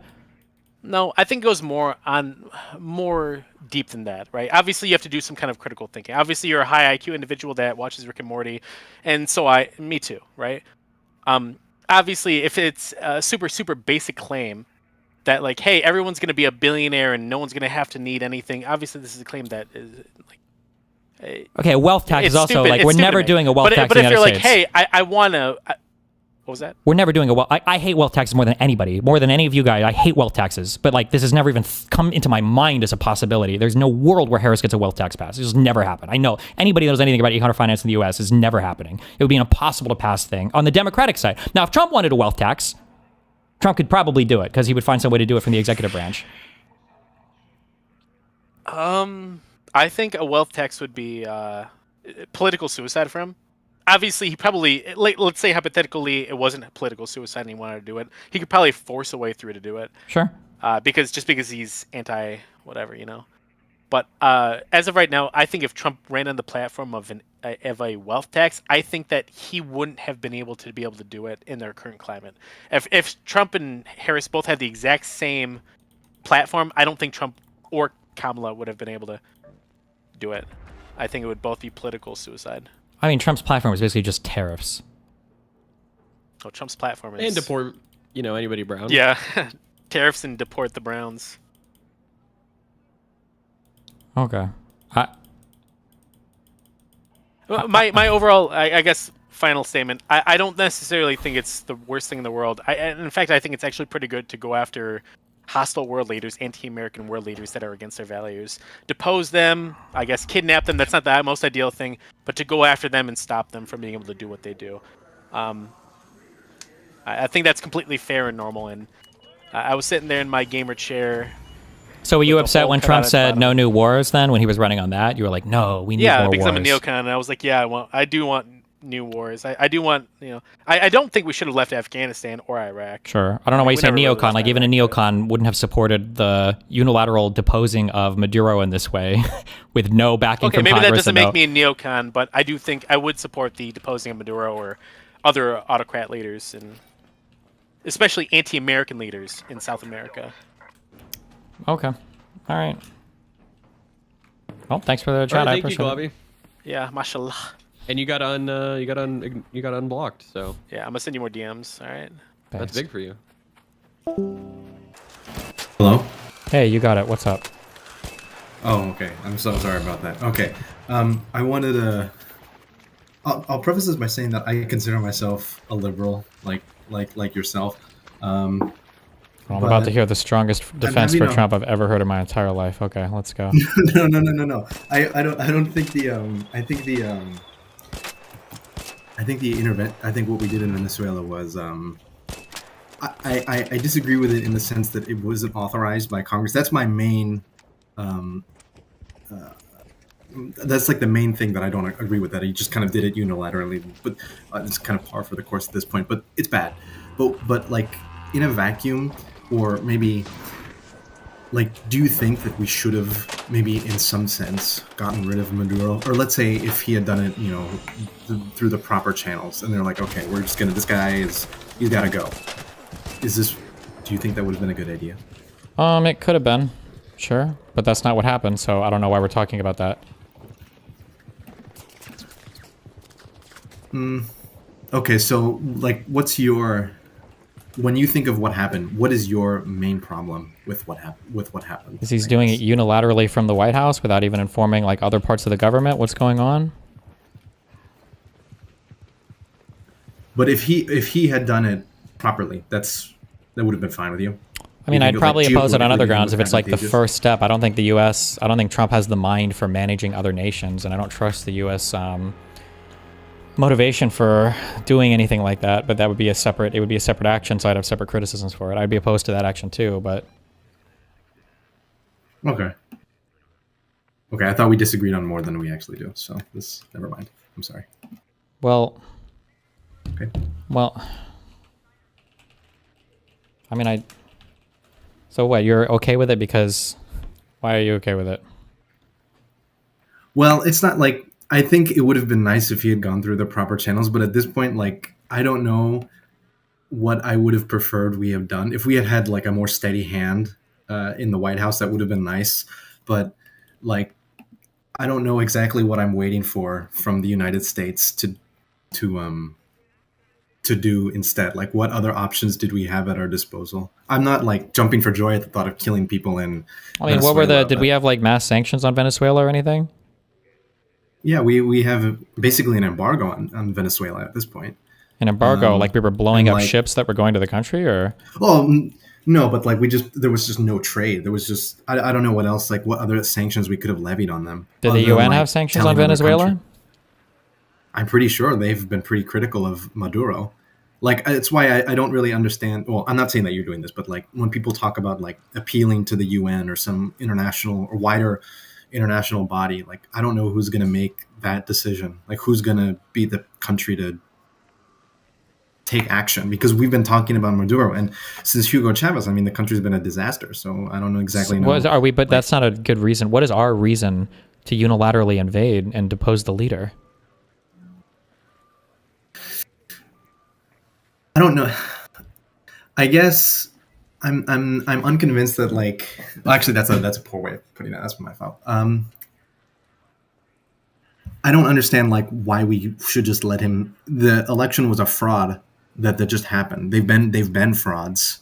I think the rest of the world is kind of knows that it's fraudulent, and I think if we had gone about it in a better way, probably we could have gone a little bit less. I feel like the elections in the Donbass and Crimea were fraudulent as well. No. Yeah, of course. Yeah. We're not doing shit about that. We should. We're not. I don't know if we should go bomb Russia, but I mean, yeah, I'm fine with a more active role in. I mean, I feel Ukraine. like if this is so horrible, I feel like we should have been able to get a coalition of people at the UN.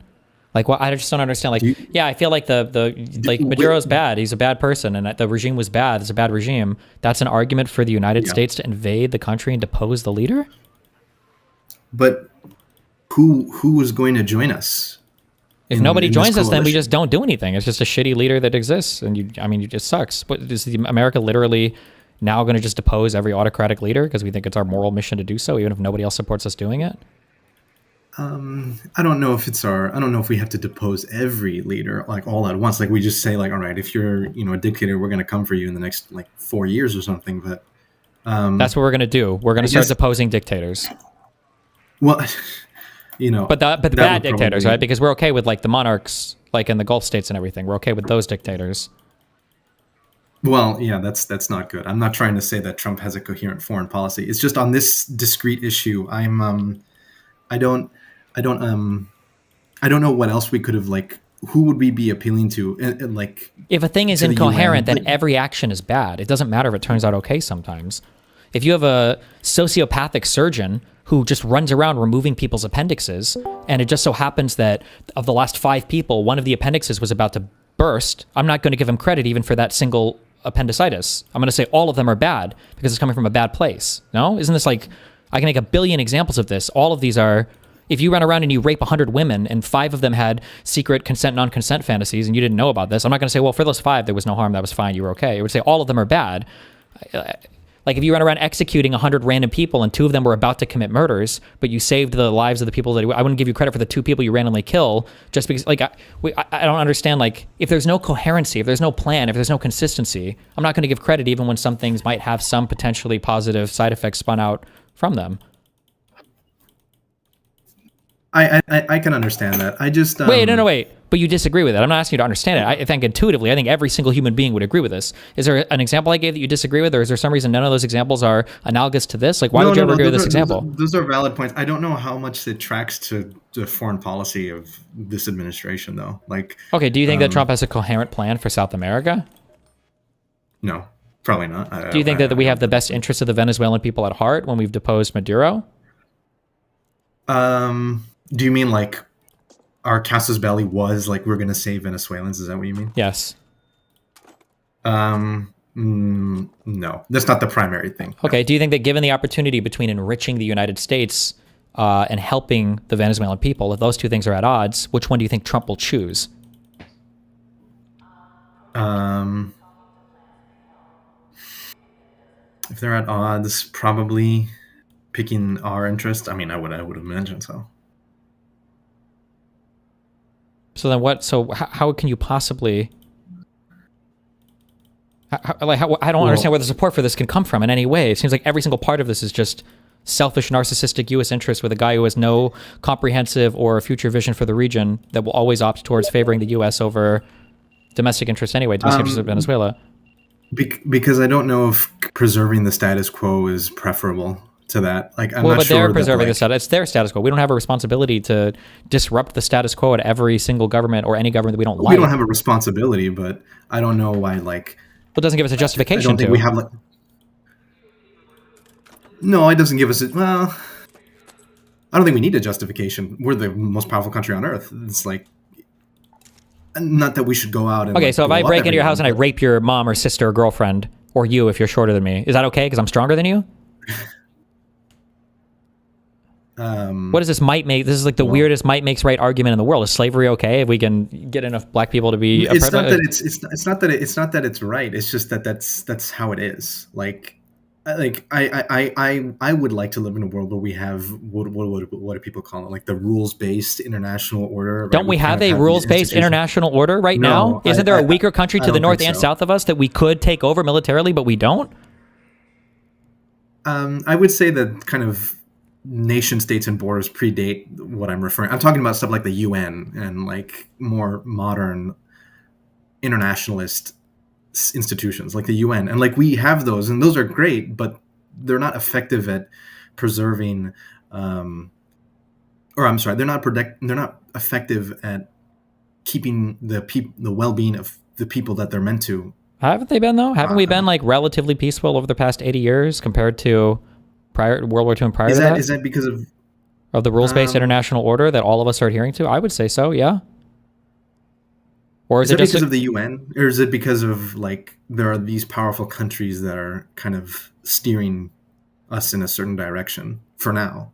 Like I would wager that because Trump I consider him to be a very bad president. And he's steering us in bad ways. Like I don't think the UN is like going to be like, hold on now, guys, we can't let this happen. And the US is going to say, well, all right, well the UN said so. Like push comes to shove, I think what matters in the global order is that might makes right. And in that situation, I don't know what other...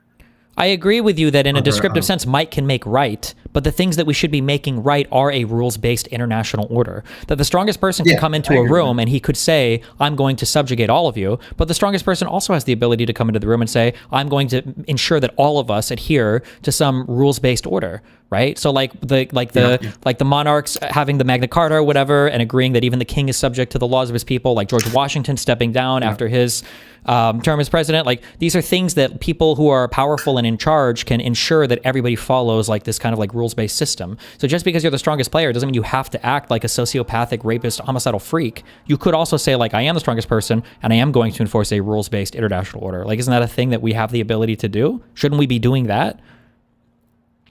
I think we should. I agree with you totally. But so then shouldn't we disagree with the deposing of Maduro?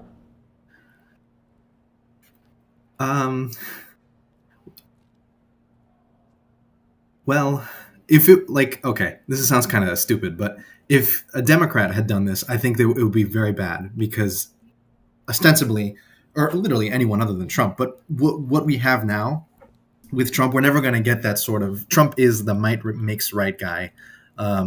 That's like his whole thing. I would imagine you agree with me. Like he just wants to be tough. He wants to project power. And so he does these sorts of things.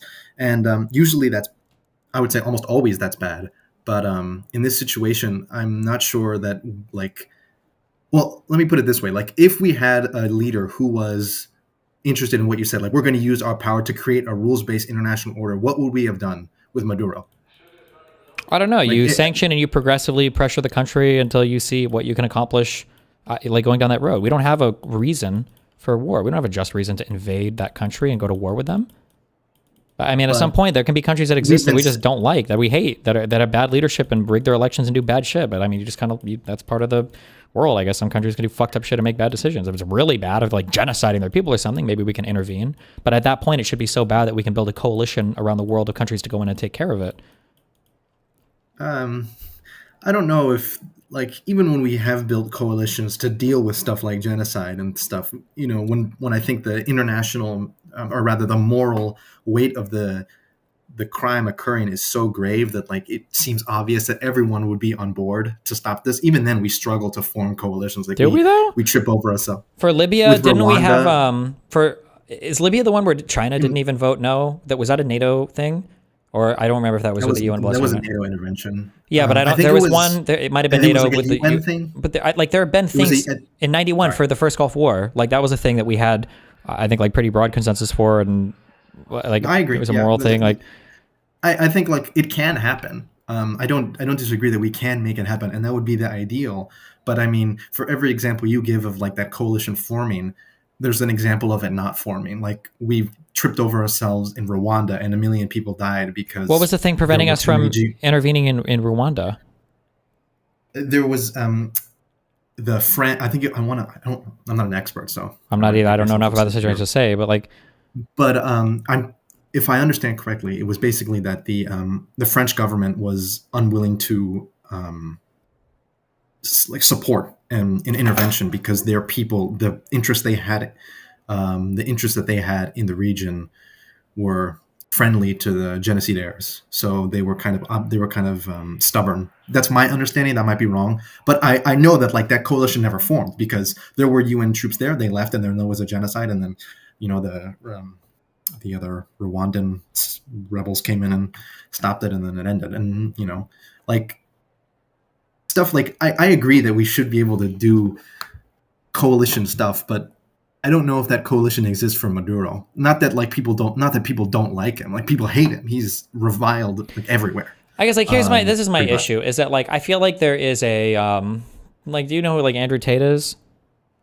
I feel like there's like this 6-year-old approach to the world where it's like if I walk around and I beat the shit out of everybody, people are going to see I'm the true alpha male, and then like everybody's just going to follow me, and that's like the best way to run the world. And I feel like that's like a child's view of how international affairs works. But like the true view is the more friends you have, the more alliances you have, the more economic cooperation you have, the more intelligence cooperation you have, your Five Eyes and other forms of international collaboration. Like these are the things that make America like such a fearsome fucking ally, is that we have eyes in every country. We've got so many friendly intelligence sharing agreements with so many different people. We can deploy anywhere with any friend and do anything we want as a result of these cooperations, rather than this like 4-year-old's view of like America's the best because we can fucking kidnap any fucking leader we want.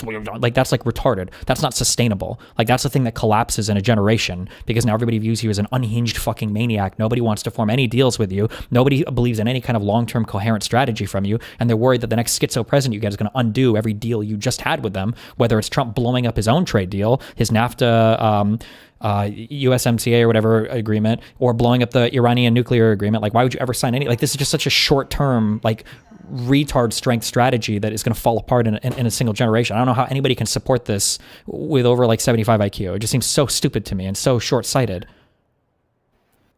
Like we built like the strongest empire in the history of the planet by being a friend to so many people. Like, do you think that was an accident or by mistake? Like Russia and the Soviets invaded other countries, controlled them as satellite states. It completely fucking collapsed. China's having issues with their own people, and they still haven't been able to climb and have this middle class ascension like they thought they would. Like the United States is like, we're creating our own problems right now. We're fantasizing about Islamic jihadism in the United States because of Mamdani winning an election as New York City mayor. Like the West has been so successful. We're literally having to invent our own problems. Like Russia's fears right now are like an oligarchical collapse of support for Putin because he's not able to invade what was supposed to be a walkover fucking country. China is having massive economic issues with building fake cities and trying to get foreign direct investment to work, and other countries being resentful of how they work. And the United States' problems are like fucking trans swimmers and I guess like girls with small boobs in video games. It's just so crazy to me that we look at the West. It's like, oh, the American project has failed. Now we need to go invade and depose leaders in other countries. And meanwhile, Putin couldn't even get rid of fucking Zelensky. I just don't understand where this concept comes from that like the U.S. has failed because I guess students are going into debt because they're using Klarna loans for fucking DoorDash. And, meanwhile, in other countries, it's like we need to invade Ukraine and take over their power plants because our economy is literally wholly supported by energy because that's the only fucking thing we have left here. I just don't understand it. It's very confusing to me. No, I think I agree with most of what you just said. I'm not a friend of Republicans in the slightest. I just, it was just on this issue where I was like, I don't know if I'm like super for the intervention. Maybe I came out about it the wrong way, but it was more that like I have trouble like coming up with a coherent argument for why, you know, we should have waited or there was a better alternative like to what just happened. I mean, we could just do nothing. We don't have to invade and change the leadership in Venezuela. We didn't have to do any of that. I agree. We didn't have to. That like I guess I can agree that we just could have let it be.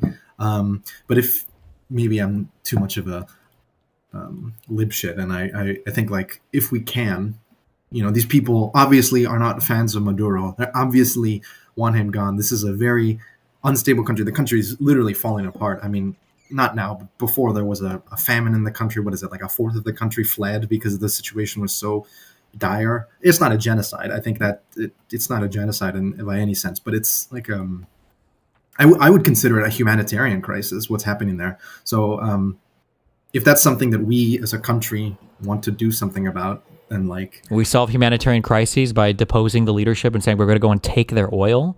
Like another huge issue is even if I grant you everything you've said, is Trump there to solve a humanitarian crisis? Like you yourself said, if there was U.S. interest conflicting with Venezuelan interests, we would side with the U.S. interest. I agree. I agree. Which is why, like, I think it's a little too. It's like very much wait and see for me because if he goes in there and all he does is depose Maduro and like. But that's what he said he wants to do. There's no mystery here. You're inventing like all of this complexity where there is none. It's a serial killer running up and stabbing somebody on the street, and you're like, well, hold on, maybe he's going to do surgery. And the guy's like, I'm stabbing this guy because I want to kill him. And it's like, why the fuck would you think that? Trump doesn't give a fuck about Venezuelans. We know this, right? But I mean, what happens afterwards in Venezuela? I might have not read the same stuff you have, but it seems to me like it's not 100% clear what happens afterwards in Venezuela. And if it ends up with like nothing happening, right? Like the vice president or whomever, some other lackey of Maduro ends up taking power, then I don't know. I'll admit I was wrong, and like I'll come back and be like I was wrong. I'm sorry, and because then functionally nothing changes. But like if by some possibility, right, we get what was the name of the woman who won the Nobel Prize or someone the one that they that explicitly said they're not supporting. Or someone like that, right? Because she's not the only one, I imagine. In that case, then, like, the situation in Venezuela is maybe not like, well, I would say there's a higher likelihood that things improve. And in which case, I don't know, it feels like people benefited from it. And it feels like, yeah, like something good came out of it. But I guess maybe it's too early to say, so I don't know. I just wanted to give my 2 cents, I guess. Hold on, just as a quick thing. Because I don't even believe this is your real position. Because, like, if I were to ask you this, would you be agnostic on every single U.S. invasion in the future until you found out what the outcome was? Trudeau was not liked in Canada for a long time. So would you have been agnostic on Trump deposing Trudeau as a leader and being like, well, let's see who comes next. Maybe it'll be a better leader. In the hypothetical you've given me with Canada, no, because the very act of the deposition would be so catastrophic to Canada, and there's just no like. I would have to. What if it wasn't catastrophic though? What if it was okay? I mean, if it turned out okay by some miracle, like 10 years down the line, like Canada's better off after we had a coup, then I guess like hindsight is 2020. So then you'd be okay with it, with deposing Canada's leadership if it turned out better in 10 years? If I knew, like if I had like magical powers, like if I knew that it would turn out okay, then I mean, yeah, I have magical powers. Why would I? If I know it turns out better, if I know more people are better off afterwards, I don't understand why I wouldn't do that. What if you thought more likely than not? Like there's a 51% chance. Then I guess I would have to know by how much better, like the situation is. Like, is it like a trillion? Like, are they living in like a utopia? I'm like maybe, but like if it's like slightly better, then that 51-49 doesn't really make sense. When you say you're a liberal, do you mean you just like weed and gay marriage, or what does liberal mean to you? Like liberal democracy, like separation of powers, constitutional principles. Okay. I like weed and gay marriage too, but I mean, yeah, Okay. but that's not really. Yeah, maybe I didn't explain myself right, but it was interesting conversation, so I appreciate it. Well, yeah, I mean, I appreciate you coming on to chat. Yeah. All right, see, thank you. Be careful.